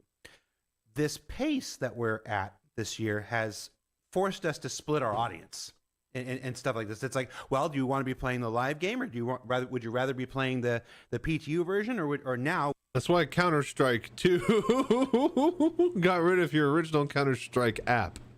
With tech preview, would you rather be playing tech preview? And the reality is, we need everybody everywhere. The live version is the version of the game that we're making. That's the version we want. We want everybody to experience it. But we also need them for testing, so we want them to be in PTU. We also need them for the specialized testing, so we want them to be in tech preview. And it seems, and this is one of the reasons why I talked earlier that we're reevaluating the 2026 release schedule for this reason. We've created a situation where we want our spread players too thin in too many places, like butter at once, on a piece if I'm of bread. allowed to speak honestly, and I'll find out when I check my team's messages afterwards. Well, it's a thing that needs addressing, and so it's hard. It's hard. I don't know. Short of altering the schedule, which we're talking about, what more can we do to encourage people to participate in PTU? And give them a straight up tieable reward or a and free ship or something to incentivize them to go where you need them to. Is there? Or shut down everything that you don't want them to funnel to. To be honest, we're toying with a few ideas, like incentivization programs or things like that. But this is slippery slope. It's a very slippery slope. And people are just going to do it for the reward and the log. The kind of volunteer approach for this. Yeah. But you're right. We do have an issue where, we're testing this, and we have the next patch is already cooking, and so it's always rolling. I mean, at the same time. Yeah. It's a testament to our ops team that I want to salute one more time, because these guys are always on the credit where credit's due, man. It's crazy how much crunch they go through. Going out, and so these guys are kicking They're ass. Captains of it. It's hard because we certainly don't want everybody playing nothing but PTU. Second a patch goes out there, the next week there's another PTU and stuff. It's like, only play the worst, most broken version of Star Citizen, but we need your help testing it. But it's this weird catch-22 that I don't know that we have a real great answer There's for. no- other than there's no good adjusting the answer. schedule, which we're looking at. You can't solve this. You just need more next players year. to throw at the wall. And then it gets exasperated when we do timed events like Race for Stanton or whatnot. When it's Yeah. like, okay, well, if you want these rewards that are only available during this period of time, then you have to be in live in order to get them. But then it's like, well, we got a PTU over here. Wouldn't you like to be in a PTU over here? It's like, well, no, I want to get the rewards that are over there. And, you know, we extended Race for Stanton. That helped with that a little bit. But it's just that there's no obvious answer to this. I'm pontificating on one of the interesting challenges of our development model that exists that I don't think anybody really ever talks about publicly. And today we decided we were going to talk about a whole bunch of stuff. So, we're doing it live. We're doing it. Do it live. It's one of those things we still need to figure out and address. BioNukes had a question. Hey, BioNukes, talk about one of those people that's been here as long as I have. It was a while back. I saved it, Bio. Why not have a set time for the servers to, in the back end, to just reset every day? Because I play at the switch every day, turn it off, because and turn it it would on be at again like 2 or 3 a.m. and that's exactly when I'm starting to get into the middle of my good On session. the list of things we've changed. If they do it, it'll be at like 2 to 4 a.m. and that's literally right in the middle of when I'm playing. That's right when things are starting to warm up and get good. That's also when the best performance is because nobody else is playing. Go Night Owls. This year, right? Which is that we take maintenance windows. We used to never do that. Now, why not do this every day, right? The issue that you get is that it's not just resetting the server. So, you know, rebooting the servers, reloading the game shard from persistence and continuing, you're going to get right back in the same situation. So let's imagine, we're going to talk about cleanup and density a bit later, but let's go back to the 3.x days where we persist all the data in the shard and we have deep intersections. So a ship entered another ship, it's an intersection, is costing on the server. The server FPS is now shit, super low physics threads, you know, using all the resources. And then you're like, okay, cool, let's do a daily reset, right? It's going to fix that, right? So you go through it, you reboot it. Cool. Now, server reloads from persistence, and those ships are still intersecting. And so you're right back where you were. So if you would look at the graphs and you see FPS super low, 0 during the reset, 30, back 5, to low. So you're just right back where you started. So, okay. You know, what we've done in the past for this is now we have way more systems to deal with like this to reclaim performance, right, for these cases. So first of all, we detect them. Reclaiming my time. But also we do emit fresh shards periodically. So we kind of decide when that happens. But you know, when we do massive maintenances, weekly maintenances, we don't take every week, but we do it when we have to make configuration changes or things like that. We'll take a downtime and we're probably going to emit new shards and or run the repair on some of those shards. And then that will help. So we kind of do that. We just don't do it systematically because the reality is that's not completely how it works for the backend persistence side of this. And it's not something that we can solve easily because the conditions are too great. You need the shard to be live to solve these things to be able to do it. What about a traditional like every Tuesday scheduled maintenance period, like every Tuesday at 4 a.m. Eastern time, whatever. Yeah. Things go down for 2 hours and come back. We're going towards that now, like where we basically right now you can almost consider that every Tuesday. We try to do a maintenance. Tuesday maintenance, usually like every MMO. UK time is a good time in general. Like weekly server maintenance, like of course. The least players are playing typically, but that said, we don't take it every week because we don't always have to do it, and so sometimes it's not very necessary. I have noticed that it isn't weekly. I'm an advocate to always take it so that sometimes we use it to accelerate hotfixes. So in case you haven't noticed, we do hotfixes all the time. Yep. Right? So we have this new deployment systems now, and we're able to roll hotfixes way faster. But when we roll a game server hotfix, every night it's going to take I can time see to, that. What's the word for that Eve? Ahmed uses? There's a lot of Eve, a lot of entities to clean up. It's going to take a while before it percolates, right? Percolate. Yeah, and so sometimes you can have a game shard that has 10 servers, 2 of them have the hotfix, the others don't have it. So depending on where you're at in the shard, you have the fix. That's a really weird thing about the server meshing that I want to point out is that the hotfix will be applied, but not globally all at the same time. So you can be in one server and then cross threshold traveling in the game, and you'll load into another server within the umbrella DGS, but that server you loaded into doesn't have the hotfix applied to it, which is just absolutely wild that that's even possible. That doesn't brick all the data flow and immediately just, stop everything. And that, it's just, a quick little, you just go into this server that's, a different patch or, not a different patch, but, it's not the updated one. So, yeah, I don't know. It's just really, really weird to think about because that's just traditionally you can't do it like that because servers aren't connected in such a way. So a while before all the game servers actually run into it. Now, obviously, if it's an unstable build, it's going to be much faster because then server crash, back new instance with the new build. But these maintenance windows, the fact that it happens automatically when it crashes, though, that's pretty good. It's pretty important. It gave us the opportunity to also synchronize that with a client hotfix when it's necessary, and so we can take everything down, patch the client, patch to all the game servers in one go, emit fresh shards if we have to, and then start again. And so that's why typically there's big changes that can come about in maintenances, and we want to use them more. Yeah, definitely. All right. Well, we've completed our first hour. And that was part one. That was part one. Hour one done. Let's take an interlude here. I'll ask you just a side question here. Let you get a drink or whatnot. With our last patch, what was the last patch? The August patch. 4.3. There was a big curiosity with the wolf on PTU. I already know this story. So I actually saw this part. We discovered something. You guys watch him. I'm gonna go get a drink. Whatnot. And a snack. Walk me through what happened with the wolf. This is a beautiful one. That was fun.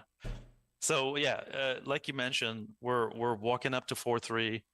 We're at the point where pretty much everything has been validated and tested, and there's something with the wolf that we're gonna try to do more in the future, is that we try to respect what we call the art of surprise. Is that typically beforehand we used to put everything in a patch, go.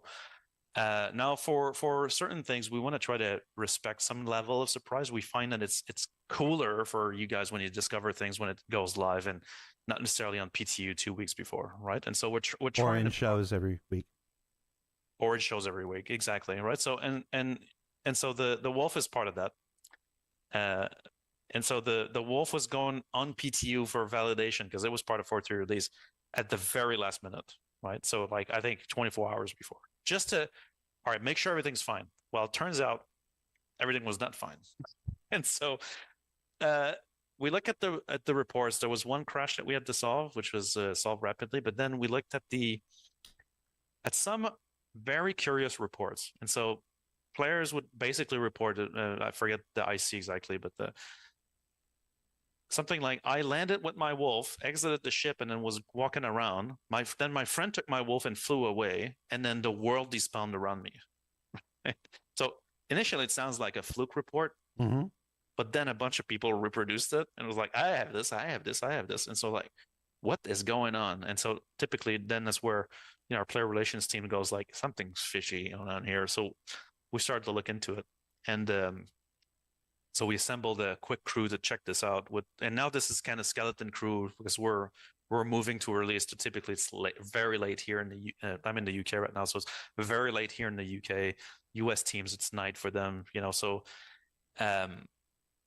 just get this crew on together, start looking at this issue. And so basically the issue that we're seeing is that sometimes when a bug starts with sometimes, it's going to be a fun one.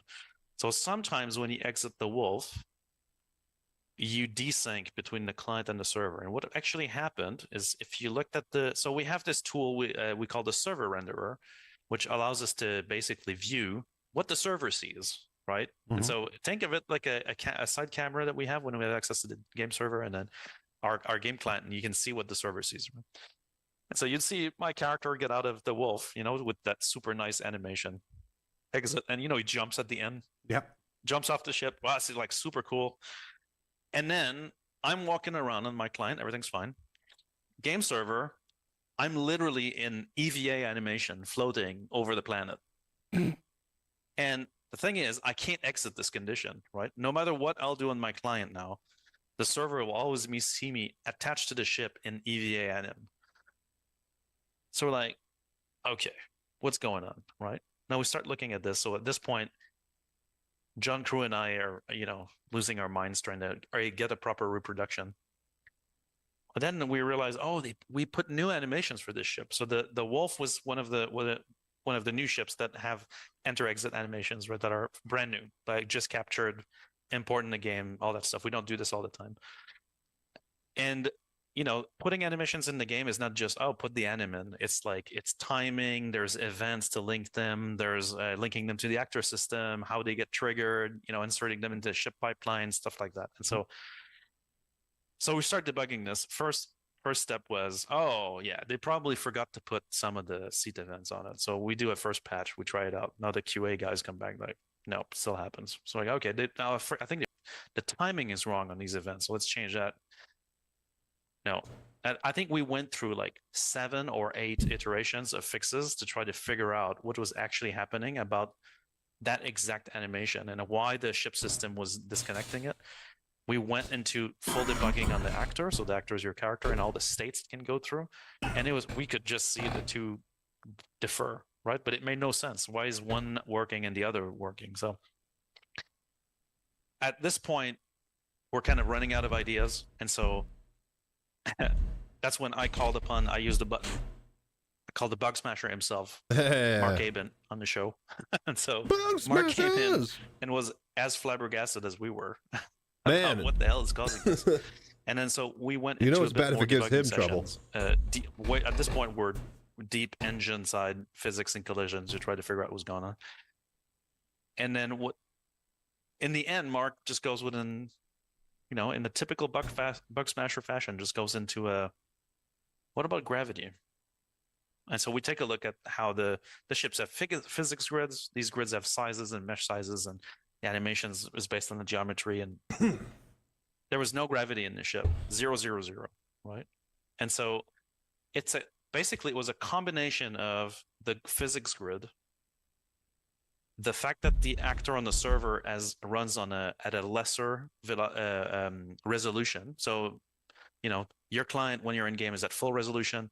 The server doesn't run at full resolution when he's simulating your character. And so combination of this would make the server would actually reach the EVA state. So now you're floating in EVA, right? But with no gravity and no other movement, it will never solve itself.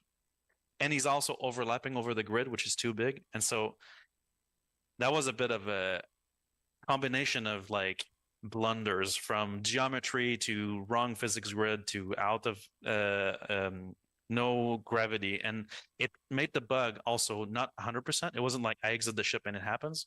It would need to happen like it took about 10 to 15 times you would get it one time. And so, all right, so we fixed the bug. We get this in there.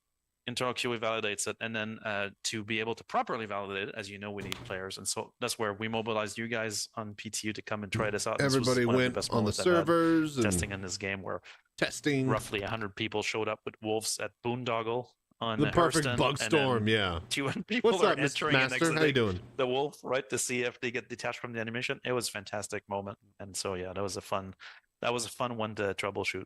And that was your free audio only episode of Bug Smashers, as a nice little interlude there. I miss Bug Smashers. Shout out Dennis Daniel. I never understood what was going on the screen, but I love the fact that they showed it. Man. My man. And then they got sued because of the information they showed. Part 1, year of playability, our little Bug Smashers interlude.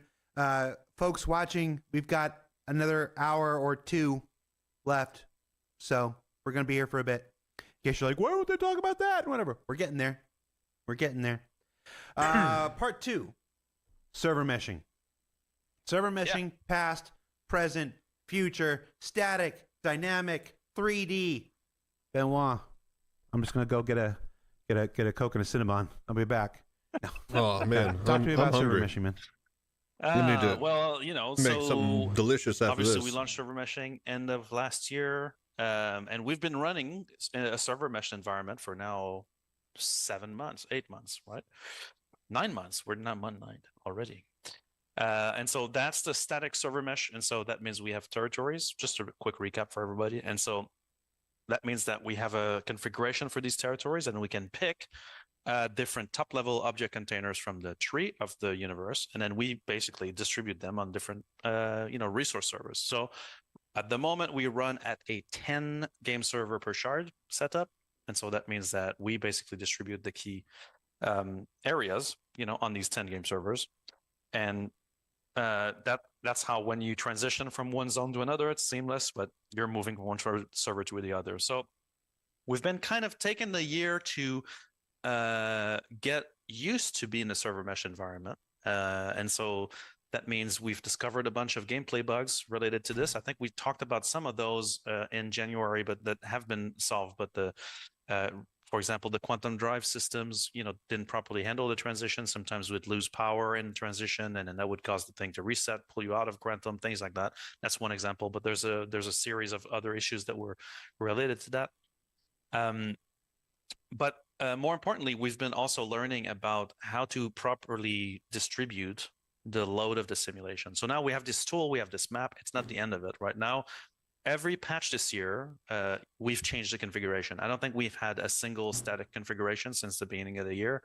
Every patch has been different. And so obviously, we've tried to make sure that we dedicate resources to where there's an event, right? So if it's a SD location or a Hathor locations or Stormageddon locations, we've kind of reconfigured the mesh at each release to basically guarantee some server power at each places, because we know that people will congregate in these areas. We've also learned a couple of things, like because the teams that make content don't necessarily always talk to the team that make the tech, right? And so no way, it's so where you put those locations or how many there are is important, right? You think that we kind of learned that through the Hathor moments where like they were a bit too close and we couldn't distribute them properly because of other limitations, which I'll get into in a bit. But I guess they couldn't have like a high enough entity count of these places at the time without like degrading performance or something, which is why they only limited to two per moon at only 2 different moons in the Stanton every system. time. And so it's been really a good learning experience for the team. We've also solved a bunch of issues in the static mesh related to performance. And so we've talked about this before, but the hybrid, we talked about stability of game servers right earlier, but the hybrid is at the center of this. This is the networking component that you're connected to when you're playing the game. He's doing the replication, he's doing the binding and all that stuff, right? And for this guy, the stability score is 0. Meaning, if there's one crash, we don't ship the patch, right? That's it, right? That thing needs to run perfectly at all times. Yeah. And the kind of quality metrics that we expect from the hybrid are very, very intense. Like the speed at which they transfer packets or accumulate packets and transfer it, and between areas and elements has to be very, very, very fast at all times, or else you get rubber banding, you get desync, things like that. And so there's been a lot of performance improvements behind the scene, especially I think just before Stormageddon, or is it after? At this point, it's a bit of a blur. But I know that we found a couple of key optimizations that have really helped the hybrid maintain stability across some of the big binds that we were seeing. Again, binding is this process that when your client needs to bind to an area, it means he's receiving updates for an area. Right. This whole binding up process is a bit costly on the hybrid, especially when there's big areas being bound. And so optimizations have gone into that. And that has helped desync quite a bit. I mean, there's always room there to improve for improvement, and the team are still actively working on this. That's never going to be the end of it. But it's much improved since the release of 4.0. Like I hope the rubber banding is getting a lot better every patch. Like we're hoping to, always cut some of those big bottlenecks across as we go. I hate desync.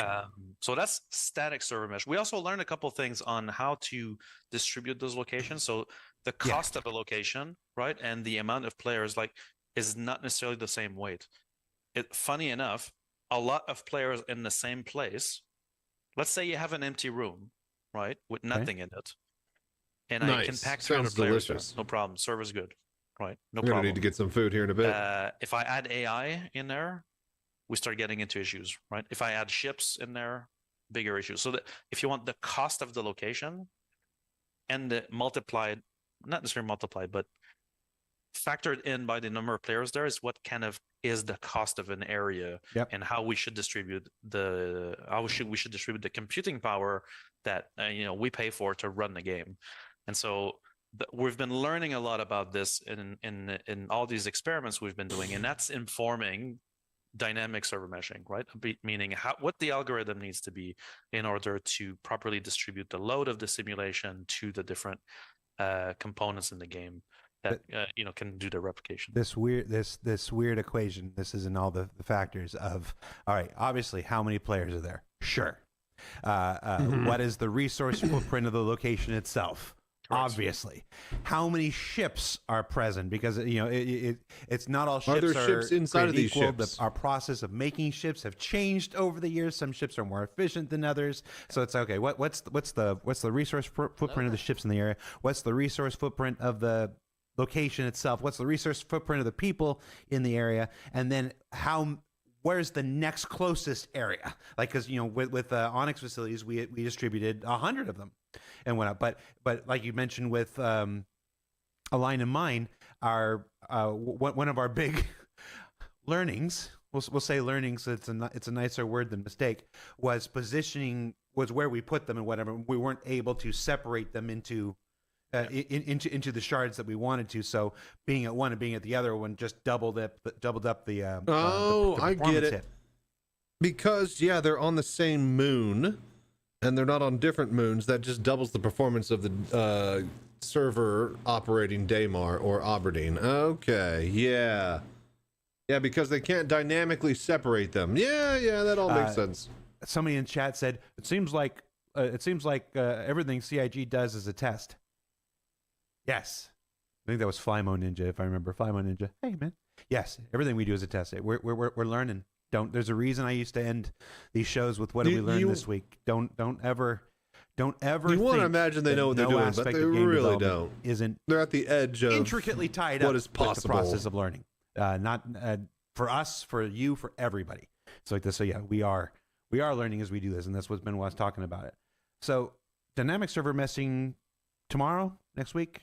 Yeah. What you got? So no, well, I'm not Thursday. going to advance a date, but I can tell you that there's multiple things that compose dynamic server meshing, right? Obviously, the team is working on those aspects right now, right? The key aspects that dynamic server meshing will bring is a kind of arbitrary subdivision, right? Meaning that we could assign a server to anything that's a streaming group. So inside this big tree, right? You've seen the PES discussions where we show how kind of the data is laid out and it's one big giant scene tree. Any of those nodes that are deemed a streaming group can actually have a server actually having authority over that entire area. And so DSM will definitely bring us the ability to kind of arbitrarily subdivide where we're no longer tied to these territories or this territory map. That's the first big thing we're gonna gain from dynamic server meshing, and we're working on that part at the moment, right? Which is basically how we can move these streaming groups from one server to the other, authorities transferred, who's managing it, what component is taking care of that. So that's under development right now. There's also a lot of parallels or similarities between dynamic server meshing and instancing, right? And so we've talked about that we're working on instancing. That's also part of this work, right? And so we technically already have the mechanics of instancing in the game in the form of the instance hangars, right? Which basically allows you to have multiple stacked areas on top of each other. I can't wait for ArtCorp you get dungeons. to see only one, and only one of them is bound to your client and replicated to your client. The sewers of ArtCorp that they're making. In the 3X days when we put this in, initially the instancing was actually not working from the networking side, and so you would replicate all the hangars that were at that location, even though you couldn't see it, which was even worse. Now, you guys remember when you heard everybody else's hangar on top of your hangar? Yeah, it's not really instanced, is it? That's when we found out that yes, they're all stacked on top of each other. Because in my head, when you say instance, I go into a portal, and then I'm loaded into its own little separate area in a bubble, right? So if this were Star Citizen, I go to my hangar, and then that's the portal, and then I go load into, like, you know, go into my hangar at, you know, the city, and then I go transport it into this little bubble where my hangar is at the edge of space, and then, you know, stack all these bubbles next to each other over there. But turns out all the bubbles are next to each other on top of each other at the actual location in the game engine, which is just wild. But then you realize, if you think about it, they have to do it that way, because if you have to call the hangar and open the doors and exit a space station, it's more work loading your physicalized hangar with the ships and the shit that you're in, because everything's physicalized, from a bubble in dead space to and from, than it is just doing it right there at the hangar exit where the doors open. So I get it, but still. You actually get assigned the proper tag on your character. And so when you actually take the elevator, it's bringing you to an actual instance, which is basically yours. So the instance tech that we're building on top of that will basically leverage some of the concepts we're putting into dynamic server meshing, because we want to be able to distribute those instances across the mesh, right? And so right now they're location bound, right? But we want to not be able to just have them location bound, but have any of the servers take those off, so that we can share the load. Again, optimizing the distribution of the simulation, of the computing workload that we have across what players are doing. And so that when you enter an instance, we can guarantee a certain level of performance without needing to have a little, you know, dude at the back going like, oh, we need to change the territory map for this, right? Basically. And so we're actively working on all this stuff right now to bring us to the dynamic part of server meshing. And obviously, with that, even though this is not our focus right now, right? We are still planning to go to higher player counts, but this is totally not our priority right now. Our priority is really on getting the functionality and the computing workload properly distributed automatically. Exactly. I'm glad you say we're not. That's not our focus at the moment. I talked earlier in the show about us sometimes acting like we invented the wheel when it's one of those things that other people, you know, other games have had and stuff like this. Lots of games have some version of server meshing. Yeah. You know, famously, what's the other one? The Dune game, whose name escapes me at the moment. You know, they did a big thing on their version. Awakening. They did a big thing on their version of server meshing and stuff.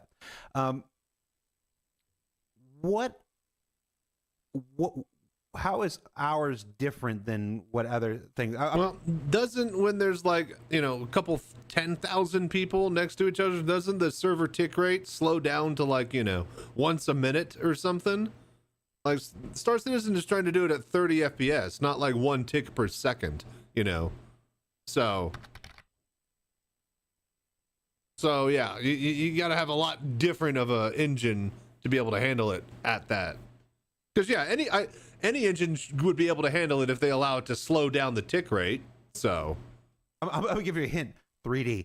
How is ours different from what you're seeing in every other game? Just because I see this come up. I see, you know, I watch the YouTubes and the Twitches sometimes, and I see people like, you know, they keep acting like server meshing. They fucking invented it and whatever. Oh, there's my one swear. It came. Sorry, Tyler. Why is our server meshing different?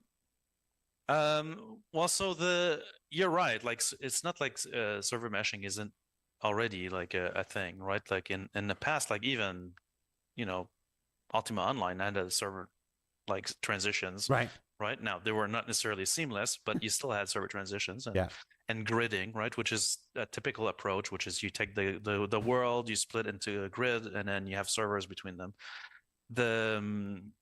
You know, and then the rest of the different strategies come from how the servers. And that's easy when your world is separated into grids, but we have volumetric spherical planets on a universal, you know, background here. Communicate to each other, right? And how the state is distributed and how you transition from one to the other. And I think that the areas where our approach differs is that we've extracted the simulation from the game and the replication of the game. So replication is how game server and clients stay in sync, right? And so when you're in an area and someone opens the door opens on your client. That's because it's been opened on the server, and it's also because somebody else had authority to send that message to open the door. So this is all replication, right? Well, normally you have one game server and he does both replication and simulation, right? So we've taken the Star Engine, we've extracted the networking from it, so the replication into the hybrid. Now we call them the hybrid now because it's a first stage the of Star hybrid, meshing, right? the Starbrid. The hybrid has all the networking components. He has the state in his memory. He holds all of the information for the shard, and he does the replication. So you're connected as a client to the hybrid. So you're not connected to the different servers you're actually on. The game server you're actually that's simulating your area is actually, you're not even on it. You're not even an active connection to that server. You're actively connected to the hybrid. And the hybrid, the game servers are actually clients with authority, if you want, right? If we simplify.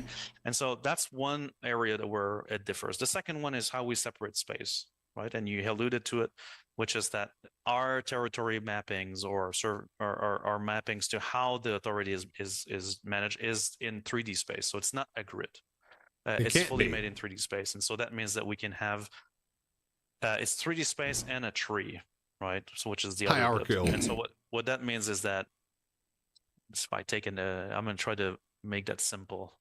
Let's say everything on the is yellow nested server, into each other, and and suddenly the yellow server, there's not enough players there, and the location is a bit low cost. Then we might want to despawn that server. Well, we can transfer the authority from everything the yellow server is doing to its parent. There is a parent, Crusader, right? Whereas when you're doing gridding, that's a bit of a different model. In the past, I've seen solutions for meshing which include servers, like adjacent servers talking to each other, for example, things like that. The client actually disconnecting from one server, connecting to the next, right? Which in all of these cases, these were things that created side effects that we didn't want. So in the past, we did try these things. Like if I go way back when we started the server meshing projects, that was the first approach, was like a bit more classical, but we realized to properly offer what we've shown in, for example, the meshing demo Paul did a couple of years ago, or what you're actually playing now on live, to be able to have like bullets completely traverse the transition and hit on the other side of it. Like we needed to have a solution that was native to how we were doing it. The bet behind it was that the hybrid was going to be fast enough, and so far it seems like it's working out, though it is a lot of work to get it, to keep it at that speed. The hybrid's got to be chugging. That's I would say was the differences in the approach. Hello there. And every game is going to have its own approach, right? Tailor-made to its gameplay. Yeah. Right. So it's, in our case, we're trying to make the biggest universe ever, and so we need the most scalable way to approach it. Also, we've taken the most difficult route, I feel. But brute forcing. I think you need to adopt CR hands a bit more. You were doing the thing, and I kept like, no, a little server inside a bigger server. I'm like, you use your CR hands. It would help. This server inside this server. So when this server disappears, the server above it can get the authority. I'm like, I'm just over here like, use the CR hands. Shit. Yeah. I was a missed opportunity. If only there was a time. If ever there was a time for CR hands. Yeah, that's true. All right. So 3D server meshing, and separating everything, so connecting people to the hybrid instead of the server, so that things can connect and carry through from one server to another server seamlessly and stuff. Anything else you want to say on server meshing before we move on? No, I think that's pretty much the state of it. Like, we're advancing on the dev for it. Obviously, we don't want to bring in destabilized changes to the game, right? And so we're making sure that these are going to be tested first. We will go to a tech preview when we feel it's the right time. Right now, it's not the right time. And so Vulcan, we're still working on these aspects, but that's our objective, is to, server meshing, we're not going to do a big, dynamic server meshing is up, right? That's not going to be how we're going to roll this out. Right. That seems to be the next one. Then VR. Then VR into play, right? Like the ability to despawn servers in areas that are not being simulated, the ability to scale up the mesh dynamically from the territory map, and then later on possibly go into, then the instancing support that goes through it, and then after that, the final jewel of like dynamic recept division and reallocation. Sorry, I didn't mean to laugh in the middle of what you were saying. Don't Please in the chat goes, I'm really glad I was here to see Disco's last show. I've survived this long, man. All right. So, part 3. Big chick hits. Stretch. Yeah, get a stretch in. Stretch, part 3. What's All right, cool. Stretched. It's looking fabulous from here. So weird. All right. This section I call big ticket items. These are various issues that at some point in the year have generated some amount of angst, aggression, frustration, or any other word you can think of to describe Tyler Wicken. He's watching. Let's start with the big one. Freight elevators. Yeah. Now I already did a big 5-minute thing explaining. Oh, there's a delay. He just popped up.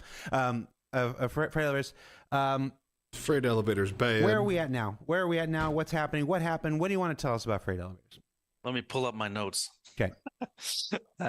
So freight See here. elevators Freight elevators is suck. one of our All right. hero squads, right?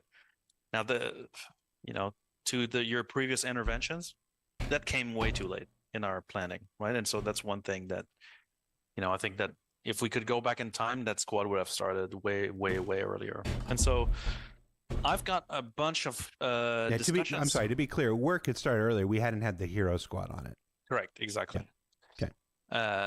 Good clarification. And so let me go through some of the stuff that we've been going through on freight elevators in general. So to start with, obstruction issues, right? And so a lot of the issues that we ran into were related to how the elevator actually detects obstructions and or contents. And so, for example, blocking the doorway, item being positions on the roofs of the planetary freight elevators. Now, a lot of this, by the way, like I'm going to talk more about the planetary versions of it, which are 10 times worse for some reason.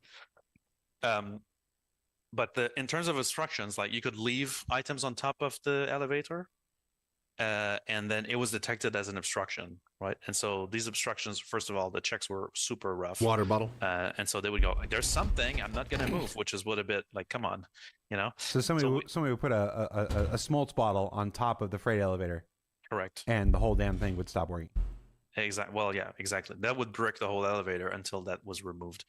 But incidentally, MedPen. Oh my God, it was MedPen so small. Yeah. Oh, that sucks. Yeah, but that's even worse because there's a problem with how the items are set up, right? And so when we create a prop or we create an item, there's a bunch of things that go into it.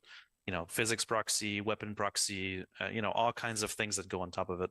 One of them is the bounds of the item, right? Which is not. There's multiple bounds in case you thought it was just a sphere or like a shape or a rectangle. There's more than one bounds, but long story short to say that a lot of items have incorrect bounds. And so what that does is that when you leave them on a flight elevator, they might clip into the elevator, right, itself. And so couple that with the bad obstruction checks, that could cause some really crazy exploits. Like, for example, leaving, I think, a med pen on the freight elevator, it would clip through the platform. You couldn't even see it. So you'd be like, there's nothing on it. And then it would still block it, right? I think that actually is not completely fixed. So we still have to, the squad still has to get to all of these items. And so for the bounds issue, what we're doing is we're adding a lot more checks on how the things are submitted again beforehand. So we're revisiting all bounds for items, right, and how their setup is made to make sure that none of them can be in that situation. So we're kind of doing a system-wide check on this in order to make sure that when we get into these situations, it's going to work the way we think it should. There's also that's good. This is all you'll see. It's all super interrelated, right? Items that would get destroyed but would no longer have geometry but would still be considered obstructions. And so that was a very egregious one. So I think that we saw very early, which is there was a way for you to destroy an item. Its geometry would disappear, but it would leave the entity present.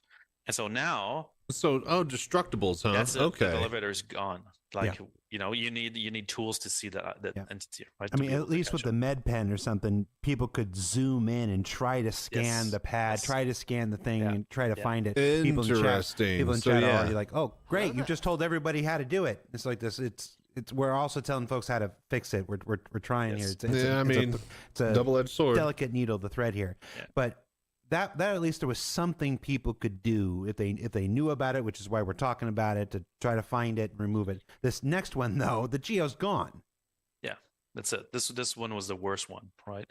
And so the thing too with the freight elevator bugs related here, like some of them were set up of the actual freight elevator geometry, right? Actually, that was a regression. So it was a bug that got fixed and was reintroduced.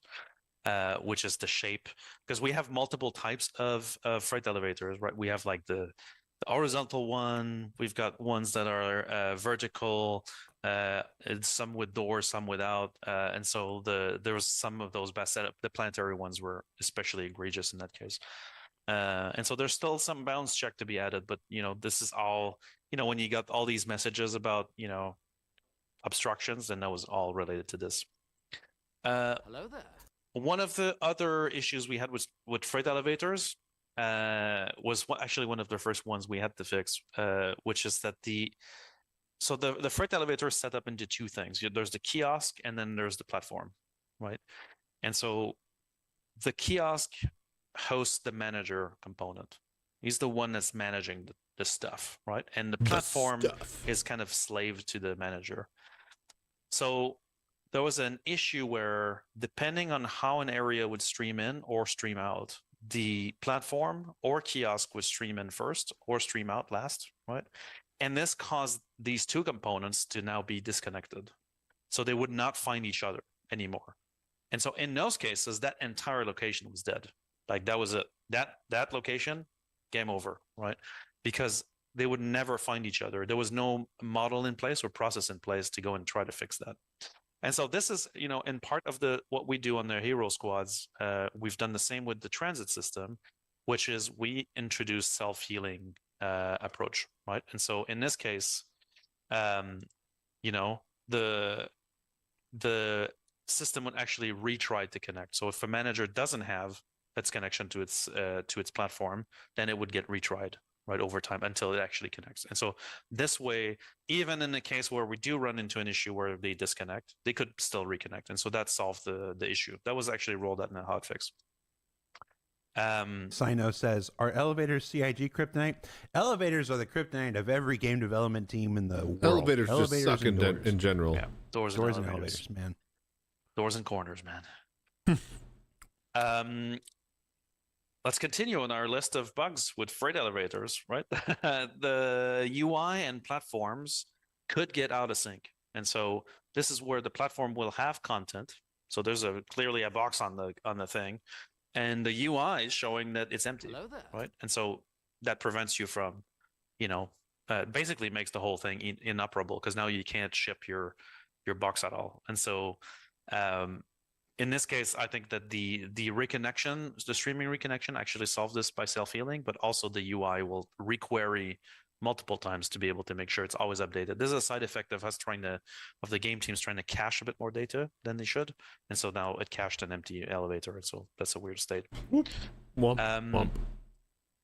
So a bit of background on how the platform actually works, right? So you've got your inventory system, right? Your warehouse. That's where your things are stored. The inventory system has that. Okay, right? okay. So yeah, how it pulls the cargo. You can for items in it. You get the list of what's in it. You can unstow items from it, which means bring them into the game world and physicalize them, or you can stow them into it.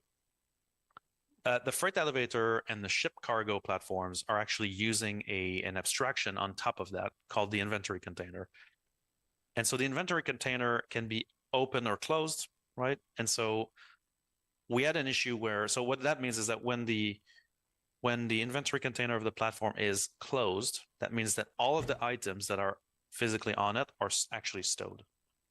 It's opened, it means that all of the items that were in this inventory container are in the game world and being acted upon. So when you unstow things on your platform, that's what happens. there was a weird case where, in certain cases, if there was a delay in the back end, right? So the back end systems for all these operations have queues of operations that run, and so they can handle the delay, right? But in this specific case, there was a weird state where what's actually unstowed in the state of the container would be desynchronized. And so we've added another repair flow for this that would actually detect the state of it and actually resynchronize it. Oh my in gosh, cases so where much that would like happen. entities. This and was because states we and... didn't properly handle failures. And so in the case where an unstow would fail, the state would now be, in a weird situation. And so now we do the proper error handling, which is another thing that we've changed in our processes for development, is that error handling is now part of code reviews. So we really need to make sure every single, that sounds like basic, right? But I mean, I'm just saying the way it is, right? Some cases were not handled. And so you need to handle those failures. Review the errors. You want to open development. Yeah, that's it. It's all warts and issues, right? And same thing for door states, right? So whether the door is open or closed, right? After stream in and out or server crash, right? Would sometimes clash. And so the kiosk can think the door is closed, but it actually is open. And so we do the same now. We can actually properly set the flow back properly. So one of the lessons we've learned with freight elevators in general and all the issues I just went through, and the reason why we ran into them is need way more multiplayer testing. I think that the major key behind it is that, the teams have spent time on the in-hangar elevator, right? So we ran into some issues with in-hangar elevator for sure, and there's still issues there. But the big difference with the resource drive event was that we were driving players to the freight elevators, and there's more than one player interacting with it, right? And so that's one area where we have improved our testing and our testing approaches so that they're properly tested multiplayer and not just as a, when we reach PTU or in focus test. Now it's like part of the general testing for these open areas. You've mentioned how about we just don't use open areas and we instance everything important that we want to funnel players to? Well, so self-healing is basically when we add functions to a system to detect that it's in a bad state and attempt to fix it, right? And so this is you could call it a kludge in some areas, right? Sometimes it's not the right thing, but I think that in this case, for a lot of the systems that we have, where we are working on a replacement, for example, and we're trying to keep this one running, self-healing will come in and basically rectify the situations, right? We have the way our game is made with our streaming system makes some trivial things in a normal game very complex.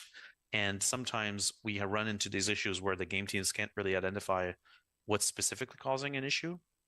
They just know it happens, right? And so in the past, we used to wait for the key engineers that can actually decipher these conditions to come in. But these guys are obviously, everybody's swamped with work. And so sometimes the delay was so long that you guys as players would have to deal with the condition for long periods of time. And so self-healing is basically an approach where we're telling the game developers, well, while you're investigating the proper root cause for this, provide a self-healing alternative, right? Which keeps the system running properly.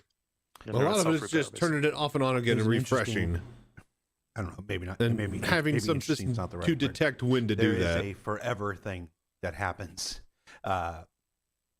in chat. It's happened during the course of this show. It's happened in every YouTube comment and everything. So this idea that every developer can work on every single thing.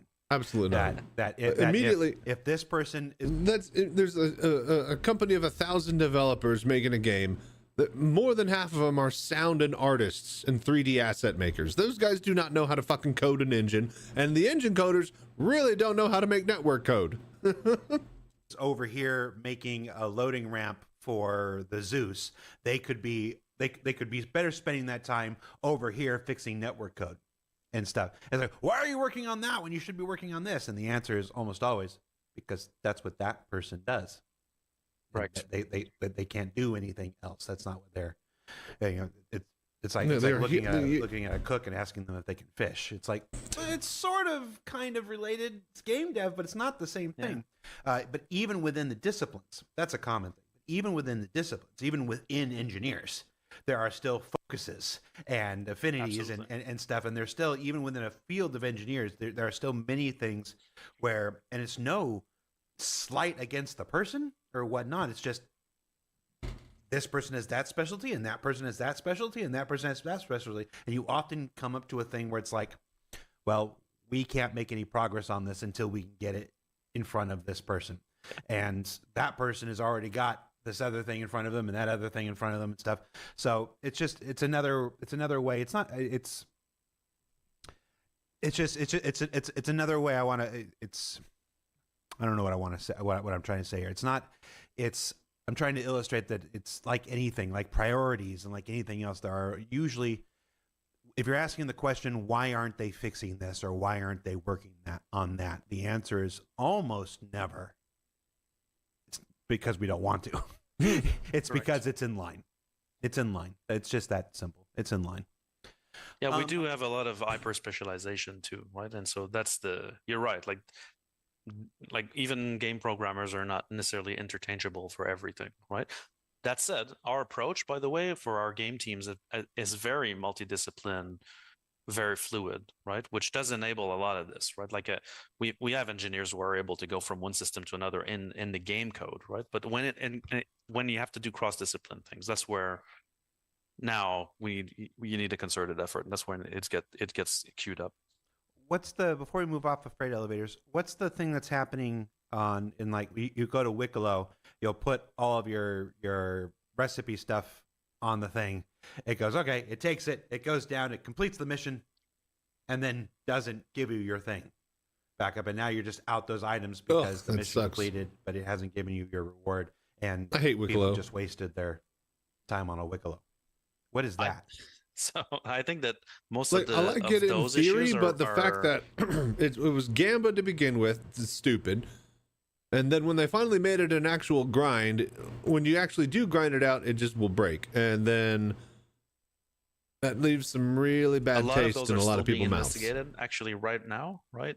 From ever using it ever really again. Out what's happening. It is, these systems are intertwined, right? The reward system, for example, is part of the mission flow, right? Whereas the freight elevator is just the vessel, right, to deliver this. And so there's many reasons and timing why this could happen, right? And so I don't have a proper answer for this. I didn't dive on this one specifically, but I can tell you that I know the team is actively working on this one because it's a key. I mean, it's especially for Wicklow rewards, like internally, Wicklow rewards is like hey guys, come on, gotta work. Let's get it priority on this. Gotta work. Chat's starting a campaign to send Wicklow to Kleischer. That'd be a nice Christmas gift. So at the beginning of Freight Elevators, here's the thing: is that because of the bugs, I don't know if the Banu are just straight up crooks in the lore, or if they're just quirky merchantmen. But they seem like fucking crooks because of the bugs. So, yeah. Move on to our next thing, because there is a kind of an obvious sounding solution to bunch of this. snake oil salesmen. Putting med pens and small bottles on things, and then entities where the physicality has disappeared, but the entity is still there, and it seems like an obstruction. Cleanup. Entity cleanup seems like it'd be the obvious thing. Just crank that dial up to 500 and clear that shit off of there every 2 minutes, and it seems like a good fix. Talk to me about entity cleanup. We're seeing ships left everywhere. We're seeing trash left everywhere. Yeah. The Raptor's not here yet. What can you talk to us about entity cleanup? Well, so one thing I think we touched on this a bit in January, right? That one of the things that we put into 4.0 was the beginning of some physics cleanup, right? Now, since then, right, since the beginning of the year, we've unified a lot of the cleanup systems, right? So, namely, we had an abandoned vehicle tracking system. We have the physics intersection cleanup system. We have the actual density manager, and so now all of this has been kind of unified into one platform. And so what we're able to do with this now is we have density classes. So depending on the type of item, we can define the density class, which basically allows us to say no more than X in a volume of Y for this kind of item, right? And obviously there's way more parameters. I'm just trying to keep it simple so we can understand what it does. We've recently added the ability for designers to basically change those density classes, basically vary these density classes by region. And so now they can say, in this location, make this super aggressive, make this less aggressive, right? And so the density manager part of this is really about just items in the game world that are dynamic, that we want to make sure we keep at a manageable level, right? And so if you start putting water bottles in one place, at some point it'll start cleaning up because they're in the same volume, and the density class of the water bottle will inform how many we want to keep and how. So you can't fill we want to do that. There's also lifetime. You can't fill a cutter with hot dogs. We want those to live, but we want them to disappear after a certain amount of time. So we've added that functionality in, so that's a lot better. And then vehicles come into play. So abandoned vehicles. Here we go. This is what we want to hear. We've been tuning this since the beginning of the year behind the scenes. This and the physics cleanup. So the abandoned vehicles is basically when you leave a vehicle completely abandoned. So no passengers, nobody's left on it. It's left on a planet. You leave it there. Already it's put on a timer, right? And so at some point we'll have to clean this up, right? If it gets interacted with, if passengers come into play on it, whatever, that revives it, resets the timer, right? I think if I remember right, that's set to something like 2 hours right now, something like this for abandoned vehicles, regardless of class for now. So that is something we want to add, which is basically change the density class for larger ships so that maybe they go faster. You know, this is the kind of thing we need to keep tuning. And then so the abandoned vehicles will actually clean up those areas, right? Now, with the new system we have now coming in, we'll be able to override these values per region. And so for planet-side locations where we know there's going to be traffic, we can make that a lot more aggressive. And the last part of the cleanup system is the pink slip. I call it the pink slip, which is, hey, my ship turned pink and bam, it's gone, right? Which is basically when areas of the game where your ship is entering into a deep intersection with something else, right? And this is true of all areas, right? So if something enters deep intersection, I'm colorblind. I was like, for a number of frames. Okay. Yeah, I based had on this. The size of the entity, When my size of the area. We will caterpillar clean it up, got right? stuck in the hangar wall. First turn it pink, full pink. And then I jumped out right as it disappeared. It disappeared. After I got all the cargo out of it. The servers are still very much physics bound. And there is no, currently, I'm not saying it's impossible, but currently, there is no elegant way to kind of break those collisions automatically and cleanly. It typically creates these maelstrom of physics problems when you try to fix it, and now you've backed it out into another physics element that is now colliding. And so, you know, you end up into these massive unstable systems. And so the pink slip is there for the moment, right? We're trying to improve this. We've been tuning these values quite a bit since the beginning of the year. Every patch we adjust the density classes, the abandoned vehicle timers, and the physics intersection costs a lot.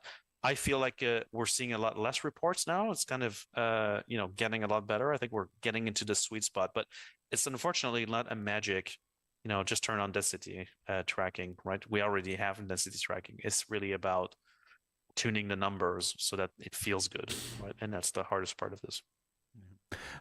Folks in chat are talking about, just make it salvage gameplay. I want to preface that Benoit's not a game designer. And when so those are game design decisions, but yeah, I mean, an obvious kind of thing would be have an abandoned ship generate a salvage beacon, for ship to come and grab and obviously and clean up and stuff. But I think a big part of that is salvage needs a bit more attention too.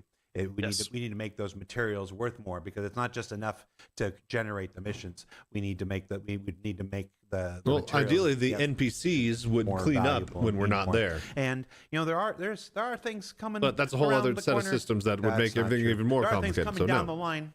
Let's just be down the line, around the corner. That's not accurate. That's not remotely true. Then things come down the line, like crafting and whatnot. They're going to need lots of materials from lots of different places and stuff like that. So mining, salvage, lots of opportunities there to link it with other gameplay systems and make people want to go out and salvage things. I mean, the amount of abandoned ship, for example, like let's say we did that right tomorrow morning. We're like, okay, abandoned ship detected, salvage beacon goes up, there would be an overwhelmingly amount of salvage beacons because the amount of abandoned vehicles is extremely high. Yeah, it'd be nothing and so but. balancing those contracts after that becomes kind of impossible in this current setup. That's not to say we're not going to do that, right? But we need to put attention on salvage to be able to do that properly. Yep. No, Jared's voice, Jared's mic isn't going out. I was just forgetting where I needed to put my mouth in order to use it. I'm a professional. Something. All right, so yeah, you'd be surprised at and freight elevators. Pick up. Depending on exactly where it's at. This one's a relatively recent is not. It's been exasperated recently. We'll say that. Too many people. Too many NPCs, spawn management, whatever the heck you want to call it. Yeah, spawn's not looking good lately. People go to an ASD or whatnot, and it's like they're trying to whittle the numbers down, and they get down to like 10, 12, or 12, 10, 6, and then it bump back up and stuff because things are respawning too quickly. What's going on? What can you tell us? This is one of the ones that completely infuriates me because it touches on many things. So spawning in the game is all over, right? There's multiple different types of spawners. Some of them are like item port spawners. For example, I hate using the bartender as an example, but apologies. But the bartender picks up a glass from an item port that's on the counter, and then we're at some point going to respawn a glass on this so we can do the animation again, or things like that, right? Same thing for like AA turrets. In 4.0, we had many, AA turrets would be respawnable. Many issues related to overspawning from those spawners, and we fixed a lot of them. Mainly conditions where designers would set those up as infinite spawn and no limits, which is great, right? So that's one thing. Yeah. Now, since we've been putting out content this year, like the different locations all have like a population of AI NPCs, right, in the place, and so it's been we've had overspawn, I think, with every content patch this year. Yeah. Where every patch there's at least one report that comes up and is like infinite NPCs at location. Is it meant to be this hard, right? And I always like, all right, what's the cause now? This is one of an example of like the symptom is the same. The cause has been different every time. This is something I really want to get time to solve properly. But the replacement system is in the works, but it's not close to being there. But so the way this works, like I'll give you the most recent one, for example. I think it was in 4.3.0. The mission module is the system that actually activates the NPC population for a mission in a given area, right? So when you enter the action area of a specific part of the mission, then the mission code is going to go and initialize submodules, and then one of those submodules will say, hey, put some AI in there, and then it's going to activate the spawn closets in the area, and that's going to start, right? The issue is there was a bug with the way the mission flow was working for these things that would cause these modules to doubly initialize in certain cases. And when that started, then it would actually do it again and again and again. And so that's the latest source of these overspawns. The latest. The proper fix for this is the population manager. This is something that our R&D team have been working on, which is a replacement to all to both spawn closets are still going to be around, but the systems that drives the spawn closets to make these AIs appear and spawn on top of like the what's the word that they use for this? The base population in an area, like let's say walk around New Babbage, all the social NPCs. Currently, all these social NPCs are placed there, right? And some of them, like again, the bartenders, are driven by mission modules or area modules, and those always get this overspawn. So we just need this replacement system at this point. Like this, we keep repeating this error from different angles, right? And so the population management system his approach is different. He's gonna know what's in the game world. It's like, I need 5 guys.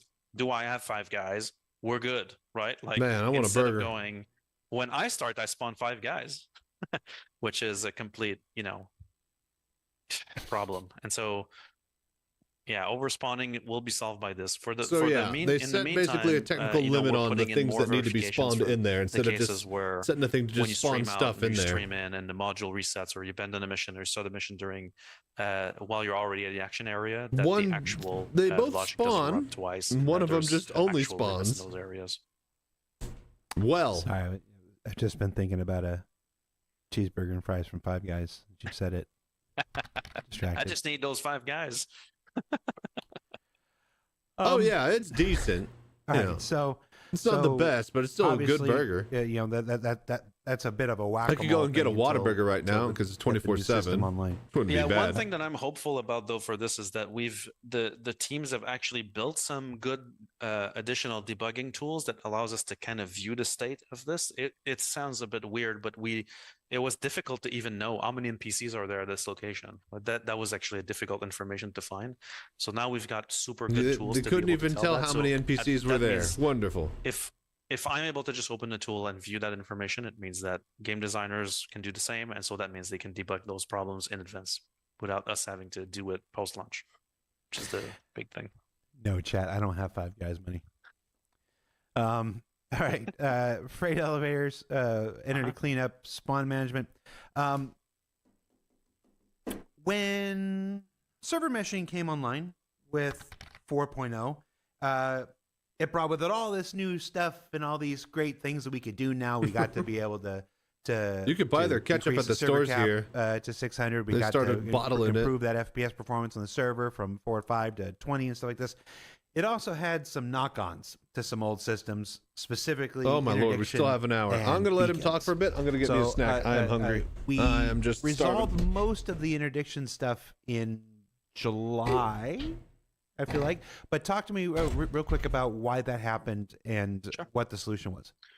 Little story behind this. So the if we go back to the 3.x days, right? Like the game server has everything, right? He's simulating everything. All the entities are on one server. And so there's I don't want to say shortcuts because this was just the way you would build things at the time. Where, for example, doing interdiction was really like the server has all the entities. So he's able to do like cross zones check. He's able to raycast across zones. He's able to do all that stuff, right? Now with server meshing, you could be on a quantum path that brings you across game servers, right? And if you've ever looked at some of our backers have done outstanding tools to calculate interdiction positions and stuff like that. If you look at that, you'll see that the edges and the ends of this is where it actually matters that you get positioned. And so that means that since we currently use the territory map around planets and moons, right, then typically that will interrupt the quantum jump of the interdiction that is the most effective or close to the most effective. And so what that needed is a solution that allows us to have a view of the interdiction system that's basically cross-server, right, for the game shark. And so the replication layer has that information, right? We do have it in the hybrid, but we are very reluctant at allowing what I'll call game code here with no, I'm not trying to be pejorative here. We don't want to let game code query the replication layer for multiple reasons, but we want to keep them isolated. And so for this, we needed to build a solution. So the team have actually built the online team built a new service that serves every shard, but is able to provide our game devs with basically a way to build a small data representation of the game world for things that matter. So if you can picture this, you're in your ship, you start your quantum drive. What actually happens is now the game server is going to register in this new service called the Entity Cluster Service some piece of data that says we have a quantum drive at this location, right? And he's going to keep that updated, right?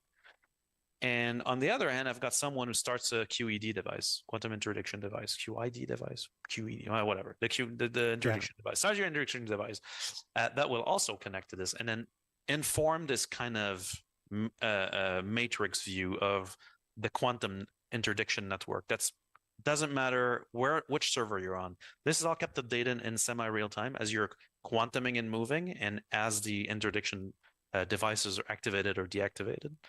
And so what that allows the game server to do now is he's receiving these updates. He's got this let's call it symbolic view of the game world to do it. And so now he's able to do proper raycasting math to see if the interdiction is going to hit across server. Doesn't matter if you're, on the same server or not. You can actually trigger the interdiction across, and then that basically gives us this ability to have cross server coordination for things. Without having to push all this to the replication layer or query it from it. So this is mostly a gameplay system, but we can use it. We are using it for beacons. So we're going to be using it even more for the full beacon implementation. But it's going to be the same kind of thing where now you could be in New Babbage and someone has a beacon open in Pyro, and if the gameplay wants to allow it, you might be able to get that beacon or see that beacon or bind to it, right? And beacons. I mean, this is right now. Right now we've got the Apollo, which is going to PTU like right now. If it isn't already, it's. Yeah, is it? I haven't checked out. Yeah, exactly. We've been doing this for a while. I'm not looking at the chats, but whenever tonight's PTU goes, the Apollo will be in for PTU folks who already own it, and that's why you saw the injections of the modules that were given to everybody at no charge. Who owned the Apollo. So you'll be able to test that this weekend before we attempt to go to live later. Where was I going with this? But beacons. Medical beacons, but beacons, and specifically medical beacons here have had lots of compounded trouble since server meshing came on. First it was the notification. They used to get this. There used to be this big toast notification in the center, and I'm going to remember this wrong if somebody in chat's going to be like, that's not how it happened, Disco. I'm like, I'm trying. There's a big toast notification that used to happen in the middle, and then when we bumped the server notification, which was great for people who wanted to play first responders, because they could go and they could do stuff, and then they had this nice big notification that somebody needed a medical beacon, and they could stop what they were doing and then go and run off to the rescue, and that was great. When we bumped the player caps up to 600, that became absolutely interminable. Boom, boom, boom, boom, boom, boom, and we just had to shut that down. It was like, okay, we can't have that, and so they lost that functionality to save everybody else, and that sucked. But then there was the issue with the second solar system. The beacon, if the beacon originated in Pyro and you were in Stanton or vice versa, you didn't get the waypoint. You didn't get the marker because the marker existed in another star system that wasn't loaded in to where you were. So it just looked like, hey, I'm trying to pick up this rescue beacon, and it looked like nothing was happening because it couldn't give you the marker. There was no intermediate marker. And then there's some problem that started last month that meant we had to disable the entire thing while they worked to fix that. This system's had a lot of problems, and while not all of them are going to be fixed in time for this stuff, talk to me about the scope of the issue and what we need to do to make it better. Well, so out of all of this, all the stuff you mentioned now, I know that our intent is to reactivate medical beacons, absolutely, right? I think that's a core part of the game we're trying to do, and so we really want those reactivated. The entity cluster service I just told you about is what can enable us to do cross-star system beacons. I don't think we're there yet, but we definitely want to get there, right, where we could actually pick those up. So right now, all of the kind of technology pieces that you need to fix all the issues you mentioned about beacons are there, right? We have the ability to have controlled notifications, localized detection of beacons, cross-server, cross-star system notifications, whatever. It's really about, can we put a team on it to basically add all these things, but at least all of the hurdles are kind of solved with the interdiction work we did, and this new service, the cluster service, is the thing that we need to be able to do that, to reactivate all that. So that's already live. So it's a good thing. And the bug that prevents people from being able to quantum to the beacon. Well, that definitely needs to be fixed. I think that even for this release, we're aiming for that to be solved, because the beacons have to work even if you don't get cross-star system beacons just yet, and that it's not fully integrated with the cluster service. I think localized beacons should still be functional. Okay. Like you should be able to quantum to them, and you should receive them properly. And what I miss? I gotta made some food. We're making a soft spot for first responder gameplay. Like everything else you do in the verse is in some way, shape, or form self-serving, and there's nothing wrong with that. There's nothing wrong with going out and making your fortune, being a some pirate Brussels or sprouts being and a broccoli with some miner mozzarella or cheese. or a salvager And a bit of a or a racer. Although if you could make your fortune on being a racer, good for you. I don't know how much the Daymar Rally pays out, but also the Daymar Rally does not pay out. It is you pay dearly. Still fun though. It's like first responders, the people who choose to play as medics and stuff. They're choosing a loop that's just there to help other people, and I think that's cool. And I don't think we've done a super great job in the past of really supporting that as much as we should. So that's not I don't have the power to do anything about that. I just wanted to say that I recognize that, and we can do better. Yeah.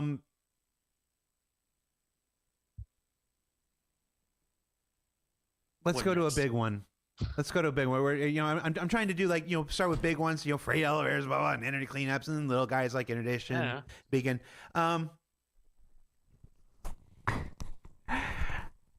Transit system. I don't hear you. Just something on the line. Shitty transit system. It's not good, is it? I'm in the third hour. I'm in the third hour. That's my one for the hour.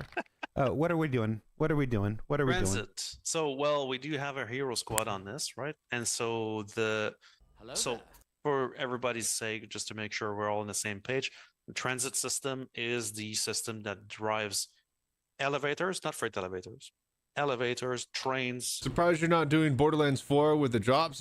It's 30 days to Citizencon, and I said that I was going to do streaming every day and counting down and trying to raise money for my cockpit. So that's what we're doing.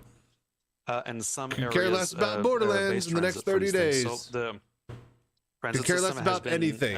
So the bane of our existence. Expect to see me here doing the voodoo that I do until we hit our marks. And so at the beginning of the year, we also not being paid to do it. So why would I do it? In that hero squad, and brought in some very, very experienced developers to the team to help push these fixes along. On top of what I discussed earlier about the methodology that changed for these issues, and the introduction of self-healing techniques, right, to try to get it moving. And so we are accepting the current state of transit, right? I feel that right now we no longer lose carriages, or when we do, it gets auto fixed, right? The destinations mostly work. Double doors rarely happen. The system mostly responds well. There's still issues with I'm still seeing in my playthroughs the train timers of insane values, which is a bit of a drag. 3 million years the next train has comes. This unfortunate propension of, in the event of a server crash, and you are in movement on the train, your client will keep interpolating that. Yeah. We still which might get you to space, right? Yeah. We still get the occasional missing elevator. There's still a few trains that trap people. Yes, that can still happen, right? But right now, the state at which this system is, the approach of that system is, we're kind of accepting its state, right? We're still tracking the big egregious issues that we have, like the ones that we just mentioned. So those are still being tracked and worked on. But overall, from a leadership standpoint, we're kind of in a space where now we want to talk about transport.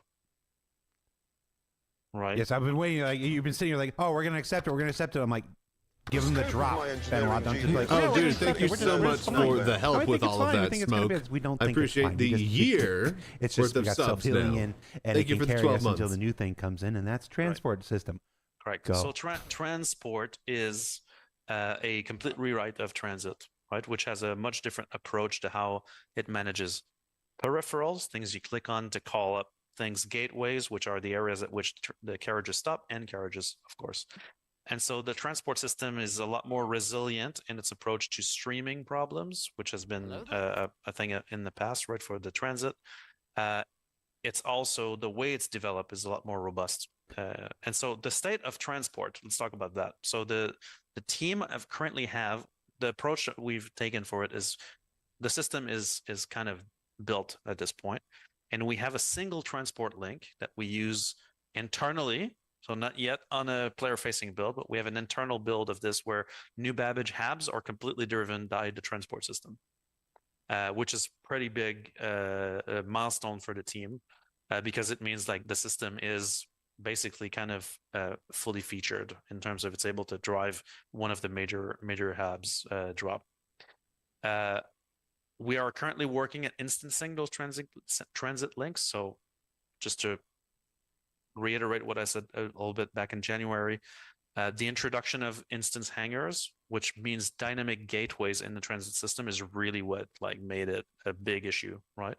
And so now the team are working at adding that functionality into transport to make sure that we support properly dynamic gateways, which will allow you to have a transport link to and out of an instance. Now, this could be an instance hangar, but in the future might be an area location. So yay, we don't dealing with fucking carriages. It's literally. So I've always said, why isn't it built around? Hit a button, and fucking it spawns the carriage. Why is that not a thing? Why does the carriage have to exist and move physically to get to a door to then let you get on it? It's so ridiculous. The state of transport right now is we're working on the instance transit link and trains. So we've done elevators. And now we're putting the trains in with the full feature, which the trains have an additional peripheral, which is the timer, the added timer on top of it. This is one of those things where we talked about it. In the finished product, it shouldn't look any different than what they've got. It should just work. Yeah, there should just be a time where it's like, visually, oh, look, all these things work and they've stopped killing you. Underneath, it's an entirely new system that was built after the implementation of server meshing, which is really the big thing. It's the old system was built long before server meshing. I know we reached out to the original developer who built it. Like he's not with the project. We're like, hey, you want to help us? You want to help us reconfigure it for the server meshing world? And there's like, no, you just need to build a new thing. So you put together your team. We're building the new system. Get rid of it. Take it out to the back and shoot it. Then burn it. Then bury it. Don't understand why it's not called Star Transport. But we're hurl that dirt pile into a river and then throw that river into space. Why aren't we calling it the Starport? Then hope it falls into the sun. Hey, we could. We're going to call it the Starport system. We're going to call it the Starport system now. Here's what's going to happen. Anytime you try to talk about it publicly, I'm just going to call it the Starport system now. And it really doesn't matter what you call it internally. Why do I do these shows? But yeah, that's like I said, you've already got the first version. It's already working internally in New Babbage. We're adapting it for instancing. And there's some high hopes that we'll be able to get that in at some point in 2026. So we are absolutely tech previewing that system in place where our goal is going to be to basically we want to try to do one full location with it. Yep. So that all that entire location, elevators, trains, all that stuff is completely Starport driven. Yep. And then tech preview that and make sure that the same methodology and QA checks that we've added for transit are going to have to fully pass before we actually accept to bring it in. So tech preview for Vulcan and all these graphics things and the mission system, tech preview for engineering, and then tech preview for just use the elevator, please.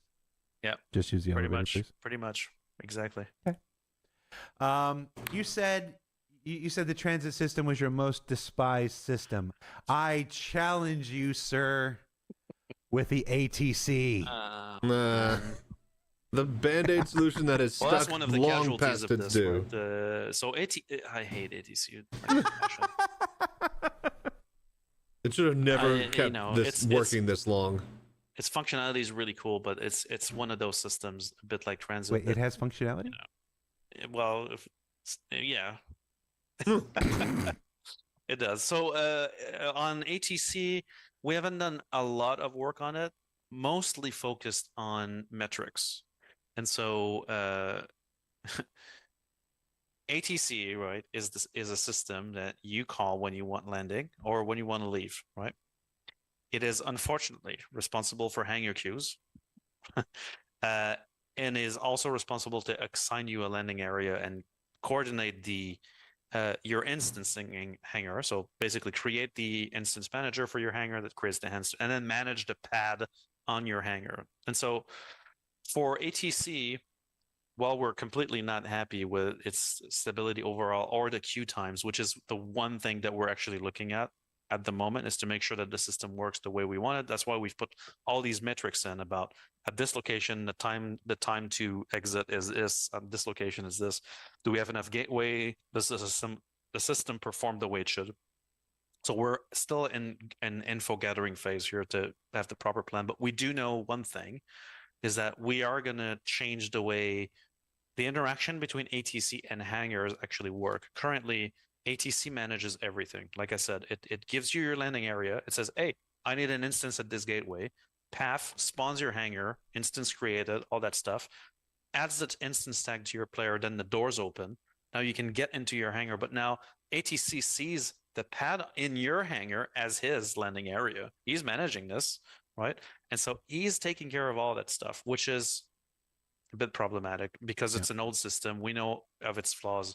And so we do want to split these responsibilities so that there's a hangar manager. Yeah. So that the moment that you're done going through those doors, that's it. Done. ATC's out of the picture. Now you're That'd be complete in your hangar, convenient. and the hangar manager takes care of this. And so that we've been doing tech design on this, but unfortunately, because of the different focuses we have this year, this is one casualty that I was not able to push forward on. Yeah, there's some of these stations that have like 10, 15, 20 doors, but you'd swear the ATC only ever uses one or two of them. That's I was the going to one thing film that we want to and see if that was actually the solve, case. even with the old system, before we even start hangar management. Now, when you do the new system, ATC, air traffic controller, Star traffic controller, you call it Star TC. Star TC to go with Starport. Somebody suggested, or maybe Starport does ATC too. Star traffic controller. Yeah, there you go. You're with me. The Star Troller, the Stomp Troller. All right. How you feeling, Benoit? I'm good. I'm good. All right. Get your stretch. We've gone through All right, we've gone through our year of playability. We've gone through our little food's almost Bug ready. Smashers aside. We've gone through 7 more minutes. Get to eat some delicious food. We'll bring it on home. Freight elevators. No, not before freight elevators. We did server meshing. Yep. Why isn't it called star meshing? We went through star meshing. We've gone through our list of big ticket items. It's like this. We've been doing this for about 2:15 now. I want to go from big ticket items to bigger ticket items. The biggest.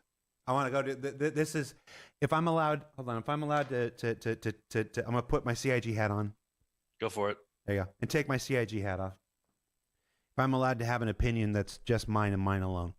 Always. The most egregious thing from my perspective, the thing that is, after dealing with getting the server frame rates up and getting the stability scores up and killing 30K, which is amazing, and I'm going to shout you that thing. I'm going to shout you out till the cows come home on that one. That thing plagued us for so long.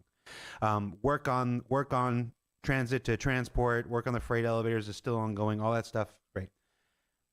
To me, the most demoralizing, the most heartbreaking, the most aggravating thing is when your stuff disappears.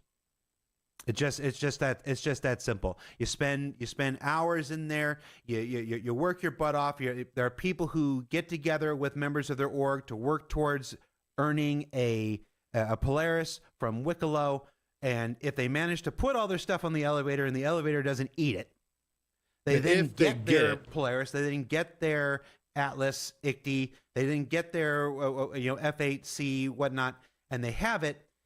And then we release a patch, which we used to do every 3 or 4 months, and now we've been doing every month. So, as an unfortunate side effect of our change in our philosophy, we exasperated this cadence, and now it's a gamble. It's a crapshoot. Every time we release a patch, it's just who gets to keep it, who gets to lose it. Bing, bing, bing, bing, bing, bing, bing, bing, bing. What the heck is happening? What is happening, and what the hell are we doing about it? All right, cool. LTP, right? is the famous The system we're worst talking about. named thing in the world. No, sorry. Go ahead. Continue.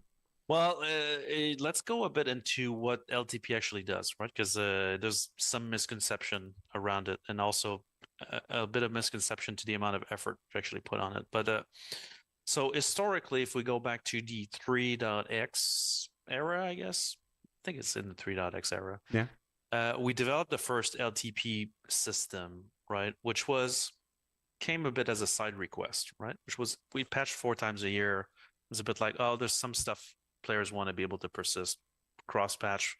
We're still in development, so it's okay. We're wiping all the time, and we want to wipe because blah blah blah. There's other considerations, so let's build something. So we built a very small system initially to persist stuff, and the way that worked is that the game server would basically submit these commands to say, this guy picked up a gun, this guy dropped a gun, this guy has this. And so that was a solution that kind of worked at the scale of a single server kind of system. And we had a lot less items at the time. That solution was in no way scalable, right? But it kind of did work better overall than the current one, to be honest. Now come PES 3.18, come 4.0 dynamic server meshing. Now we persist everything else, right? So we need to kind of change how we deal with long-term persistence. And so let me describe a bit how this works currently. So when you acquire a ship from, let's say, the web platform, right? That ownership record lives on the web platform. It's in there, right? And every time you log into the game, we check, oh, this guy has this thing. Does he have that ship in the game? In his entitlements, right? It's called an entitlement. That's an important term. That's your entitlements. That's right? the entitled in the, so loading entitlement menu. records, I know people are going to make the joke of, oh yeah, we're all entitled. Yeah. So the I wasn't going to make that joke. No, we all were thinking it. We all were thinking it. I'm preempting you. So all right, I'm gonna go get my food. We make sure you have an entitlement record. Be done in the oven. When you actually open up your ASOP terminal, right, and you view your list of ships, what you're actually viewing is your list of entitlements, right? These are not your ships. These are actually your entitlement records. Attached to your entitlement records is the insurance document that goes with it, which describe the loadout of the ship. We call this an entity class loadout, which describes what is in each port, right? And if there's no entity class loadout or insurance document with it, then it's the default loadout. So that is your entitlement records. That's what you see in ASOP. Then we also query for, is there an entity for this entitlement record at the moment, right? And that will look at the game database in this current moment. Let's call it the inventory database for now, right? So we cross-link the two. So you'll for each row in your ASOP terminal, you'll see your entitlement record.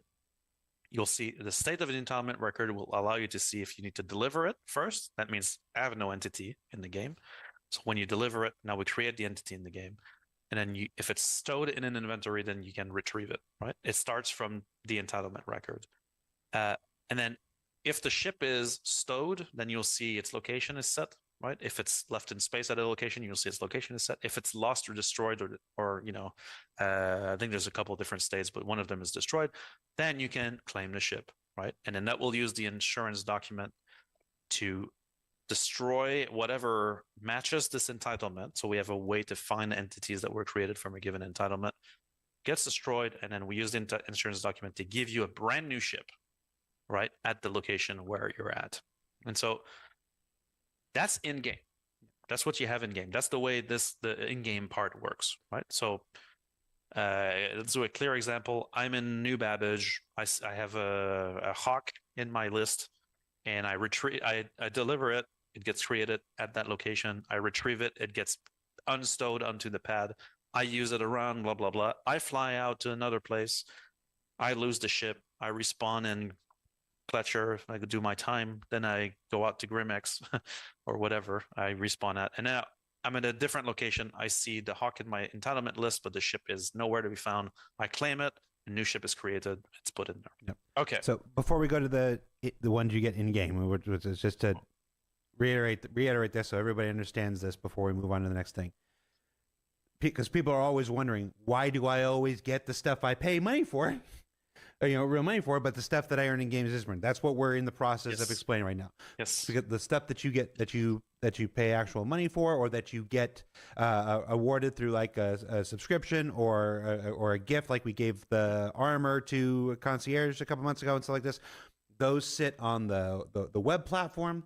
That every time you log into the game goes, hey, what am I entitled to? The platform says, these are the things you're entitled to, and it gives you back. It's why, remember the character reset back in the day and whatnot? That's all it did. It just refreshed those entitlements, and that's why you got those things back. That system is not simple. Benoit what Benoit described there was not simple in the least, but it's a pretty hefty system. It works. We know it works. It's why you are never in any risk of losing the things that you pledged for, and it's why sometimes certain items like the Race for Stanton stuff, trigger a thing that gives you a web platform entitlement, and those go into your My Hanger. You see them in your My Hanger, and that's why you get those and you have that. That stuff is, for the most part, it's very stable. It's very stable. You can always rely on getting that stuff back. That's not how the in-game stuff works. Correct. Benoit. So we went through the web platform stuff and how ASOP works, right? Let's go into, now I go to New Deal and I buy a ship with UEC, right?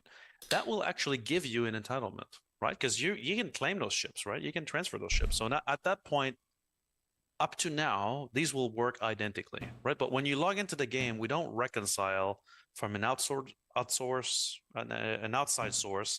your list of purchased in-game ships. They are just entitlements in your account, right? And that's it. We keep them. Okay. Let's stay on ships for now, right? Before we get the items. Let's stick with ships. Now, the thing that's important to know here is that the actual ship you're playing with, the amount of possible states for that ship are almost infinite, right? You could leave the ship in space. You could leave it in your friend's hangar. For some reason, people are able to do that. You can stow it in inventory.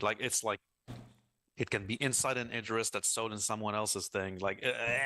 All kinds of stuff can happen. And so there's multiple paths to update that specific state of that ship. Whereas your entitlement, once you have it, you have it. That's why your ASOP terminal always has it. Now, let's talk about how LTP works now. Now, this is within a game patch. When we release a new patch, inventory database, entitlement database, they're gone, right? We start from scratch. And now we're rebuilt. So you reconnect, you come in, your web purchases are being reconciled. We create new entitlements for them. And then when you get in game, you create new ships and then you play with those ships and everything works. What is LTP? LTP is when you acquire things in game and you have ships that you own, right? The way LTP was designed, and maybe this is the part that, there's a mistake there, right? But still, I'll explain how it works. When you stow something in an inventory that you own, the systems will create what we call LTP records. These LTP records basically say they're close to what an entitlement is, right? But they say Jared owns a Hawk, right? And those are stored in another database, right? That is outside the game environment and lives cross patches, right? And so now when we wipe the entitlement database and we wipe the game database and we start fresh from a new patch, when we reconcile your account the first time, we're going to give you your web purchase for sure, and we're going to give you back your LTP records. And so that will create those entitlements. That's the intent. Now the problem is, right? We need to make sure that we always stow the stuff back into inventories that we own properly and that those records actually save properly, right? And it turns out that there's a million goddamn ways in which stuff gets stowed in this game. Oh, gee, really? And so, for example, claiming a ship by insurance, then you get the ship, it gets stowed from another path. And in that path, the LTP wasn't correct. We've had cases where we tried to fix bugs related to the F7C turrets, for example, that got disconnected, that were a default loadout item that we didn't want to wipe when you claimed insurance on it. And that messed up the LTP records for it. And so this whole thing basically is very fragile. And so what we realize now is that the list of LTP records and the way we update them is not always a slam dunk. In fact, there are a bunch of cases where the record's not updated right. But we even had a case in 4.2.0 very recently where we realized 2 days after launching the patch that the way the recording was going for the ships, there was an issue where instead of giving you, I'm going to take your Wicklow Polaris as my example, just to make it super egregious. Your Wicklow Polaris that you stowed in your inventory by going at your hangar and storing it back in would actually persist as one of its components in LTP. So you would get like a cooler instead of the ship, like you'd get, and so that was obviously a very big issue, and we ran corrective programs to solve that. And so that's why, if you notice in 4.2.1, you didn't have much reports of people losing ships in 4.2.1. But now we're back at 4.3.0 and we've had reports of lost ships between patches. And so we're pretty certain at this point that we know that there's still cases where the LTP records are incorrect, either through certain game flows. There's also, unfortunately, a lot of signal to noise ratio issues, like people claiming they've lost ships. We investigate their accounts; they never had those ships. We get a lot of that, right? And so at this point, we have to be very prudent. But I want to jump in here to make sure that this. I lost like 2 hydrogens the other day, and they fell out of my back pocket. So there's two off the back of truck. We need to step back and explain how the checkout and the stow works, because that's causing some confusion. We'll do that in a second. But this bug where first bug is things aren't getting stowed right. Things aren't getting stowed right, and so and so when it comes time to entitle at the beginning of a new patch cycle, you don't get the thing. Sometimes it's not getting stowed at all. Sometimes it's getting stowed and being logged as a component part or something else, and that's why it's like, oh, I'm supposed to have a ship. I don't have my ship, but I have this cooler instead. That I don't think I own this cooler and whatnot. We were on a call, you and I, until, well, it was like 4 o'clock in the morning, my time, when we were investigating this and just giving you examples, and we were trying to figure out what's going. The man was literally inside the raw LTP database. We were checking individual items, like talking to backers on Twitter and Discord, and like, okay, when did you do this and what did you do this? Like working down at the most granular level in the middle of the night, trying to figure this out back, and I can't even remember what patch it was, to figure out that they were being stored as other items. Yeah. And so that you can write the SKU to fix that stuff. But all of this happens because of something that we haven't explained before, and that's the checkout and stow system. So talk to me about, and talk to me, be candid, it's okay, about how the checkout and stow on this LTP system works. And I'm gonna preface this with something. We've admitted to a lot of peculiarities in the course of this show. Now they're actually 2.5 hours telling in. us how deep the spaghetti goes. Candid. We've been very forthright. Delicious. We've admitted to Benoit said the words, "Can't trust Dev with this" or whatnot. It's like this. A lot of things are being said in jest and whatnot. What I can't control what you take away from this conversation that we've had. My hope would be a recognition that we're human and that we're constantly trying and growing and striving to do better. If you choose to take other stuff from that, I can't do much to help that. But explain the checkout and stow system, because that's what's going to light the bulb for a whole lot of people of what the struggle is here. Well, it's both Kraken and Privateer and my Pioneer. I can't find them in my hangar. Right, where that stuff goes and this is where I parked my car. And the records for these, let's say you have a ship that you store you're at your hangar. There's a ship on the pad. That ship is unstowed. It actually lives in the game shard database and is actively being simulated on, meaning we're getting updates from the game server on this ship. Its position, its location, the state of doors, thrusters, all that stuff, right? It's, multiple messages per second, right, on these things. So it's unstowed. Now you press the store button on your ASOP, right? Platform goes down, doors close. Now the system will stow that ship. What that means is it deletes the ship from the shard, removes it from the game world, and then moves it to the inventory system. So it gets stored into your inventory location, your location inventory, right? Gets stored in there. At that point, if you own the inventory where the ship is getting stored, we create an LTP record for it. Meaning that if we wipe the patch right at this second, and you come back in the new patch, we will give you back that ship for sure. Yay. Right? Now. Through the hangar, 100%, right? But there's other areas where we create ships when they're already stored, right? There are areas where we do repair and we modify stuff like that. Those are the areas where now the LTP record might not get created, or we might interpret it as a separate thing. The other thing is when we stow things into an inventory that you own, it's not just a ship, right? This is the bit that sometimes people oversimplify. It's the tree of the ship, right? So if the ship has a box container that has 32 SCU of boxes that have handguns in them, I'm going to give you the ship plus the handguns. Anything in that tree that is flagged for the long-term processing. So this is where designers look at items in the game and they say, we want to store cross-patch, right? There are things we do not want to store cross-patch. Ammo, consumables, stuff like this. We don't want to store this cross-patch, right? That's a design decision that we've taken in the past. And so there's this white list that comes into play that decides what items will create LTP records for and when those get processed. And so the process of taking something that you're storing and then creating LTP records from it is really about processing the whole tree. So when you store an address, we might be creating hundreds of LTP records for stuff that's in it, right?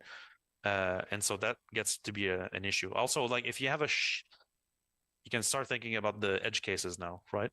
You have a Constellation. I don't even know if it fits, actually. Let me take a smaller ship. You have a Gladius in the bay of an Idris, and you store the Idris in your inventory. Technically, you might get the LTP record for the Gladius in this case, right? Now, it depends on ownership and how that's actually trickling. And so these are all the cases we have to deal with this. And so everybody's going to try to spawn other people's ships in their hangars right before a patch. What does that mean, right? I'll give you a concrete example of where there would be a lost ship, right? Based on these parameters. Let's say there's no defect on the system, which we're not completely sure yet. I'm pretty certain there is a defect, but and all of this would be there's no defect. Would seem to be an issue. You play the until we actually get the insurance and claiming system, because right now you can just claim anything that's in your inventory. And now you respawn at if you have to get an insurance for it, then yeah, you'll be able to dupe a ship, but you won't be able to claim it because of insurance. Destroyed, right? Or whatever. And now you have the claim button, right? And you're like, oh, cool, yeah, I'll do that later. And you leave the game. And then we patch. You don't have that ship. Because when you unstowed the ship to the game shard to play with it, we removed the LTP record for it. Right? That's the way the system is designed. Now, it sucks, but that's just how it works. We're going to change that because that's, there's too many paths in which stuff gets stowed that could lead to problems or that don't respect the rules properly. And that's what we've come to realize. And so without going into too much details about how we do this, right? But this is a bit part of our item imprint epic, right? So very large, approach there, because we always said item recovery tier 0 is just tier 0, so there's more item input work there. But part of this is a revamp of how we deal with long-term persistence. And we're going to take a very, I'm going to say, simple approach to this. We're going to persist your entitlements across patches. And so instead of trying to always reconcile all the data from the game state, which I just gave a couple of examples, but I could go on, right, of examples where the turducken example of like stuff, right? That, and all these things can cause either the records to go to the wrong place or the wrong things being persisted. So instead of that, we're going to persist your entitlements. So that means that if you see a ship in your ASOP terminal, you're going to come back to the next patch. You're guaranteed to have the same list. There's no ifs, and or buts, because we're keeping that database cross-patch completely. And now the other questions people I've seen some comments. People are like, "Why don't you just persist the whole thing across patches?" Right? We cannot do that for reasons related to the data format. So one's in Betamax. Between 4.2 and 4.3, DVD. The Gladius HD. to play with is not the same Gladius Just between won't, patches. It's completely just won't changed. connect. Its shape has changed. Its entity hierarchy has changed. The Oh, parameters. oh, on this them is a have good changed. point, actually. The Gladius to play with is not the same Gladius between patches. It's completely changed. Its shape has changed. Its entity hierarchy has changed. The parameters on them have changed. The components that drive it have changed. And so we don't yet have the tools or the proper approach to version every single part of the game properly so that we could forward migrate the data, right? So that the Gladius that you've stored in 4.2, it's all tree, it's parameters, it's snapshots, it's variables, all that stuff. You come back in 4.3 and we're like, we migrate it to the next one. Yeah. That's something we want to do. That's a lot. But we're completely not there yet. And so we That's need a lot. this LTP layer. So your entitlement records actually serves that purpose right now, because when you claim a ship from insurance, we will basically do the same exact thing, which is we persist the fact that you own this ship, and we allow you to obtain a recent version of that ship on the current patch. It'll be exactly the same mechanic. So let me attempt to do Chris Hands here. Hang on. And say it another way. So Hang on. What'd you type? I can't read. Calypto. Calypto. But between your way and my way, people will have Sure. an understanding. And you tell me if I ever mess up this stuff. So, all right, here we go. Buy something on the website. It gets stored in a website version of this database where all these things are done. You log in. You log into the game. When you log into the game, it says, "Hey, I need my entitlements. What are the things that this person owns from this other thing?" It queries this other database that's on the platform, on the web, whatever, gets a list of things, pulls down, and that's why you have it. That system works. It's great. It's pretty robust. It's people don't have any trouble getting the stuff that they buy. That's why that's always there. That's great. Whew. All right. Everything else you buy in the game is super insanely plentiful, from giant spaceships made of all these components down to individual bullets and everything. And it's all physicalized and whatever. Maintaining all of that for every single player, every single version that gets left over and stuff is simply not possible. It's simply too big a thing. So we have to decide what to save and what not to save.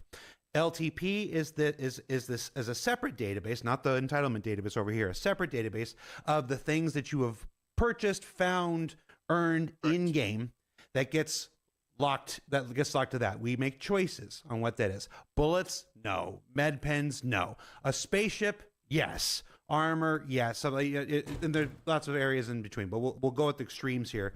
Med pens and spaceships. We'll use spaceships. We'll keep with spaceships as the example because it's the easiest way to explain this. So you've bought the spaceship, you've earned the spaceship, whatever. You land it in a hangar, you stow it, boom, it creates an LTP record. Doesn't create that LTP record until you've got it home, you stowed it, and boom, you've got it. The next time you try to fly it, you pull it up from the hangar. That coming up from the hangar elevator is more than just a nice visual. It is a representation of what's happening to your LTP record. It is pulling that out of LTP and moving it into the live server game database, the universe of the world, so that you can fly it around. It needs to do this in order to work for things like piracy and theft and prevent item duplication. It has to come out of there to go here. So that's how we prevent duplication. This is all in a perfectly working scenario. There are plenty of bugs that creep in here. People are like, wait, I didn't stow this and I came back to two versions of the ship. Those are bugs. We're talking about. So does that mean the ships that still need their gold pass with their physicalized components, you will lose that ship if you bought in game since it's a new ship? No. They just he was explaining that was the reason why they can't do that. Why don't you just make all of it persistent, fully persistent all of the time? The reason they can't is because then you get into problems where when they do update a ship, then when they do give a gold pass to a ship, and then they give it to us in the next patch, it all works as properly because it's not trying to update all of the saved states from a previous generation of ship that no longer works in the patch. So, but yeah, they're going to solve all of this, it sounds like, but it's a tough, there's so many edge cases with all of this. It's just insane. Take it out, you're flying, it's no longer in LTP, you're flying around. It's out there until you bring it back to a hangar, stow it, make it go down. and whatnot, at which point it recreates the LTP record, puts it back in. If your ship is destroyed while you're out flying it, it doesn't create your new LTP record until you hit the claim button. You hit the claim button, and then it cleans that up, puts it into the LTP record. So that's not something we've ever been super great at communicating to people, and why sometimes it's like, well, why have I lost the ship? Why have I not lost the ship? We're explaining these things to help you better fight that fire until these new changes come in. That system has lots of bugs, lots of flaws, lots of issues here and there. You'll know, trust me. You'll know if you took anything from when Benoit's the Kraken's here. Nobody will stop talking about it. Demeanor, we fully recognize the limitations of it. Like many things in Star Citizen, it was a product of its time, and it needs to be revised and helped and bolstered as the game continues to grow and get more complex. Those are things you can do to help assuage that. Obviously, everybody knows the thing about landing and getting it back to the hangar. Don't forget to claim your things in the ASOP. It's not going to fix everything. There's still all the outlying bugs and issues and stuff, but it's another thing that you can do to help yourself in the meantime. That said, we have a new solution that we're going to put into effect, and I'm not going to say anything when I throw it back to Benoit, he can say what he wants to say about when. When you earn a ship, when you buy a ship and whatnot, it ensures you've gone through the mission reward or the Wicklow thing or the buying. Not when you steal it from somebody else, but when you do one of the legitimate ways, we are going to create an entitlement record, not an LTP record, an entitlement record up in another database that's just like the one that we use for when you buy things. Yep. And then from that point on, now that we've created that record over there in that database, not inside LTP, that means that no matter what happens, the next time you log in, you're going to have access to your ship. The next time we do a patch, you're going to have access to your ship with the same stability and the same reliability as the system we use to sell things. And so like that. So that is what you would hope right that now. So we don't have to wait for the things that you bought changes online to LTP in order to resolve this terrible issue of people losing the ships that they've bought with in-game money or earned through Wicklow rewards and stuff like that. How'd I do, Benoit? You would think that, the ships that you bought in-game would operate just as good as the ones you bought online. Actually pretty good. No. I mean, a couple of things that correct, but not even worth it. I think that's totally fine. You want to tell anybody about when we might? Well, we're actively working on this right now. So the big parts of the online team are dedicated to this. There's a few things that we need to solve in order to put this into full production, release it. Obviously, since those are backend systems, they have to be super robust and very well tested because you know what happens when they're not. But that's the approach. In the meantime, though, we're discussing mitigating options, right? So I'm not going to promise those here, but we did do a mitigation in 4.2.1 that actually kind of worked for ships, specifically ships, not all items, but for ships. And so we might actually use that again to ease up on some of the pressure before all the systems come in, because the reality is your entitlements is what you're actually driving at from the ASOP terminal. And so we can just ensure that you have all those entitlements again, right? And so that's the mitigation. And so we're probably going to be putting that into play just so that in the meantime, while we're developing the feature, there's not as much, ship loss and things like that. Somebody in the chat was like, Jared's star-splaining again. Star-splaining again. Yeah. It's my grandfather clear again in the window. My God, he used to serve on the USS Tindy. We've been here a while. And it was like a nice clear day, then it was all rainy, and now it's clear again. And his job was to be the person that sat next to the captain. I live in Texas. And when the captain gave the order to repeat the order in the radio and whatnot, so that you heard the same thing from two different voices in two different ways, so that you understood. So that it reduced the amount of misunderstanding and whatnot. And what happens inevitably, because I guess we've been doing this for a while. Drink, everybody. Is you let one person say it and you only have one person say it, and then half the people get it, and that's great, and half the people don't get it because it's not delivered quite the way. So we've found over the years, much to the annoyance to some people who call it star-splaining, that when you say it two different ways, it helps both halves of the people in the community understand. There's usually somebody that gets it from one way and somebody that gets it from the other way, and we like to do both because that's our job here. So you can call it star-splaining if you want, but I think you did a pretty good job, to be honest. What else we got left, Benoit? That was pretty much all of our big ticket things. I think so. I know, folks. Before we let you go, I mean, we got 10 minutes left before we hit 3 hours. Let's go ahead and try. Recently, let's go ahead and try. There was some press and stuff like that. Turbulent, or some part of Turbulent is becoming what is it called? Cloud Imperium Games Montreal stuff. How's that going? Very good, actually. I mean, we're coming up on the 2-year anniversary of the merger, right? Of Turbulent and CIG, and then, I mean, it's going really well. I think overall so we did want to do some adjustments though, because like, the Turbulent teams, even though they're fully working on Star Citizen, we're still, under the Turbulent name, right? Which caused us a bunch of grief, to be honest, in like having to explain, when we're hiring people and we're bringing into the team, it's like, so what is there? It's Star Citizen, but it's Turbulent, but really we're the same. Like, it's okay. Like that doesn't help, right? So we all wanted to make sure that this was kind of one good unified message, and so for the game teams over there. Basically, we kind of split the two businesses because Turbulent still exists as a web company, right? And the web teams are fully inside CIG now. And so changing the name of the studio to Cloud Imperium Games Montreal made sense, right? To be able to leverage the outstanding talent in the city and build stable teams over there, and the team has grown quite a bit.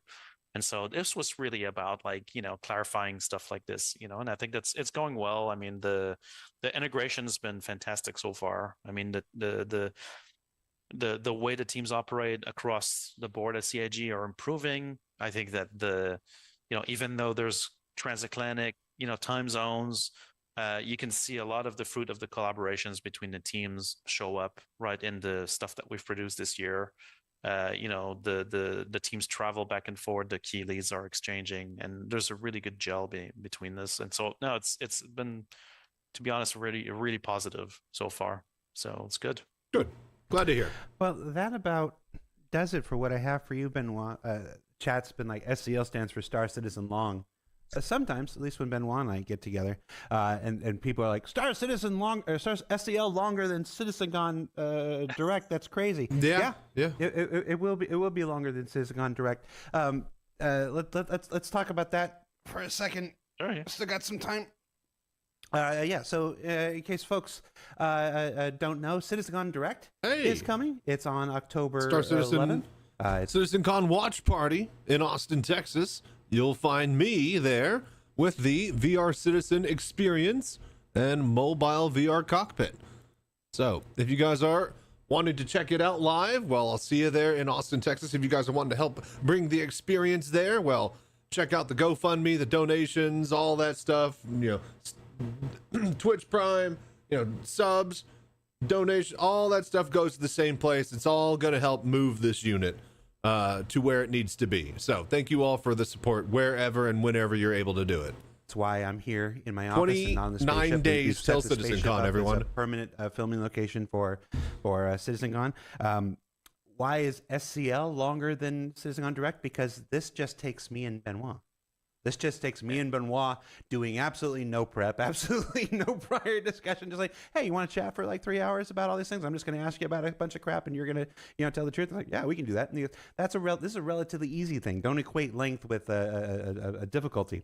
Professional, high quality still involves event. 20, 30 different people all doing their part, and we got to work with all their schedules and stuff like that. And then there's editorial, there's editing it all together because it's like 5 different cameras at 4K each, and then there's all the B-roll creation, which is the same a wonderful dedicated 6-person team that makes all the trailers and all that. The B-roll like team so is incredible. Do that in between the win, and then they're honestly like the reviews MVPs, and reshoots and all that kind of stuff. So don't equate length with quality. Never said those words before. That was for him. He's laughing over there. You can't see him. But I do want to say, if you are some more things about Citizencon Direct. If you're a subscriber to the Squadron 42 newsletter, that went out that just went out with. Oh, I with a should map read of the the Odin newsletter system. sometime too. There was a note at the end there about the Squadron 42 team still being heads down and working on that. I want to second the information there, and I want to star explain.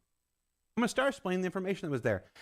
There will be no Squadron 42 presence at Citizencon Direct this year. Unfortunate. So just in case there was any kind of people were like, I didn't quite understand the message, or maybe the message wasn't fully clear and whatnot, and if it wasn't, maybe that was on us. That team is heads down.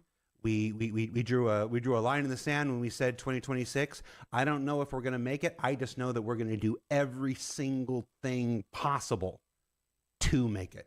And part of that is not taking time for the distraction of Citizencon. That's why we're not doing a larger event this year. Summer 2026. That's why we're doing a Probably smaller, Christmas. more focused thing. Even when we did digital Citizencon, those were still these big 6, 8, 10-hour things.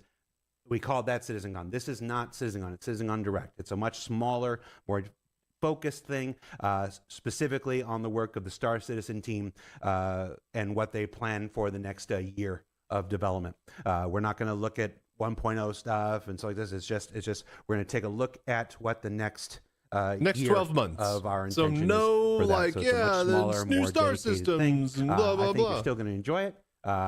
People who are working on it are doing a lot of really hard work to make it as entertaining and informative as possible. But again, just want to be real clear with the expectations management. No Squadron 42 presence at all. That's not a release date. That's not any of that stuff. We're letting those people stay. Damn, no focused. release date either. They're letting those people stay focused. We're on track. There's nothing to report. There's no mystery. There's no anything we're hiding or whatever. It's just like we said when we announced Star Citizen. Like we said when we announced Star Citizen Direct. We're trying to stay out of everybody's way and let them focus and let them do the work that they're here to do, let them cook. which is make the game. It's There's the also same. a misconception that all the resources are in Squadron 42, right? Like the reality is there's two teams, right? Yeah. And we got to push both games, right? It's super important for that. Now, obviously, Squadron unfortunately has got to be under a bit more secrecy, right? Yeah. But yeah. No, it's not a. So I can already see the chat. The chat's already like, oh, it means this, it means that. Folks, it means that when it's time for the game to come out, you're going to hear a lot more about it. It's always been different. We've always been all big yappy on Star Citizen and less yappy on Squadron. So it's just an extension of that. It's just as we get closer to our intended release date in I think to their 2026, determent they we can don't start tell us stuff opening up about the it. I doors, know they opening want to up keep the it a surprise, communications, start but seeing more of all that kind of stuff that you would expect in a proper go-to-market campaign. It's just, we're just doing this. We're staying out of everybody's. That's the same thing. That's why there's fewer ISCs this year. It's why there's fewer SCLs this year. We just want the people, as part of this change that we talked about for the first 30 minutes of this show, this reorganizational change, we want people's focus being on making the game. That's it. It's really no more complicated than that. So when the time is right, you'll see plenty of Squadron 42 oh, stuff, please I be soon. promise. So please be starting that in Christmas. That's it. That's our show. 3 hours. Thank you, of course, to Benoit, who flew halfway around the world to sit in a room like Across the 100 office. meters that way and take the time to sit on the show with us. I even put my TDK shirt just for you. I know, because I'm an astute collector of That's right. High quality audio cassette tapes. So thanks for watching. Thanks for hanging out with us.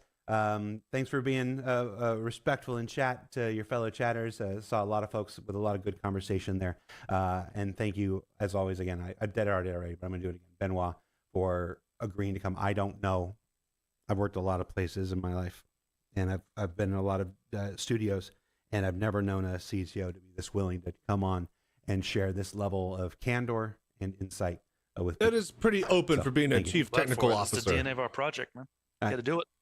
You got to admit. Take care, everybody. Credit where Love you credit's guys. due. Bye. Bye. All right. Well, I think that's also going to be it for me. I'm going to try to keep this under like 5 hours or whatever. I think we got like under 3 hours 30. I didn't try to pause too much, but yeah, things are looking great. Obviously, we can't have everything we want, but they are, it seems from the outside that they are focusing and going in the right directions as far as fixing and troubleshooting and getting their shit together from internal sides of, you know, the engine or the databases or the server meshing. So glad to see that they are actively taking different approaches than they just, you know, well, just throw more crap on top of the pile approach that they have. So with that being said, thank you guys so much for doing the voodoo that you do. Remember, hit the GoFundMe links down below. We got the Citizencon watch party tickets and stuff, links for that down below. You guys are incredible, and thank you for doing the voodoo that you do and helping me get VR Citizen everywhere that we can take it. With that being said, till next time, stay safe, fly right. I'm Chachi Sanchez. Y'all have a good night. Next episode, VR Citizen. We're going to be playing PTU, Arena Commander, and looking at ballistic weaponry loadouts, because that's something I can do in VR. Apparently, they buffed all the ballistic damage by 20%. So, anyways, for you.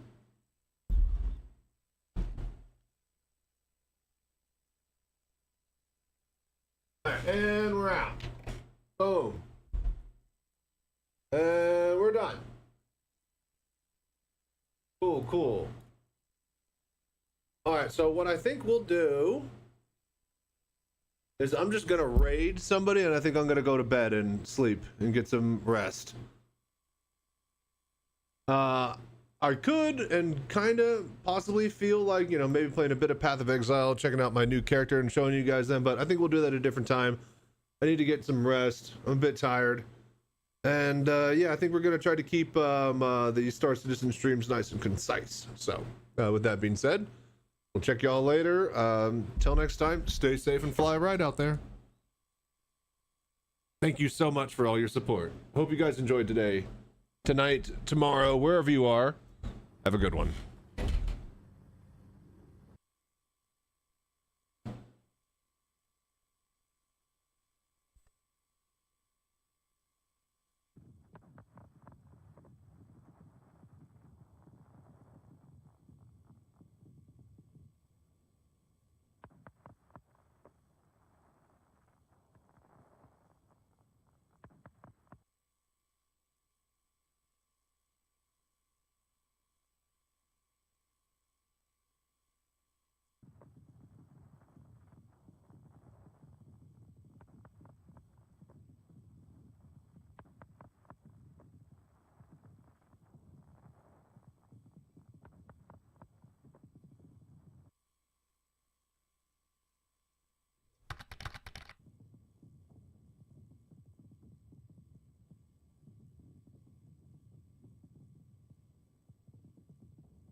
Looks like you're on incursions then? I have the overdrive.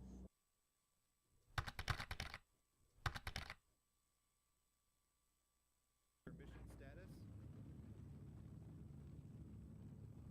We're gonna land at a mining area, you guys, and we're gonna grab some ground vehicles.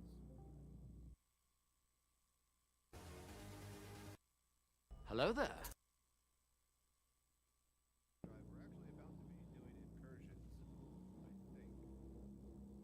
dude, so thank you so much. I'm only a dad just trying to just do stuff while me lads in school, and you make it all amazing. So nice one, thank you, and fucking thank you. And I am a cheesy bastard, I'm fully aware of it. Someone has to press it 07 to your brother. How are you, man? Good to see you. Hey, Electrification, if you're there, like in the background as well, dude, right? Because I'm not sure if I've seen your greetings.